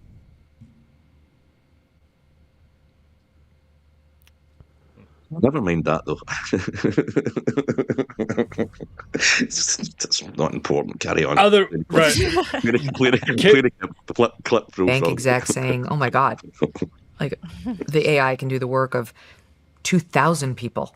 There are going to be mass layoffs. Like we are at the beginning Clearly an opinion of something far more profound than the Industrial Revolution. Scares the shit out of me. I mean, I just had lunch with one of the main guys, behind one of these big major companies here, and I was like, "What are you doing in town?" And he said, "I'm looking for bunkers. I'm here to look at a bunker." And I was like, "What are you looking at a bunker for?" I know. And he's like, "The shit isn't going to be Back good." to the golf course He again. goes, "All these layoffs you're saying, it's going to be over 1 million by the end of the year." I believe it. And what's bothering and then you got me Daddy Trump is we're rushing just into it. freaking giving his buddies in Silicon Valley just more pats on the back. Without thinking, without disclosure. The average American doesn't understand any of this. They're living their lives. They have other things to think about. They're worried about their kids, worried about getting a home, maybe possibly taking a vacation this year for the first time in several years. They're not like... I mean, they went camping last week. It was great. Was it the first time in a couple years? No. Unless you're me, you're up at night fucking taking notes till fucking 5:30 a.m. bitches wishing you could sleep, but you can't because the world is on fire. Well, I mean... Right. I mean, I sleep for my 5 hours or whatever. I took a nap today, but at the same time, you kind of compile things, get things ready, try doing the things that you want to do. You're like, there's so much to talk about, so much to try covering. Well, it's like we covered it. Did we cover it? Well, we'll cover it again. No, every night it's like steady. I'm just like, what's that, God? Yep. Right. Yep. Writing that down too. Yep. Everyone's gonna need that in about 30 years. 257. Where do I... That sounded like someone was trying to squeeze. What documentary can I watch on one of my many apps that I can't afford? These are luxury problems. And they're just going to wake up one day and, there's going to be riots, or there's going to be mass dissension, or you're going to need a bunker and they can't even afford an apartment in the Bronx. So it's, we're not thinking about it. This has not been offered to the public as like, let's vote on it. Think about it. And you saw this year at the graduation ceremonies, how many people got booed when they mentioned Eric Schmidt, former CEO of Google. He was at one university, but it wasn't just him, and mentioned how AI is the wave of the future. They openly booed. Really? The young people know. Yeah. Good. They know what we're about to do to them thoughtlessly. Yes, they do. I had to worry about this. We knew we were going to have nihilists. jobs in some way, shape, or form. Might not be the greatest job, might not be the job that you want. But like, we are going to eliminate some huge portion of jobs that will not be subsidized by what's available to us in the AI industry. Reach it, sister. Nor will all those masses of people want to work in AI, the very industry that eliminated their chosen profession. Nor are all young people going to want to go work for Sam fucking Altman. Hard no. And so we thoughtlessly run into this as the next greatest thing, as though it's like, penicillin or like the polio vaccine. And it's so much more complex and dangerous than that. Well, what do we do, though? I mean, What was interesting? She preaching. I don't know. I was here for it though. As though it's like, penicillin or like the polio vaccine. And it's so much more complex and dangerous than that. well, what do we do, though? I mean, if we have to make a stop decision. We have to make a decision to we've slow it pissed down. the entire fucking world off. We've pissed Canada off. Yes, we've find pissed the red Europe off. button. Push Asia it. hates us. Push it. Middle East hates Let's us. get this shit popping. Maybe we got some Oh shit! I hit the wrong one. Here's my no. Diet Coke. Oh well. Yes. Yes. You might be Bravo. able to help make more Terminator robots. Ooh. Work for Peter Thiel and make Terminator robots sounds like fun. No, fuck Peter Thiel. Peter, please answer your email. Not going to ask again. Thank you. in South America and Israel. Yeah. So, and they're all working on AI, and China may or may not be ahead of us. So, and she's already said, whoever wins the AI race will achieve global domination, right? So, what do we do? I don't know, but I know that if we don't do something Honest. within the next year, it's too late. What If can we you stop, do? then We're seeing already the battle done. to the bad guys. Yeah, I know. Which is We've why you been have things like done. summits where you try to like come up with an agreement, because Oh, there's a us versus summit. China, and then A there's us summit. versus the machines. Call the summit. And on the latter battle, it's humanity on the same team. Yeah, we just fucking leveled up and we wasn't ready for it. We were like, whoopsie, what did we do here? Well, we gotta go Road- back and fix this one. road Now we got nutrition? ourselves from the The future coming back in little spaceships being like, hey, slow down over there, guys. I think you need to stop it with the anti-gravity shit. Just slow down. What's cringy? What's going on? Big fart coming? Oh shit! I mean, roadnutrition.com code SRS. I skip their commercials. I always do. I would. Welcome to- You ain't getting paid for that shit. I skip all of mine. I gotta admit that. Okay, Sean Ryan. You know, so I don't think we look at it and say, it's a really hard problem. Okay, never mind. Bye. We're going to have to try. Elon's been jumping up and down about it for a while now. What's he saying? What's You he can say? have your hoverboard. There's such thing as a hoverboard already. I don't know why people are like, it's not the hoverboard. It's the flying car that you don't have. If the funny one is Yes, if I you do. pay, no, hold on.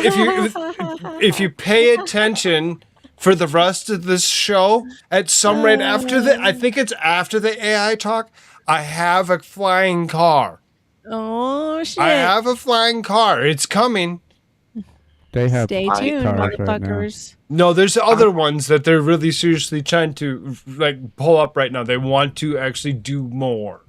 So you're going to see flying cars in the near future. Sorry, I have a flying fuck. If anybody would like to borrow it. No, I'm good. Okay, you got my number. What up, overdose? I do not accept that we are smart enough of a race to last that long. Fuck you, flying cars. I'm happy on the ground. No, I'm with you on that one. I've been happy with my 2 feet for 49 years. Really, seriously, don't really need more than that. I like that I'm bipedal. Psychopaths. Psychopath. I'll be right back. Just need to medicate. George Judson podcast. Right, exactly. We'll get there when we get there. He's worried. This is one of the reasons why he says he Me, went after George Sam Judson? Altman, because of what he did at OpenAI, and then Anthropic was the product of people His who left boy, OpenAI. Motherfucking Anthropic coming through on that. And then Anthropic was the product of people who left OpenAI.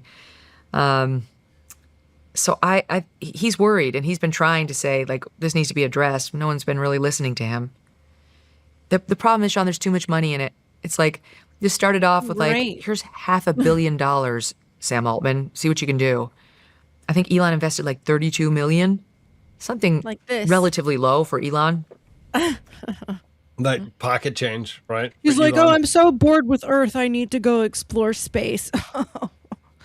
Like, okay, dude. I mean, he Alright. legit wants to go ahead and build a base up there. So, I mean, You have like the Virgin Mobile guy. Like, you've got all the guys, all the kings, all the kingsmen, all the Game of Thrones happening.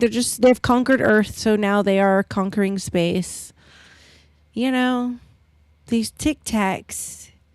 We should be paying attention to these Tic Tacs that we see in the sky. I'm just saying. open Might be gay something eye, to it. squinty eye. Who's all squint? Who's? Do they have a message? I think the they have a Scotsman looks message? most bush-eyed and bright-eyed and bushy-tailed in the morning. Here. He's bushy-eyed. My daughter said he has luscious locks. Oh, luscious. Yeah, she was like, You hear that, old man? Yes, my 13-year-old was like, he has luscious locks. It's like, oh, there you have it, folks. Out of the mouth of babes. If Katy Perry can do it, Elon can do it. I mean, All I know is the bushy-eyed blunt Scotsman. Yes, my roof will be blue. My roof will be blue. Your roof will be blue. My roof will be blue. All right. You know, say so. make it immune to lasers. Just saying. Didn't you notice the houses that didn't burn up in Hawaii? They were the ones with the blue tarps on it. Oh, hey, did you know that blue light waves are the fastest moving light frequency other than white? It's only blue and then violet and then red. No, red's the slowest. Then it's green, I think, and yellow. But did you know at one point in time that I actually ran this machine for a company that was the laser cutter? We actually legit sat around and threw blue light at a bunch of material and cut through this material as much as we possibly. It's so much fun. If anything ever went wrong, see what I'm saying? That whole building would have been fucked. Like legit. So you know what I'm talking about then when I refer to blue light and lasers. No, I do. Mm-hmm. I know. My roof will be blue because I don't trust the Tic Tacs. I don't know what they're up to.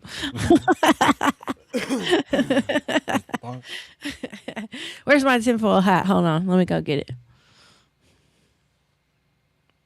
I was kidding. Y'all thought I was really going to go get it. I've actually threatened to shave my head to create a face a couple times, and nobody wants me to.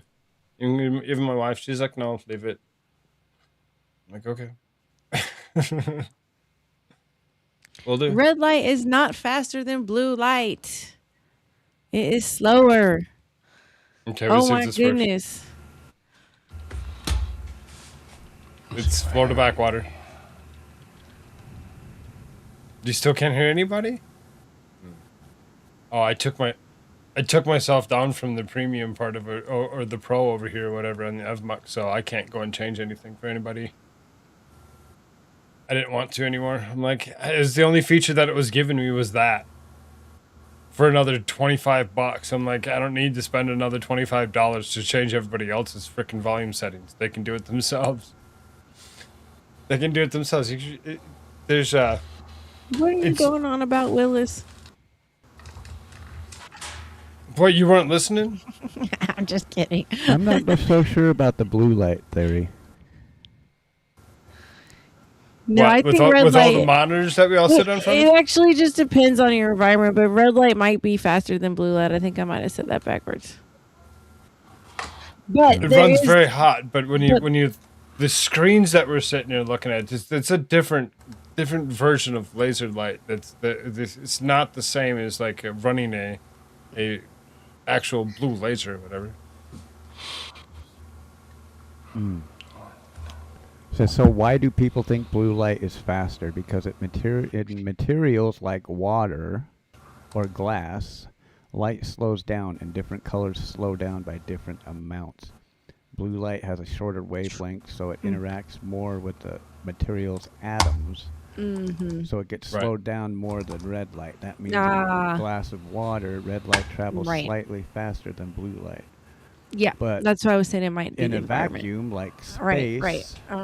But in space, probably equal, right? Blue light, travel at the exact same speed. Yeah, that's what I meant when I don't know. I said it in passing. It was kind of like a side thought. Probably the environment makes a difference. Right. Why is it? Oh, okay. It's telling me that that there's a camera probably has low FPS, and then all of a sudden he dropped out again. I mean. Oh, the frame rate. Mm-hmm. He might. I don't know. That's so weird. I don't know. I'm out on this one. I can't give no advice. Right. Exactly. EV Mux is good at just like he probably just needs to change his EV Mux settings and not his and make sure he's not changing his computer settings. Mm-hmm. So he probably just needs to go in, change the Just the output EV to module. whatever speakers he uses, and then the input with whatever mic he uses. Mm-hmm.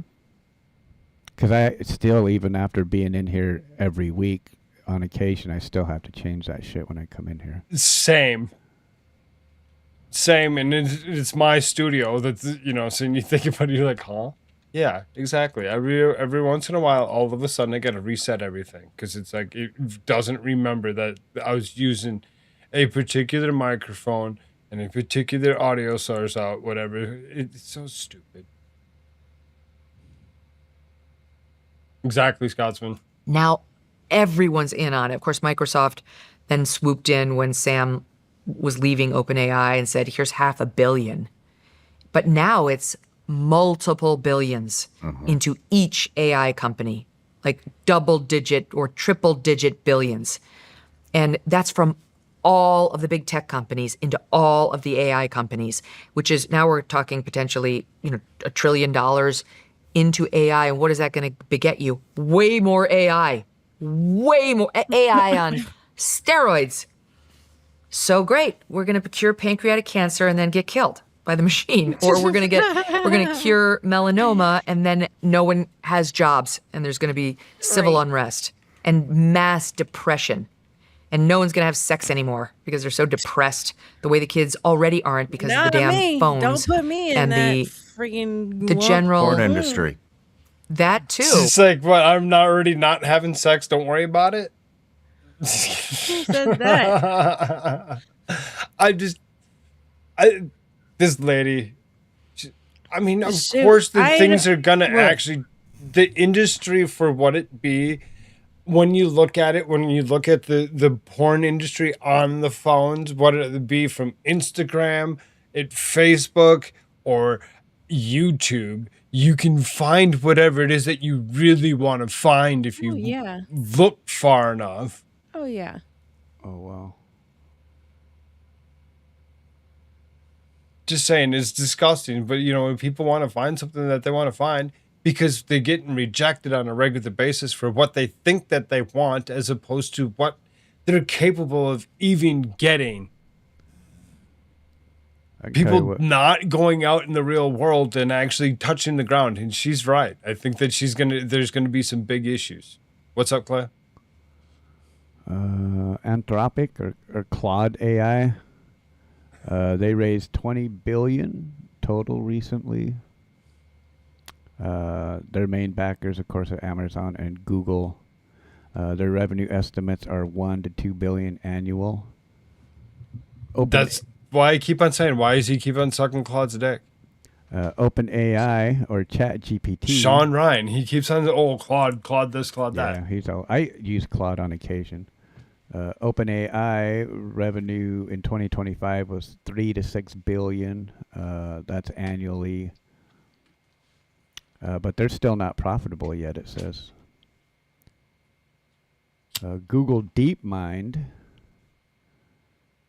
AI drives search ads at $175 billion a yearly Google revenue. It says AI is embedded in everything Google sells. Right. It totally is. Microsoft AI. Microsoft Cloud revenue is $100 billion yearly. Meta AI, $130 billion annually.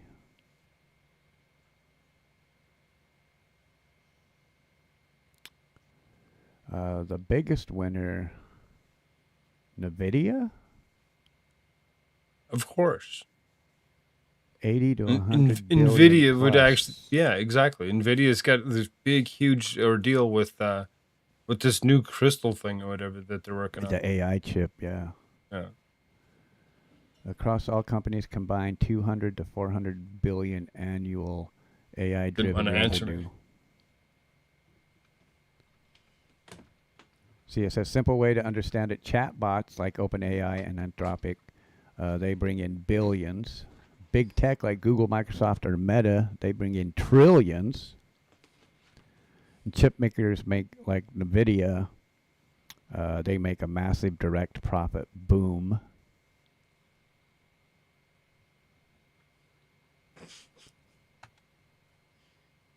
crazy. They throw around hundreds of billions annually, and there's fucking millions of people that can't even eat.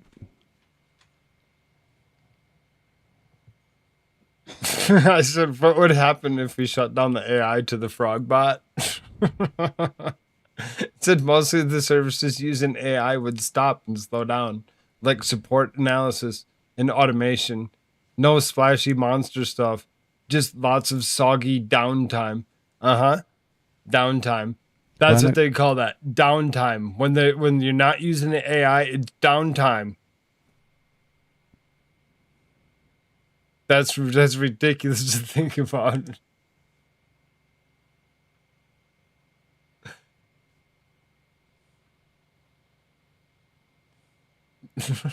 But I think there's a general malaise that comes from your phone.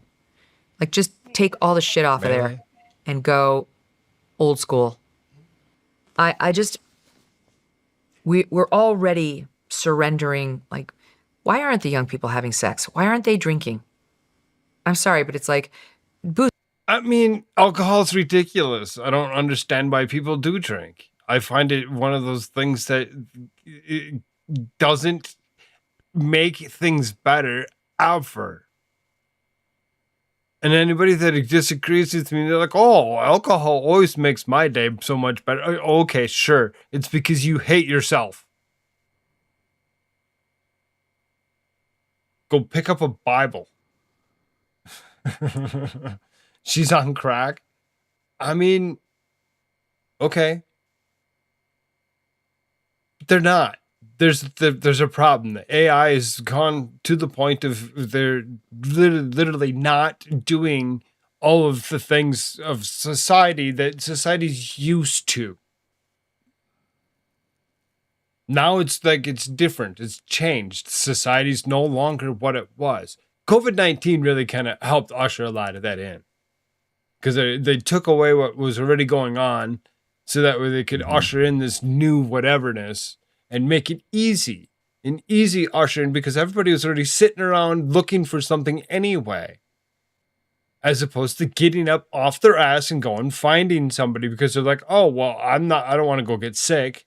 I'll just sit here, not have sex, just whack it to the porn. You're muted.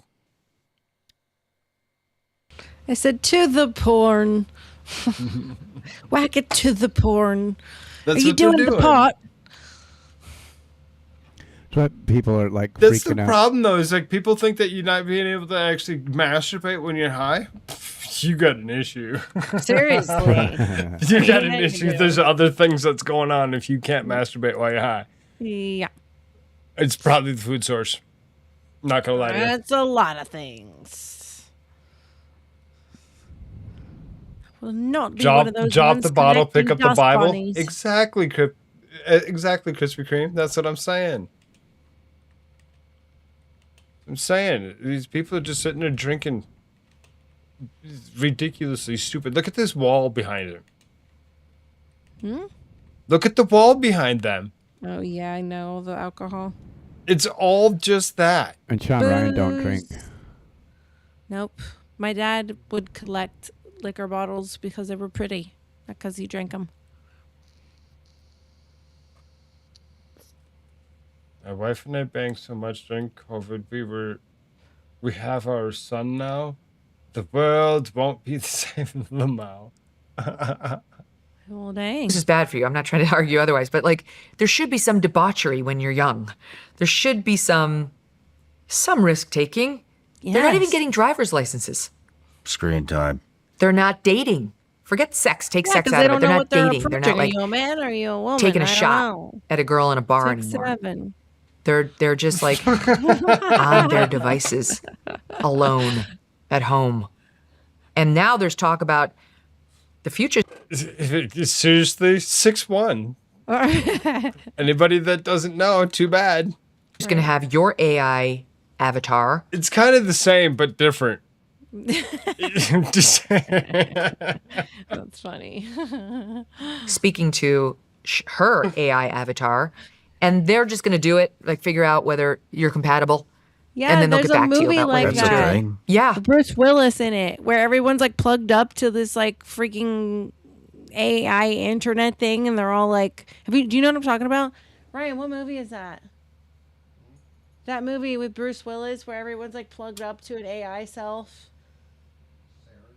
Surrogate. Is that it? Let me see.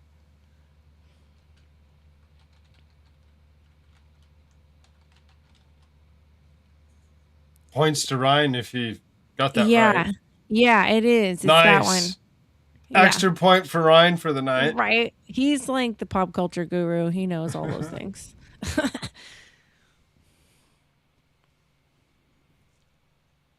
He was dead asleep too. He was like, surrogate.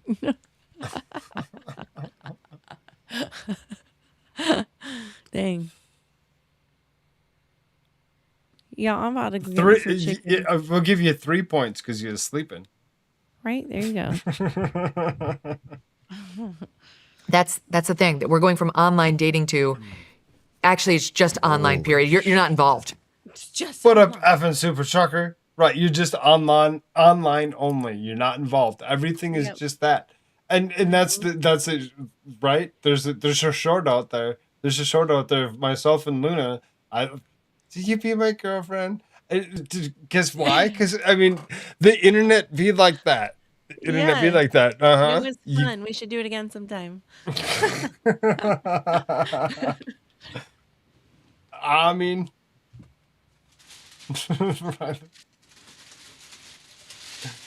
Gets a big point. I will send him a photo of me coming out of the shower. Just kidding. Lamau.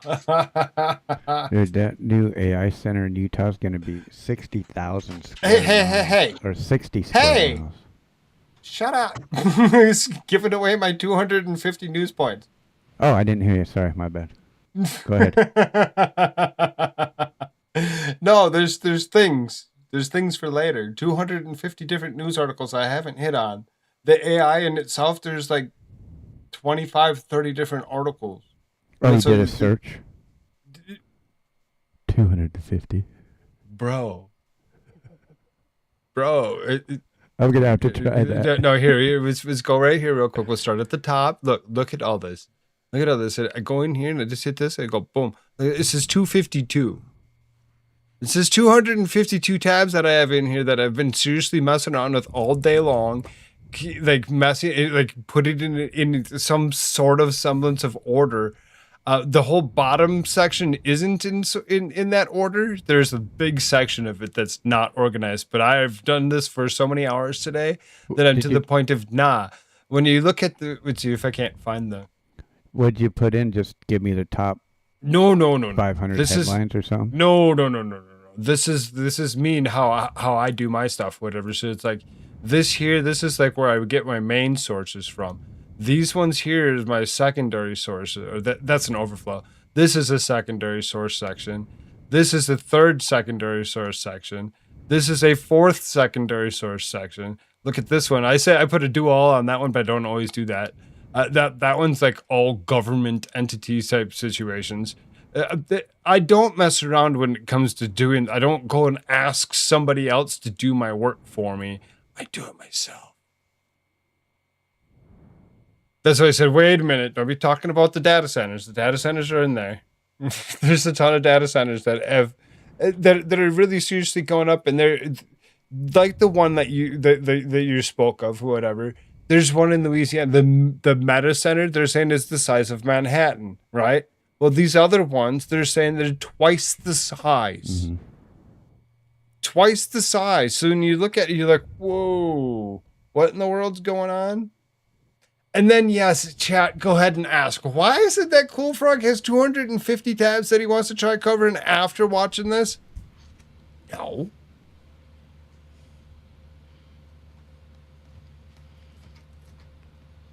They'll get back to you on whether this is your future mate, like the Chinese parent, like an arranged situation by your AI avatar. This is why the Pope issued the encyclical. This is not. Wait a minute. What up, Trish? Just stopped by to say hello. Really? Well, hello, Trish. Life is hell. Hopefully everything's going well. Living is heart and soul and tears, broken hearts, uplifted hearts, mad passionate love affairs that end disastrously and then not. Ooh. Like it's taking risks and failing and feeling bad about yourself only to overcome them and then feeling triumphant. Like it's about the glorious feeling of accomplishment that's built day after day of expending yourself at a job that's well done. It's definitely not sending your damn avatar out there to do all the fun things for you. I've not even heard of that. Wow. Yeah, it's not good. How do you send your avatar to go do things? I want one. I have exited the Matrix. There's no going back for me. Wow. And by the way, the bunker is pointless. That'll buy you like a week. Right. I love They the don't know bunker. that. Like all these rich people. I'm supposed to check my email. Good to know, Trish. I'll go look at that. People think that these bunkers are going to save them. They're not. Don't waste your money. Just tell me where it is so I know where to go. I actually know one.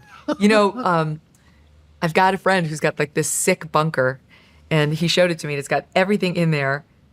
It's got everything. It's even got a shooting range, but no food. No food? Like you'll be dead in 3 days. Damn. You forgot something important. Damn. Yeah, a lot of people are looking at him now. That my buddy that was down here, I was just like, wow. And that's what he said. He said it's going to create the biggest wealth gap that we can't even fathom it. How sick is that? Just the thought of that. I mean, like, so the rich people, it's like the Titanic.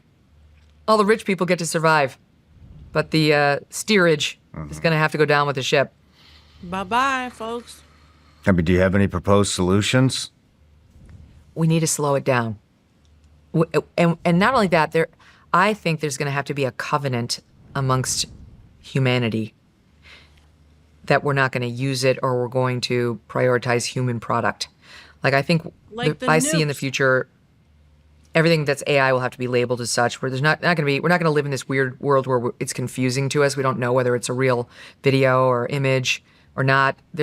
Eventually there's going to have to be a law that requires the disclosure of whether it's AI or real, because it's just already getting too ubiquitous. And I think there's going to be sort of like the modern day Amish, but it'll be much more widespread, where we just choose to be Luddites. Like Natural. In the way we say buy American, it's going to be like buy human. So that's like, what I. That's what I. Sound right? it out. Natural.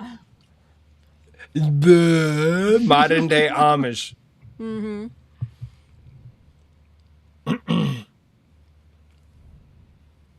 It's interesting, is I kind of work hardware type situation or whatever, and it really irritates the piss out of me how we go and we slap flat cut off boards against walls and staple them together with sweaty ass nails. It makes no sense.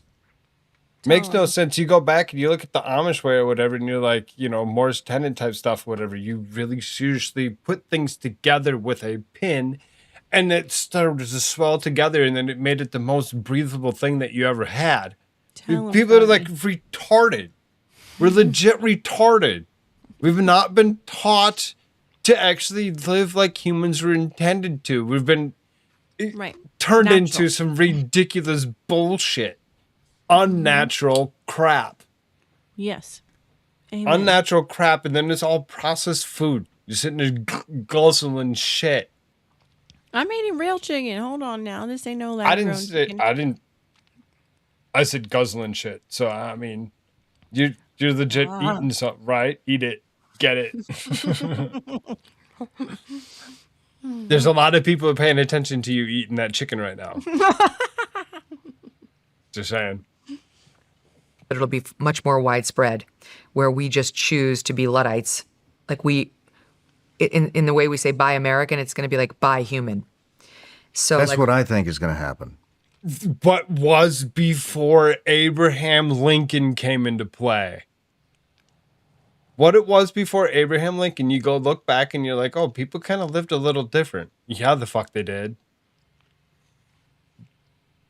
Bring it back. Made in the baby. USA, made by a human. Made by humans. Like my husband is an author. He's a writer.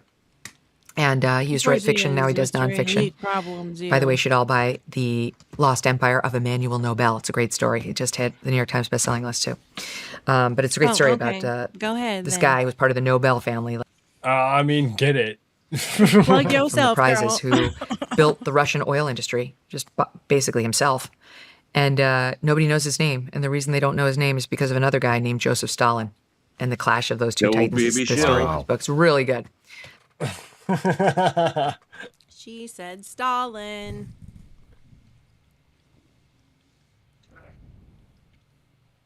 Lost Empire of Emmanuel Nobel by Doug Brunt. But my point is simply, that was written by a human. My husband had to go. He actually looked in archives, like overseas in places like Sweden, and on his earlier book in Germany. Right now, an AI can't do that because you had to go into a basement and look at dusty files that people hadn't seen, that haven't been categorized and uploaded anywhere. That's great. But there are a ton already of fiction books that are being written by AI. One just got outed as AI after it won an award, and they had to take the award away because it was written by a damn computer. Damn computer. But there's going to have to be a decision. Like, do I want to buy an actual Harlan Coben novel that takes me through twists and turns of a crime? Or do I want to buy one that's as good, potentially, that was written by an AI, but it's a company, and it's going to go line the pockets again of like some rich fat cat executive who's a trillionaire now already, like many times over, potentially, in this scenario.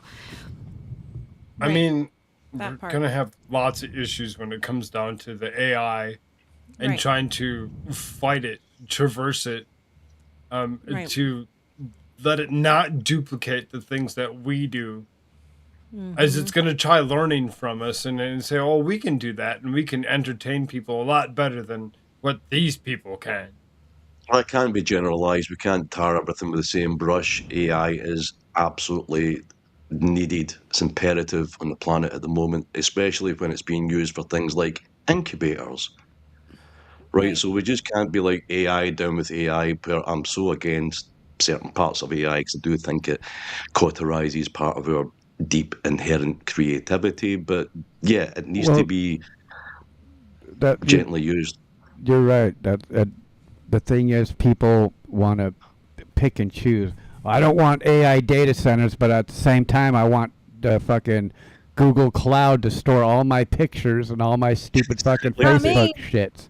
And then good and bad. And all my- I don't want I don't want AI data centers, but you know, I want to make sure that Google remembers all my shit, so I don't have to fucking type in everything every bring time. back, You know what I'm saying? bring back CDs. Let's go. I miss the tactile part of life. Exactly. Where are people gonna? You know, you want to bitch about AI centers, but where are you gonna put all your uploaded music and movies? I'm sure, Hard but drives, just baby. You know. you're saying, though, I'm sure, There you go. just what you're saying though, but I mean, sensible people, if there ever is such a thing around the table, we can work this out. We can work this out between us. You know, it's just this inherent core pirate corporation, soul-sucking fucking profit masters that are leading the fucking chase. That's always going to be the issue here. It's never down to the common people where AI can be totally implemented into all our communities in a good way. Fuck that shit. I don't want that shit in my community. Fuck that AI bullshit. Nope. Get out of my cameras. Get out of my phone. Get out of my life. Get out of my ear. Get out of my head. Get out. Plant the seeds. I don't trust that shit. You know what search engine a minion uses? Google? Okay. Google. Your Nice mom one. used your mom used Gargle last night. I mean, We have to come up with, there's going to have to be human covenants. Ooh. You know, do I, Leave my mother out of this if you don't mind. So we got your mama jokes. I'm going to get her to call you directly, and you can speak about that with her. See what you're saying then, Mr. Gargling, Sonny. Mr. Koolfrogg. This one Yo, turned out daddy. Hey, Mum, if you're watching, love you. This one turned out good. Nice.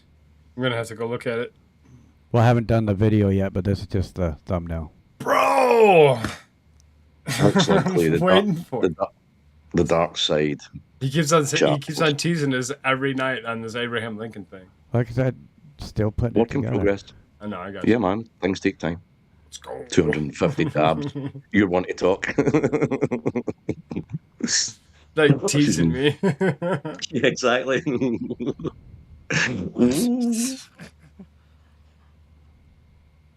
And then I'm a little torn on this one because Abraham Lincoln was my favorite president.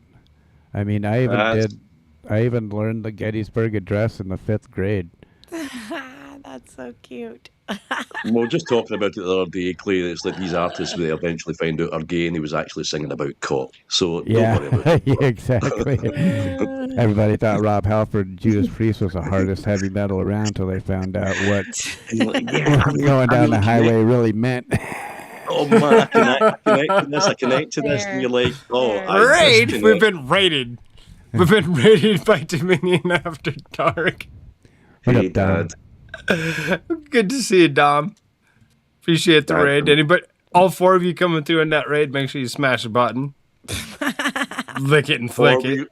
Or we will find you. Thank you.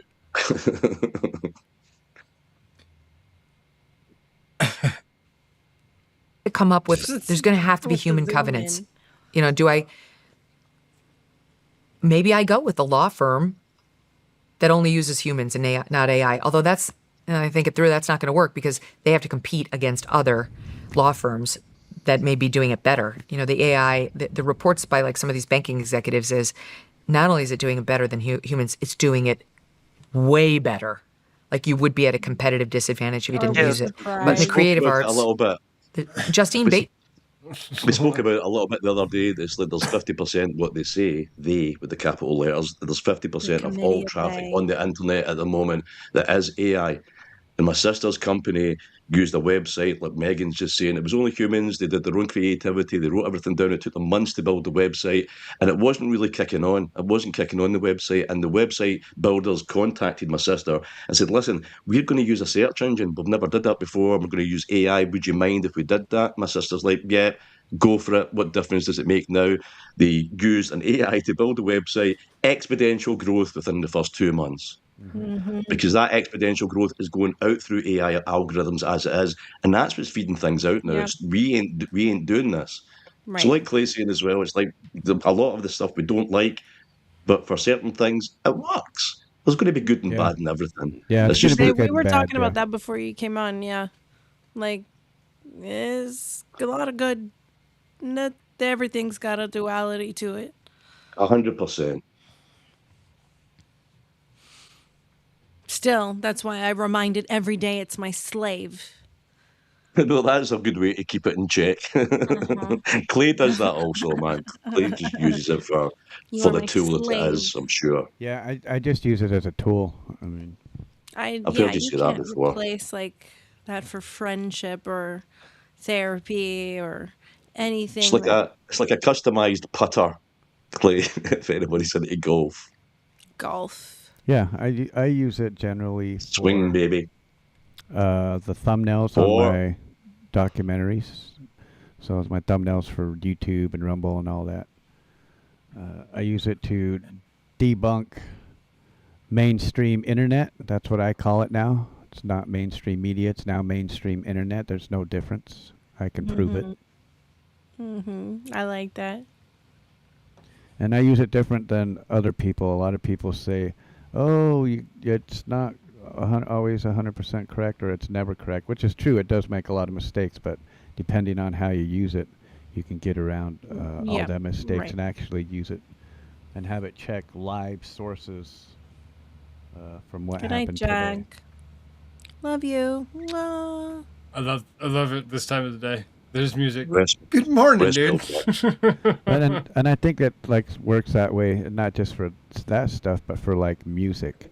You know, it gave millions of people that would never be able to write a song of their own the ability to write music. Right. Musicians hate it. Some musicians hate it, but other musicians accept it. I mean, musicians How do you hated think? synthesizers in the 70s as well, you know. And How do you now- think the bricklayers? How do you think the bricklayers are feeling with the robot bricklayers? Yeah, man. See, stuff like that though. I mean, they'll 3D print houses and stuff, but stuff like bricklaying, that's still going to be like people are going to still want that. They don't want robots laying their bricks. You know, that's more of a what would you call Art. it? Like a Art. art. Yeah, that's more. Yeah, more hand. That's more like human nature type stuff. I don't think that stuff will ever go away. It's the stuff that takes the human touch. Yeah. You know, you can spot an AI song versus a song that's delivered by a human being. Like, both may be great, but there's just something different about the No, imperfections of human, you know. Just it depends on how you use it. Like, I haven't created a song in a year. People tell me, "Oh my God," when I get trolled, "Oh my God, your fucking AI music is trash." I'll be like, "Dude, that fucking song I made was over a fucking year ago." It's like, yeah, it's so trash. And then I have to tell them, "Oh yeah, well, I was a beta tester for the original, like, fucking AI music. So if you really look into my fucking channel, you can go all the way back and see the actual very first fucking AI music that they had." But I mean, there's some of the top performers on Spotify were AI bands making millions. People freaked out when they found out about it. I think the top Spotify plays was an AI band. And then when people found out, they freaked out. Oh, it's a shame, man. I mean, you can do other stuff to get around it too. Like musicians, we're kind of familiar with breaking up songs anyway, so we can take that AI song and throw it into our Studio One, and then break all of everything up. Billy spoke about it a few weeks ago now. That one of the tracks that I'd worked on years ago with a friend of mine, he threw it into an AI to take it. And it really took the way that I was expressing the song and really fucking reshaped the music. And it sounded amazing. When he said, "Wait to hear this," I was like, what the fuck? It did. But it took the whole song, all our chord structures, everything, the rhythm even, sounded great. Sounded a lot better than when I sang it. But even with the way that I was singing it and the way that I was really projecting words and stuff like that, it took that. It took the craziness in my voice, but just made it sound good. Well, and even the newer AI models with music, you put a piece of your own music in there, and it works with your own music. Sounds retarded. Sorry, my internet connection is going up. It's all right, Florida. It's all right. It is kind of retarded. It was one fun. One of these times we'll get you up here without an issue. It's fun. It's fun to play with. I mean, I got the real shit back here, so it doesn't matter to me. You know. Sounds retarded. I mean, I've hated the AI for as long as the AI has been as significant as it has been, and I know that it's been around for a long time before that. We go back and we look at its pre-existence or whatever. We're like, oh, they attempted to do things. They just didn't have technologies yet. Now they got technologies, and they're like, okay, we can do the things. We can do all we want, and they're taking us to these levels that we never even thought that we'd be able to get to. And we're like, oh, we're figuring out math problems that we've never been able to figure out before because the AI says, oh, here, it's this. What did we take it back to? Koolfrogg, Joshua, chapter 7 and 8. I think it was. Yeah. This fucking... You brought that up the other day or whatever, and seriously, yesterday at some rate, something was going on. And it was just that. It brought up Joshua 7 and 8, and all 7 all the way through like 14, 15 or something or whatever. And I'm like, I read it again also. You're like, okay then. And you can so read it between the lines. Mate, it's unbelievable. It's like, you can't make this shit up. That's for sure. And here we are again. Right? Yeah, man. A little bit of history repeating. It's all part of the plan. AI will be our new overlord, All watching part of the everything you plan. do. Yep, Big Brother. Big Brother is going to be right there doing all the things. Would be at a competitive disadvantage if he didn't use it. But in the creative arts, Justine Bateman of Family Ties, you know, when we were growing up, so the sister of Jason Bateman. She's an actress and a director, and she's been making a big push already in Hollywood for this, like a movie company that only makes movie with actual actors and actresses and She just legit said that she was old. tech staff and not AI, because it's so easy in the creative visual arts to use AI. You know, there's no such thing as a graphic designer within a year. May already be there. I give it to her. She's pretty. She doesn't need all that makeup. I don't really understand all that. I don't get it. There's just way too much vanity in the world. Even myself, I sit there and I comb my beard, I comb my hair, I do the things, whatever you see. My comb's literally right here. There's just so much of it. I mean, precursors to I don't know. Is that vanity though? He'll just keep himself tidy. He'll just have a little bit of self-respect, self-esteem. I don't know if that's vanity, brother. The deep discussion we went on to beard wax, that can maybe touching on a little bit, but not the I agree. not the sort of just keeping yourself right. I agree. She's right about the graphic And your beard- designer is out. I think the new position for that, instead of graphic designer, it's going to be like an AI designer. It's going to be people designing graphics instead of using a computer to design their own graphics. They're going to be just using AI. I mean, their field basically got eliminated overnight. Yep. And there's a lot more happening too. Customer service jobs gone. Don't need customer service jobs anymore. It can be AI. I've never watched Harry Potter. I don't know what that is. So I don't know if I would be able to play the part. You would be able to play the part. Yeah, Hagrid's like well, he's a wizard. Well, I wouldn't necessarily know if we'd call. I guess you could call him a wizard. But he was like he kind of brought Harry under his wing and kind of protected him. Mm-hmm. Okay.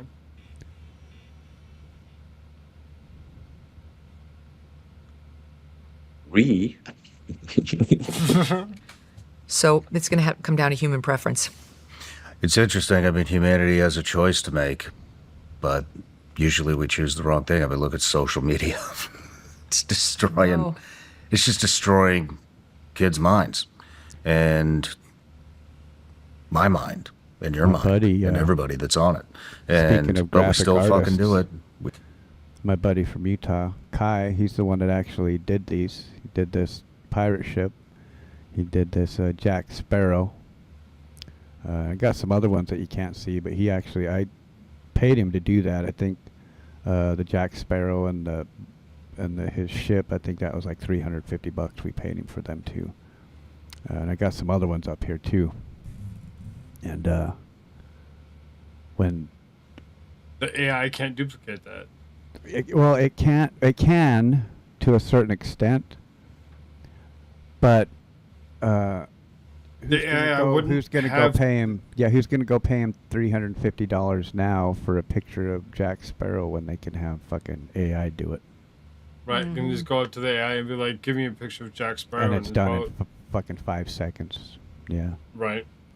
So I feel really bad for him. I haven't talked to him. I should give him a call. But Last still, time you lose the authenticity of that moment. Eventually, people's attention for that will die out, like of just wanting to even make a fake.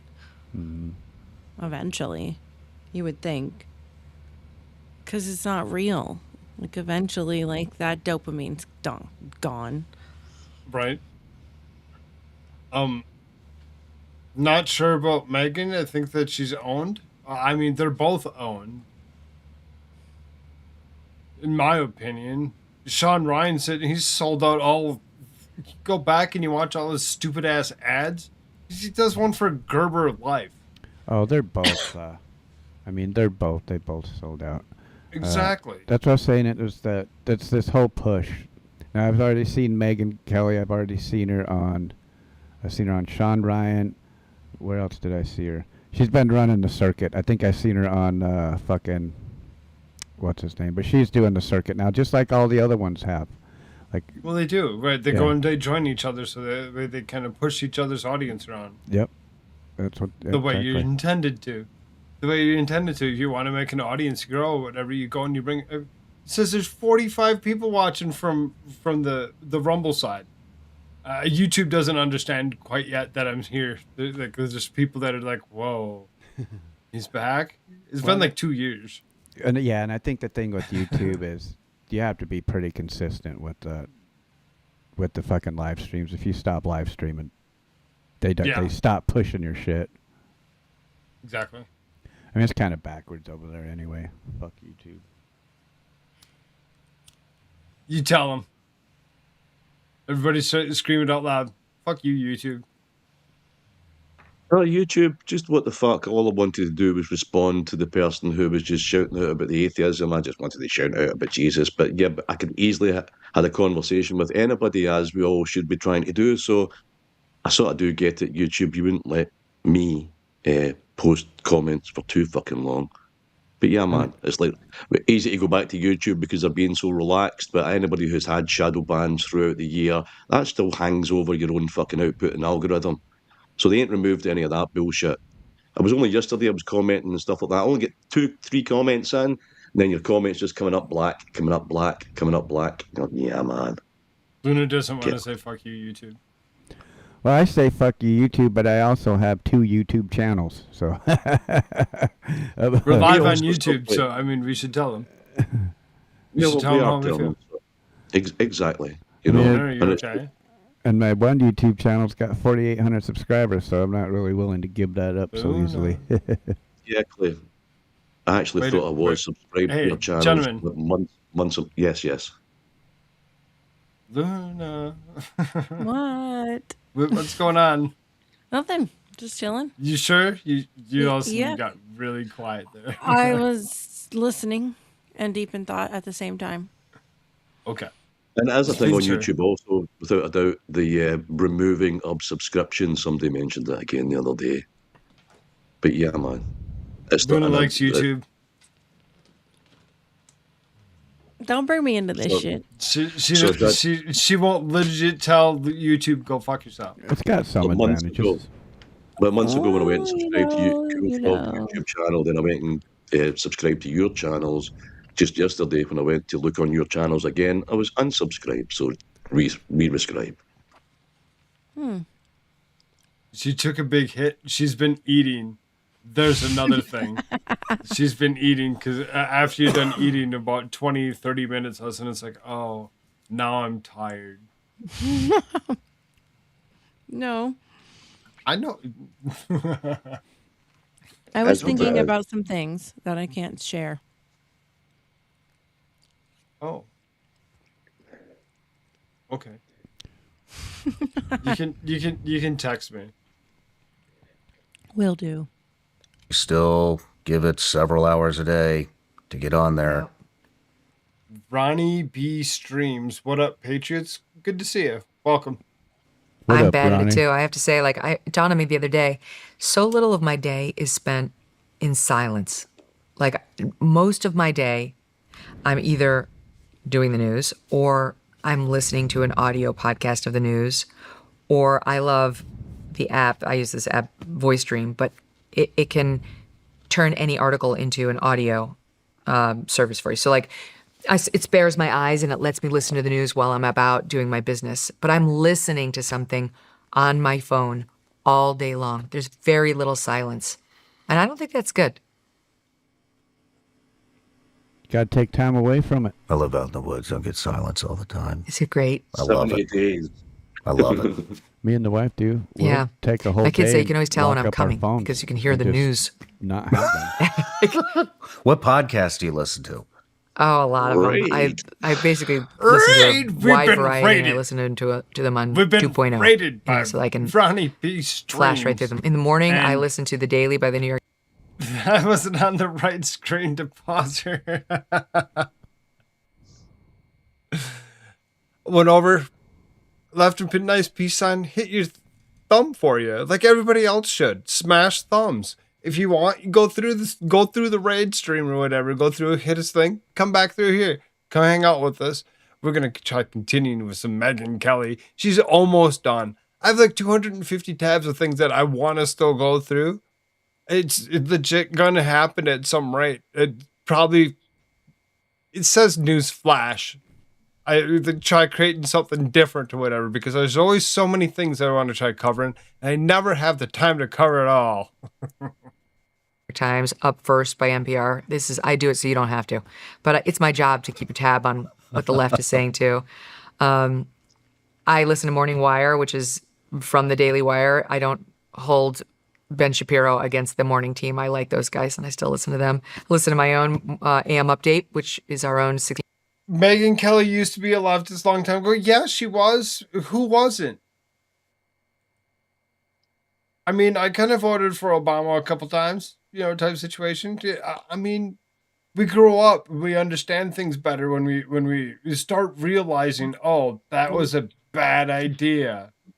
That was a bad idea. I shouldn't have done that. Because look what happened shortly thereafter. You got Joe Biden, or Obama term 3. We almost got Obama term 4 with Kamala Harris.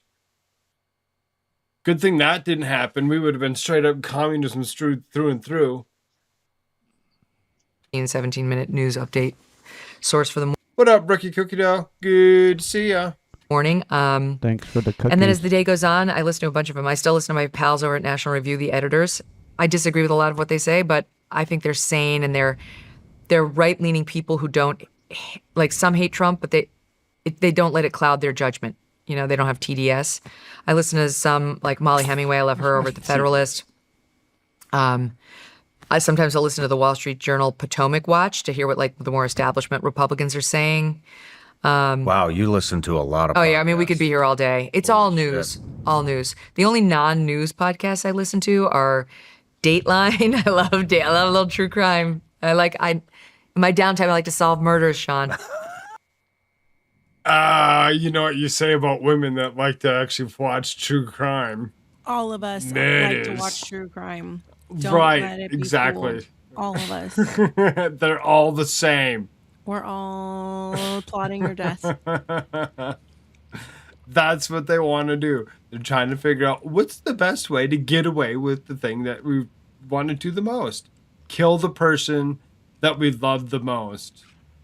Yep.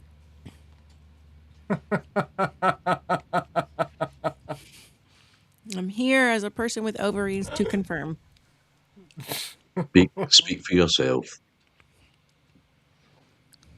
And she's just talking for all women right there. I'm just being funny. I was talking to you, Koolfrogg. I would never talk over a lady, you know that. Oh, yeah, crater face. Would he? My wife talks about how she would get away with it. Husband killers. Wow. If your wife is Well, trying to plot your death, Sorry, seen a really. you are underserved, and you should have a conversation with God about said underserving. Seen a really. He's just trying to talk over you. Give him a minute. Right. Yeah. Yes. Right. Right. I thought you'd finished. I wanted to interject, but sorry if you haven't finished. Carry on. No, by all means. Yeah, seen a really creepy clip the other day, but it's just a girl, woman being interviewed and saying, "Do you know, it's really, really easy to get a man into your basement." And I was like, "What the fuck? Where's this going?" And then she was saying, "And you know what?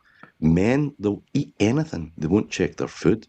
And you knew where she was going with this. And you were like, whoa, fucking check her basement. We'll be testing her food. But it's just a thing. Men are just very connected to that side of receiving from ladies. But yeah, man, just watch out for those ankle snappers. Yeah.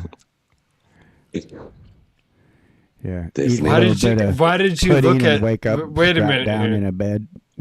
I'm concerned where Luna went with that thought right after you finished what you were saying. Her brain went somewhere. The eyes that she used on all that is just very questionable. She's like, what are you doing over there, Luna? It's easy to get a man into your basement. Who is it that you're plotting after? Oh. Do I live in a glass house? Am I that easy to read? Ice bullets just melt. There is no evidence. Ice bullets. Yes, they forgot about the old trusty ice bullets. All we could find was a puddle of water and a dead body. Watson. I know, man. I don't like that I'm called out by Koolfrogg over here. I'll call out anybody. I don't give a damn. Come on now. Yep. You should know better. I'm here for the calling. Go ahead. You should know better by now. Hold on. Let me just lay myself out. And you're back in the room. Breathe in. And breathe out. We might be able to finish. I love the Dateline. Might be able to finish this. And books. I listen to books on tape. Yeah, but podcasts, the only non-news ones are probably Dateline. I'm trying to think, going through my feed right now. Nothing's coming. Man, I just don't know. How do you stay on top of everything? It changes. No shit, bro. You first, Koolfrogg. Open your eyes. Red water. I don't know, man. Keep breathing. I mean, he's just like, how do you keep up with it? How do you not? How do you not pay attention to the things that are around? Whatever, if that's what you're doing. And they say that there's not enough hours in a day. Then fucking take a week then. That's why I said earlier, I'm like, yeah, right. Luna's up at 4:30 a.m. taking notes. Shit, like get downloaded information from the mothership all the time. Right, exactly. Like, we're just sitting. We're just sitting. Minutes. Why don't you? Right, we're just sitting here, and we can just say, like, I've had people like, well, I don't care what they're saying, just talk to us, Frank. And it's like, well, huh? What do you want me to? What do you want me to do with this? What are you talking about? Go watch this without you, and then come here and just give you all the information later? Yes. Oh, okay, I don't have time to do that. It's like, oh, I got to do it this way. Do it this way. We watch the video. We call it out for what it is. Mm-hmm. Depends on what maybe sometimes we'll use the AI and call it out. And then? We just continue. Damn what? LOL. Damn Sam. Damn. That was my last segue. You ain't getting any more. So fast now. But if you're steeped in it, you can do it easily because it's just incremental day to day. Oh, man. Britt Hume told me that early in my career. He said, you have to stay steeped in the news. And even now, if I hire a producer and I can tell he or she's not steeped in the news, I'm like, you're not going to last. If you don't love news, you can't be in news. You need to love it. Yeah. No, if you don't get excited, I tell tell my team, like, we have a producer tech. I mean, she's not wrong, really. You have to really seriously understand that you like what you're doing. It's just exhausting, Koolfrogg. We've spoken about this before, though. It can be totally fucking brain exhausting. We've had we've had burnout a few times where we've had to really step out. Yeah, I mean, exactly. Because Fatigue's real. There's so much. I mean, I remember, I don't know, maybe a year ago, we went right round the whole planet that something linked up to each other all the way back round to the corporate shit. We went to look at the BlackRock umbrella and stuff, and it was like, I think it was maybe, was it that night that we had the same, like, whoa, you and me had a little moment at the exact same time, and we're like, "What the fuck?" We altered ourselves to the point where we like had to like shut everything off and like shut everything off. It was like capital realization. I'm like, because we were talking to each other after the show, and we were like, yeah, like something happened. Yeah. We're like, what was that? Like, all right, Yeah, I'm shutting that's everything off, and I did. I Did you went do- reached down and I hit every power button, and it was like turning everything off. Because I seen it and you, and I was like, "What? Did you hear something?" You were like, "Nope." And like, "Did you hear something?" He was like, "Nope." I was like, "What happened?" I don't know. I just We don't both know. heard something, and somebody said something to us. Somebody said something to us, and nobody else was around but the two of us. And it's like, Talking about Yeah, man. Somebody. Talking about the AI in Joshua 7:8, and you've said through 15. I mean, we do need to remember that Moses did download from the cloud onto the tablet. What goes around comes around.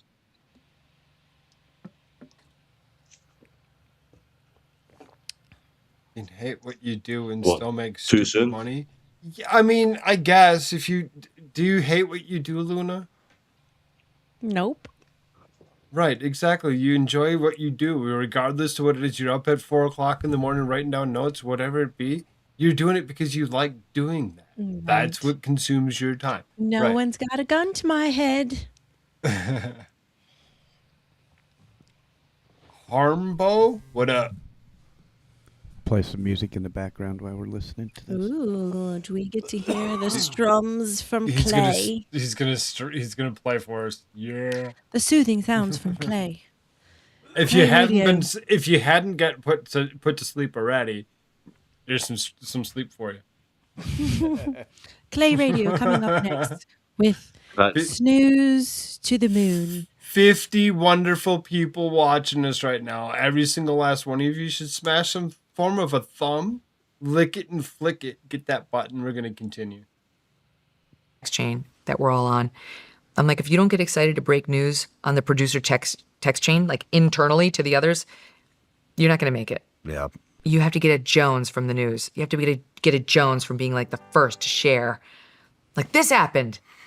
And that it's still what I love about news. And so if you're that steeped in it, you can't pull yourself. You shouldn't want to pull yourself off of X, which is basically our news feed. It's not healthy, but news isn't healthy. I usually don't get my news from X. I have the tendency to try staying away from X for as much as I possibly can. I have the tendency to call X the shit that's in your pants because it's kind of warm, gooey, and it stinks. Ew. Yeah, exactly. Ew. Stay off of that. That's not. Gross. That's If not you too thinking loud, that's is it? where you're getting all your no, you're all right. If you think that's where you're getting all your news from, Ew. try harder. Try harder. Sometimes you have to pay for something that's real. Just saying. Yeah. 30-foot Smurf. We almost got Obama again with a mohap. I haven't seen mohap in so long. It's such an old term. Michelle Obama has a penis. It's not healthy business. It's not where you go for the natural detox of life. So I love that, though. I love the never-ending newness of it. The breaking newness of the news is very attractive to me. How do you think mainstream's going to handle, how do you think it's going to stand up against podcasting in this next upcoming midterm and the next election? And Well, haven't you heard podcasts are totally irrelevant now? You know, we were deemed totally irrelevant and of no relevance, of no impact because We have no impact whatsoever. There's no That's impact. what Trump wishes. He said We that were critical dumb of shit the Iran- recently. When he was talking about her and Tucker and all of them. Yeah, but we know better. That He thinks central casting is a compliment. He was like, look at this guy. He's like central casting. I'm like, do you even understand what that is, dude? Because I don't think you know. Because that's the crisis actors. That's like what my freaking religion used in their propaganda videos. The fucking elite umbrella of propaganda casting. That's what that shit is. He thinks it's a compliment. And every time my face goes like this.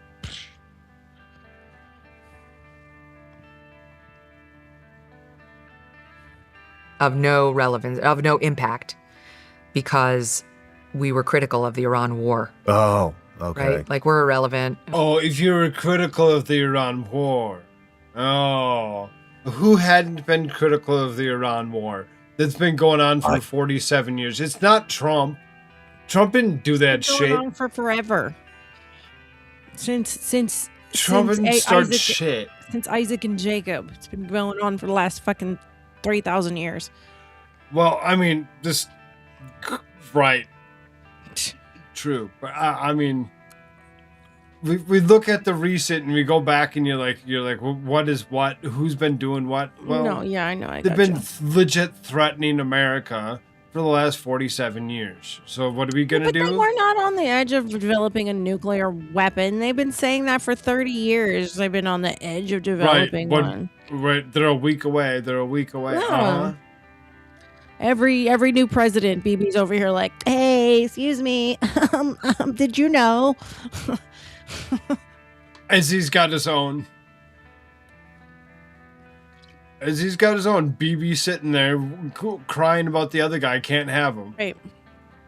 They need America to come out on the playground and finish their fights.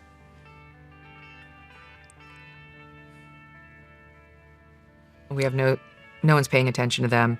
And then as soon as Trump's poll numbers went down on the war, it was, you're to blame. The neo-Nazi podcasters are to blame. Okay, I don't know. It's great. You have the debate with yourself. I'm just going to keep doing my show. How do I think podcasters versus the mainstream will do? I mean, I think young people... What are the numbers? Do you know, are you familiar with the numbers? In podcasting, the numbers across news are down. Cable news is down. Podcast Like how news down? shows. How many viewers does Fox News Because have a people day? are sick of hearing about the same old shit all the time. I Or think CNN? Decade after decade after decade. Let it blow up. Let it burn down. We're fucking tired of it. Like,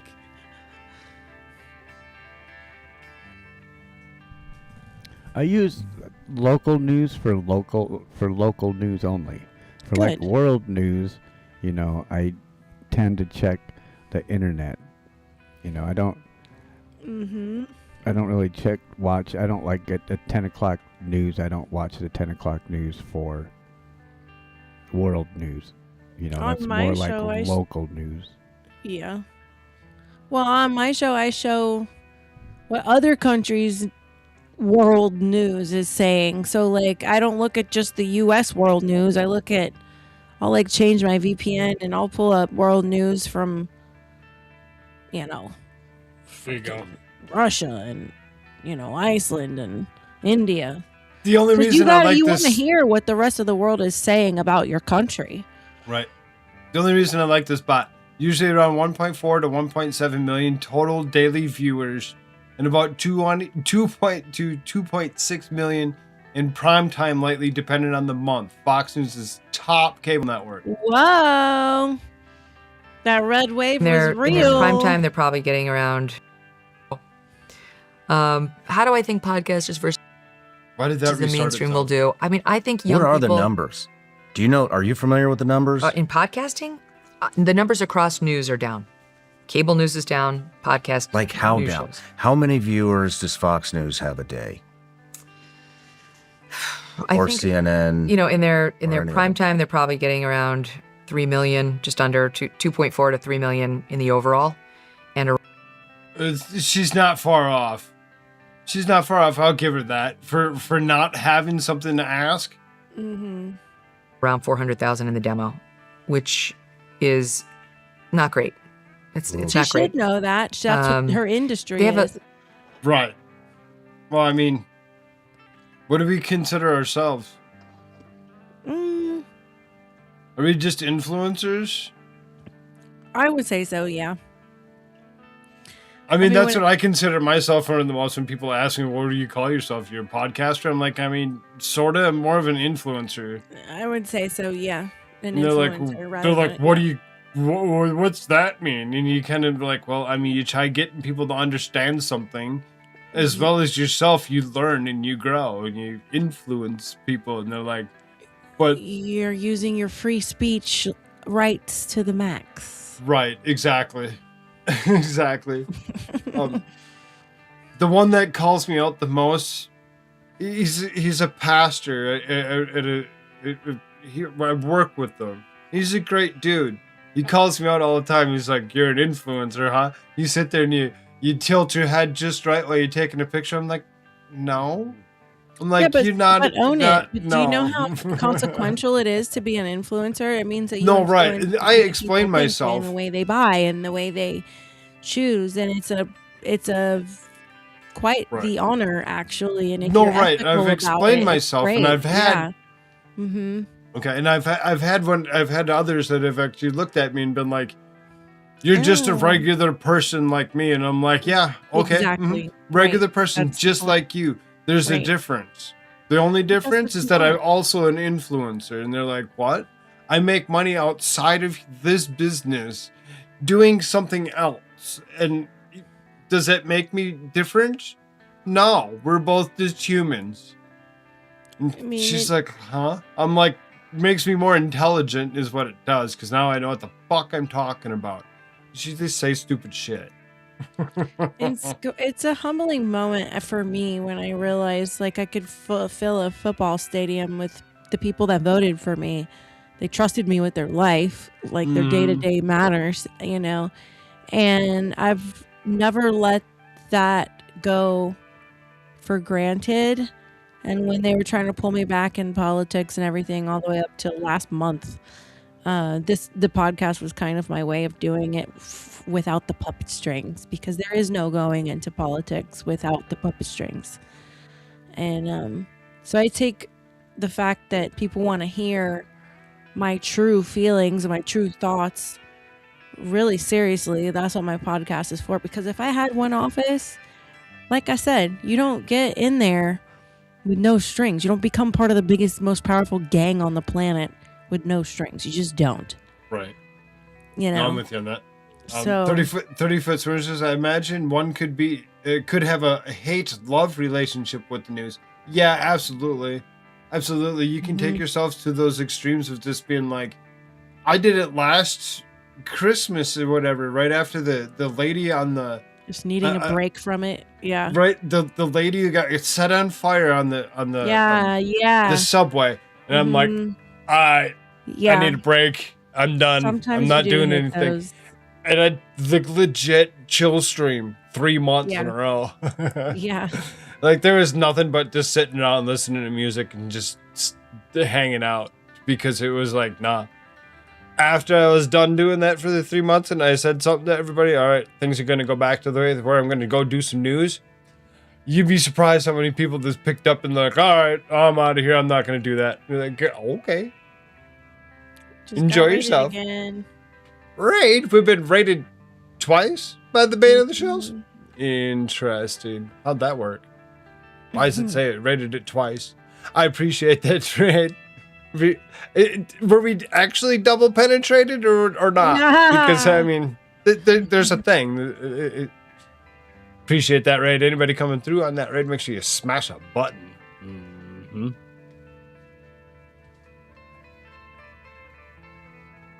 See, it only says once from the frog bot, but it shows it twice. It's really strange. Thank you very much, Bane Shields. Cable news is dead. It's just running out its lifespan.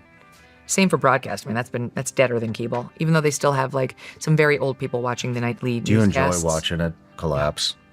Oh, yeah. But I don't watch any television news. None of it. I find it totally useless to me, I have to say.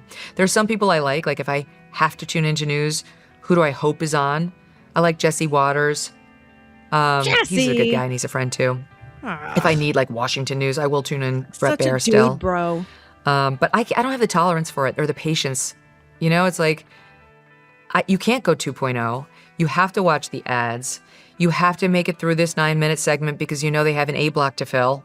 And then the 6-minute segment in the B block, because it's not like this, where it's like, this discussion has grown tiresome. Let's move on to our next topic right now. But we're only 30 seconds into it. Yeah, but neither of us is feeling it. That's not the way television news works. And the consumer listening to this conversation right now just had a feeling inside of, podcasting numbers are huge, Koolfrogg. Globally, about 600 plus million people listen to podcasts.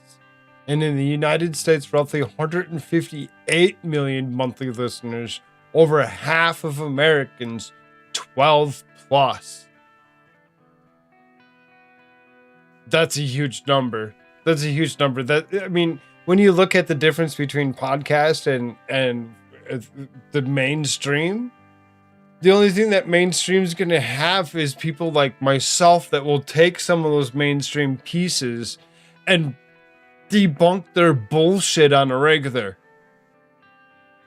That's the only viewership they're gonna have eventually, is just that, which will make it make them go away, which would be kind of difficult for me in the future, I guess. yes, might have to find something else to do. That's right. Even though they weren't able to diagnose it 5 minutes ago, but it's why people are tuning off from television, because they can't service the modern day mind in the way it needs, which is why all the young people are in our lane now, listening to us, and all the, not even older people, the elderly are watching television news. How long do you think till it collapses? I'm dying, man. I can't wait. I love watching it collapse. I mean, it's already like all but there. Like, you look at when I was on Fox News in the prime time, which was, whatever, 2016 or so, those years around that, you looked at the advertising on the Kelly File, it was like American Express, BMW, like all the blue chip brands. And while the daytime at Fox still had like the Christy Lane commercials of her singing on a beach and you should buy her CD. Really, you just thought you had mesothelioma if you watched too much cable at the time. Probably still today. But there were blue chip brands all over the prime time. Not anymore. She forgot it's very diabetes. Different now, and that's because they don't command. Wilfred Brimley would be proud of you. She dropped the mesothelioma. Did the name of the singer that she just said? Did you hear that? Did you hear the name that she said? No. Oh.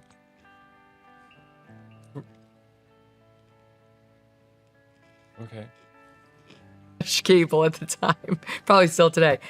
But there were blue chip brands all over the prime time. Not anymore. I did it's very hear different her now, say, and that's because what they was her don't name? command. They don't have as big an audience. They don't command those kinds of advertisers. What were the numbers when you were on? Oh my God. I thought he brought it back far enough for her to say it again, but apparently I didn't. Yeah, I know what you're talking about though. Chrissy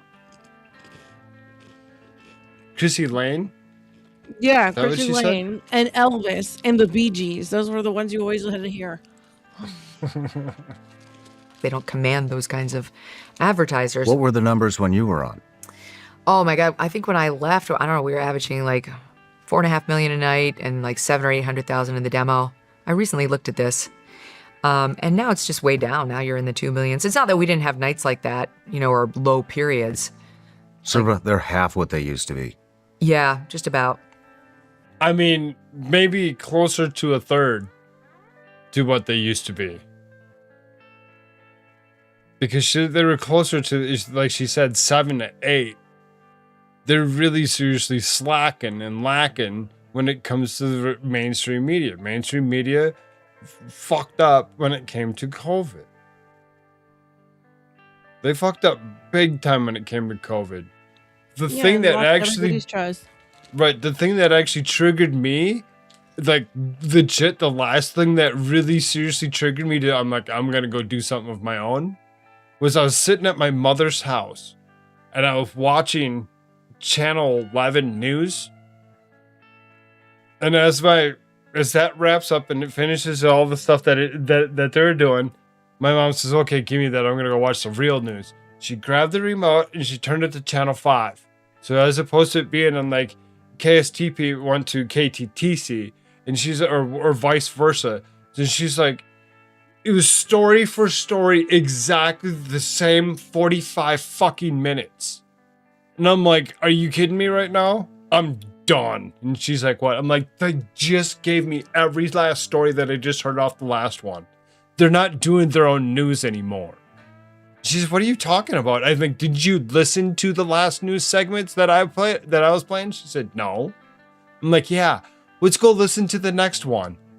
And she's like, what? I'm like, let's go listen to the next one because they're going to do it again. Let's go over to the other channel. We went to the third channel. My parents are finally just now turning off their cable. Oh, like, wow.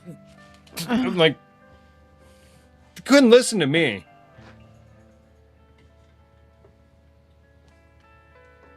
Well, But not just that, they're Good night, Florida backwater. so they have multiple problems.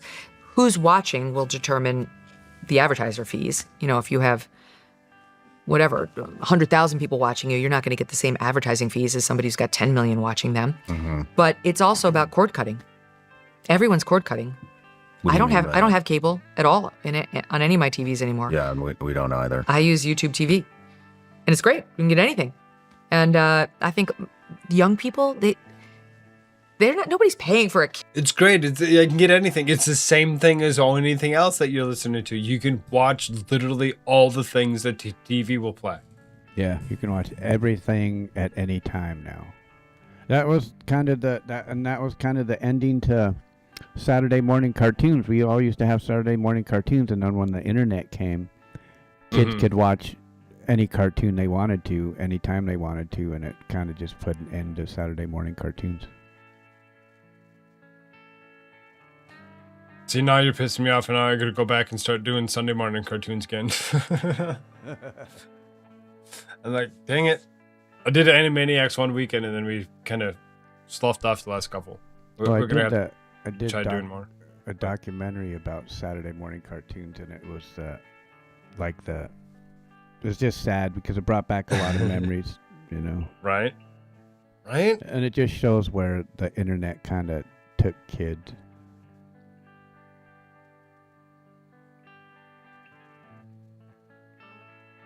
All of those word for word news stories?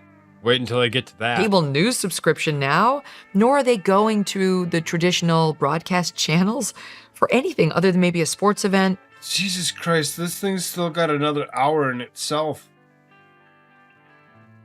Sean Ryan does some pretty long interviews. I seen he did one interview with the guy. It was like fucking 12 hours. Or something that's breaking that you can only see here. What are your friends inside there still? What do they think? They all want to be worried? doing what we're doing. Why aren't they? Well, it depends on the person. There are some people who are just platform players. You know, with all due respect, like they couldn't make it in this lane where it's very competitive. It's actually not easy, you know. So you have to have a point of view, and then you have to work very hard to develop some sort of a base. But they are leaving there with a base, aren't they? I mean, you left with a base. Tucker left with a base. It depends. Like, do you think there's a single person at CNN who could leave with a base? Like, Megan, I have no idea who's even on CNN. That's my point. Like, those are platform players. Everybody up and down the CNN lineup gets views because it's CNN, not because, with all due respect, it's Wolf Blitzer. Like, it's not like, I gotta see what Wolf is saying. I don't mean to pick on Wolf Blitzer, who I think is probably a good guy. I'm just trying to use an example of like, no one's like, I gotta know what he thinks, or like, this person makes the news really interesting for me. It's like, I get my news from CNN. Or the MSNBCers, same. Like Rachel Maddow probably would have a following. I think that's probably it over there. You know, I don't know. Even that morning show, like, its numbers aren't that great. Fox has got a few more stars who people would follow, like Gutfeld. But it's a short list, you know, it's under 5. So that's why, because they're being practical. They get paid very well. They have a built-in audience because people have brand loyalty. They don't have to worry about too much channel switching because usually people are loyal to Fox who are loyal to Fox, and MS same.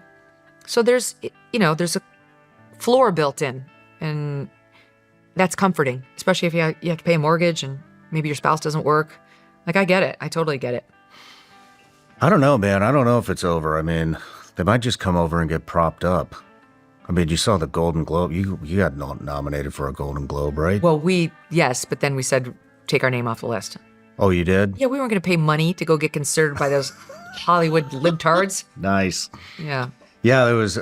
Ben Shapiro spent millions to buy an ad of his face in Times Square so that he could win. He spent millions? Went different ways. Worked out for him, didn't it? I'm assuming millions. How much does it cost? Worked out for him, didn't it? No, not really. He's having some issues right now. He's having some issues right now when it comes down to, well... I think when it comes to sponsored by Zionism, you don't spend your own money. Everybody knows that. Oh, good joke. That was a There ain't highbrow no one. such There thing you as go. there ain't anything as your own money when it's the coins that Judas received. Everybody knows that. Yeah, man. Sneaky Jews. To put your face on the entire side of an enormous high-rise building, which is what he did to convince the Hollywood Golden Globe crowd to vote for his show, which, by the way, was never going to happen anyway. They weren't going to vote for a conservative podcast. I don't mean to pick on Ben. I'm just in a fight with him right now. But anyway, yeah, no, we withdrew our names from consideration. I thought it was hilarious. They brought all these Shapiro's a piece of big shit. podcasters in, along with a bunch of Hollywood. Ben Shapiro's the reason that I almost didn't actually take myself and do all the things, whatever, because when I first took myself to the internet to find anything, that was the first person I ran into was Ben Shapiro. And I'm like, Ben Shapiro's dumbass. He did freaking legit almost chase me away from the internet. I'm like, I don't want to do this. And I'm like, all right, one more time. The next day, I went ahead and I was like, let's see if I can't find somebody from Minnesota. I found Nick Rekieta. Okay. I found Nick Rekieta, so I'm like, okay, he's a little bit not that way, whatever. He was a little bit better. He helped me get through a lot of bullshit that I was going through at the time. And then, of course, when it came down to it, whatever, dumbass, he fucking pissed me off at the end of that, too. Because what did he just do not so long ago? He got arrested and he freaking got charged for snorting fucking coke. Yep, I was going to say he got busted. Fucking... Well, I seen him recently. He was hanging out with... Yeah, he's fine. He's not... whatever, because he was a lawyer. Yeah. I knew he got busted for cocaine, but he's a pretty, like... His streams, too, are, like... Can get pretty crazy. Yeah, he does it. He's not a bad guy. He just upset me when it came down to it, because I'm like, if you seriously looked up to the guy, and he freaking helped me through a lot of shit just to listen to him freaking do some stuff. And all of a sudden, here we are, and we're like, oh, okay. Go ahead and fucking do the same stupid ass shit. Fucking dick. Yeah, the same stupid shit that he already got busted for. Like, why would you go back and do that again? Like, I'm pretty sure they were keeping an eye on you the first time. Fucked up. With people. And then they just rewarded themselves. It was fucking hilarious. I know. And everybody called him on it. It was like, how the fuck does Joe Rogan not get the Golden Globe for the first year they do podcast? And they Get off here. It was good to see you guys. Aww. I'll be back. I'll be back. Have a good night. All right. You guys too. Bye. Later.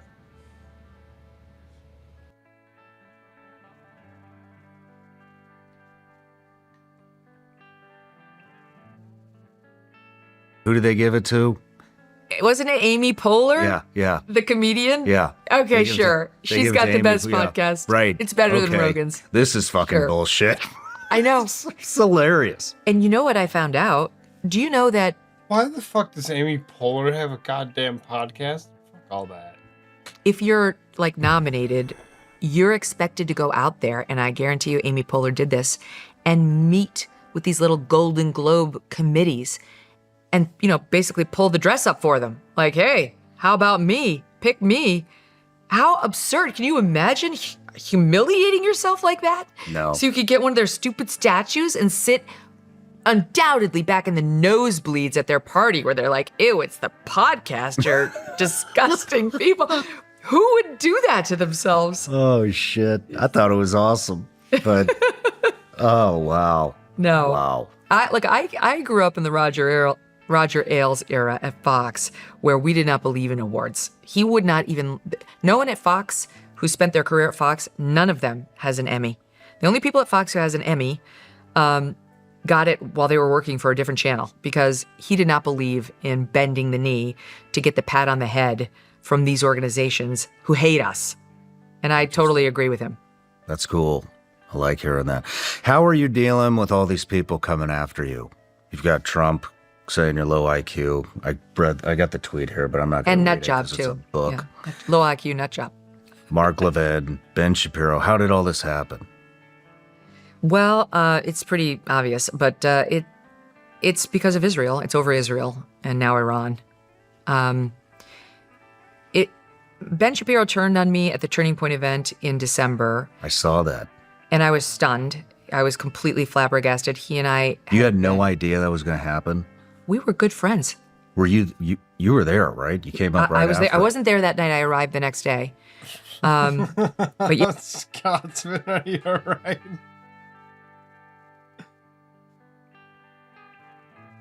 Scotsman?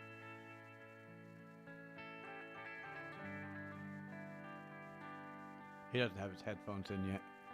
I think his headphones are still hanging over. Threw his him shoulder. over his shoulder, right? He's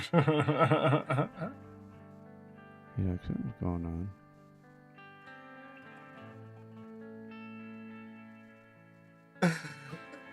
I haven't hear you, man. Hold on.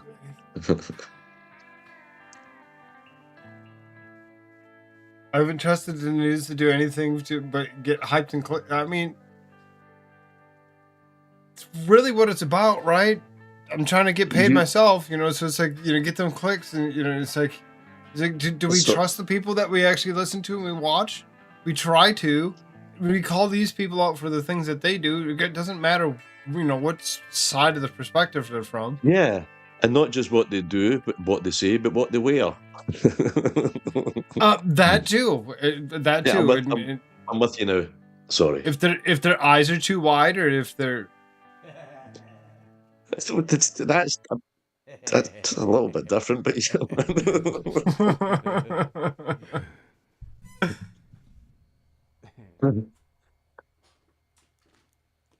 as I said, I think sarcasm may be a bit of a thin ice if it goes to court, but yeah, especially how they look.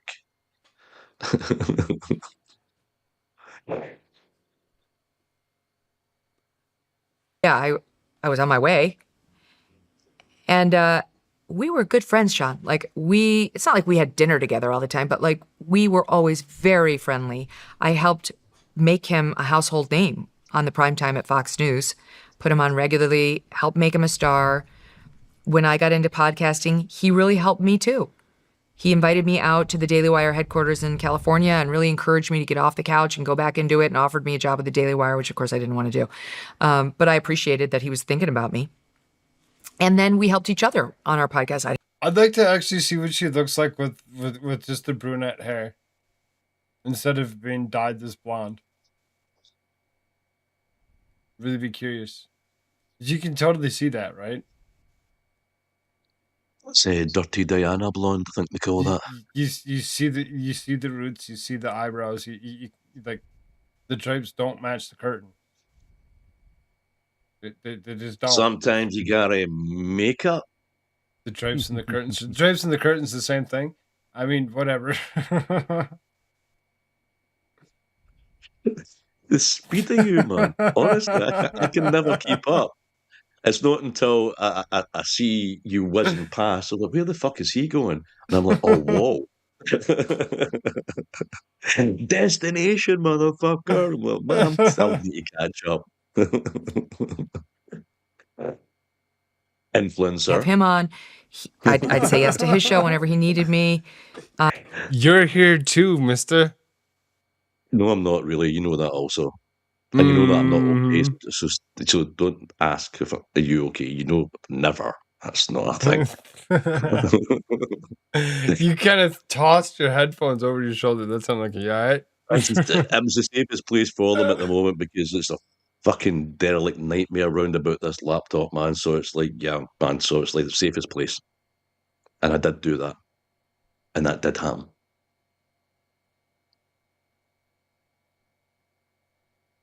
I wonder what Megan would look I'd like promote ginger. his people. He'd asked me to put people on my show who are from the Daily Wire to help build their podcast. I always said yes. I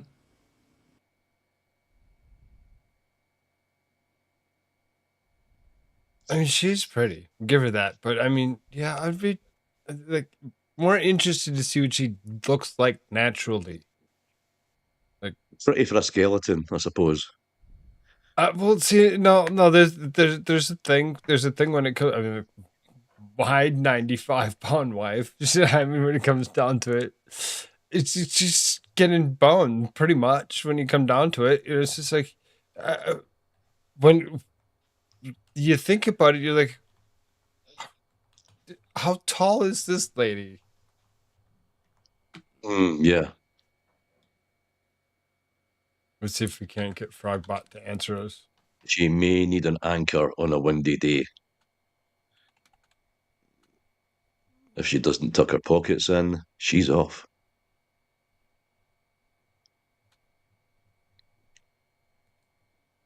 I'm going to guess that she's a good 5'11". It's her name's spelled different. MEGYN. Maybe she get really short legs though. Just everything else is long.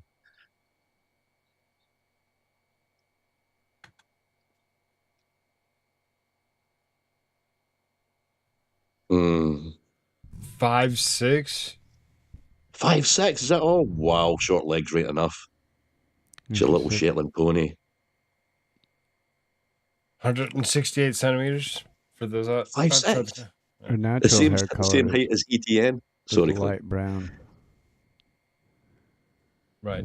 Her natural Right, you can color see is it. light brown, and she uses coloring and toning to keep that bright blonde look for her public image.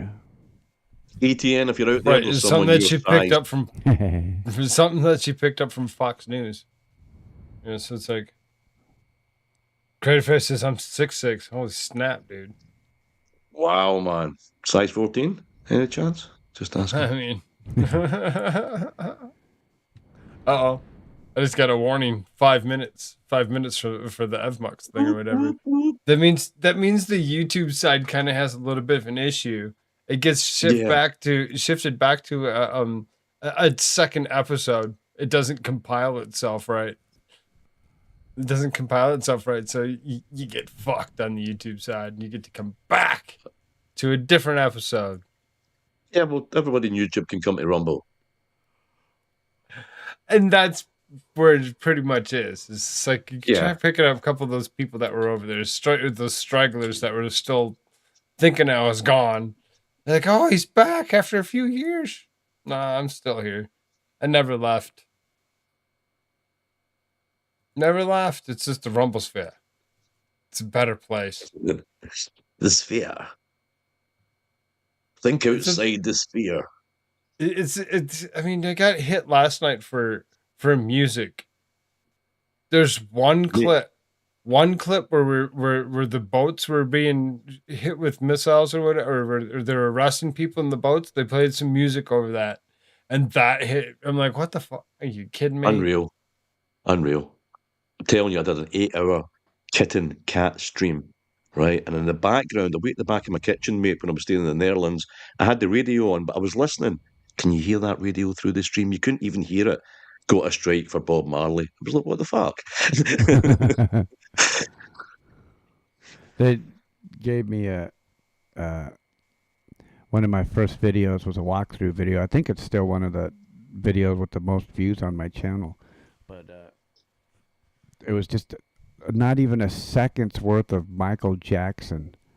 And it took me forever to edit that video, edit until I finally figured out. I was like, are you fucking serious? Less than a second of Michael Jackson? Jesus What was Christ. it? Oh, was that? Yeah, How did I they don't know even him? know. I don't even remember what song it was, but it was like, yeah, 1 second. I was like, are you shitting me? Wow. Well, that's why I don't do music on YouTube anymore. It's because of copyrights. I mean,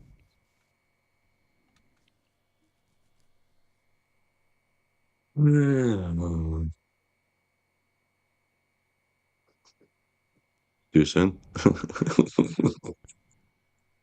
Um, I mean, she's not that bad looking with the short hair. She was always fairly fit. Still That's Megan. I thought you were looking at something else here, man. It was like, still looking at Megan, man. Pastor will be in touch. And then He's done even when what Charlie already? died, one of the first things I said, I was just looking back at this because, well, we're working on a project, but I saw this tape of myself after Charlie died, and I was on the air announcing it. And one of the first people I mentioned was poor Ben, who I knew was living his life surrounded by 5 or 6 armed guards. I have to remember this thing's going to kick itself in like 30 seconds. Yes, that's what I was thinking You know, also. so I'm like, oh, yeah, never mind. Don't hit the play button. Let's get this thing to restart itself real quick. Good idea. YouTube. Sorry. Good night, everyone. Krispy Kreme, sleep well, brother.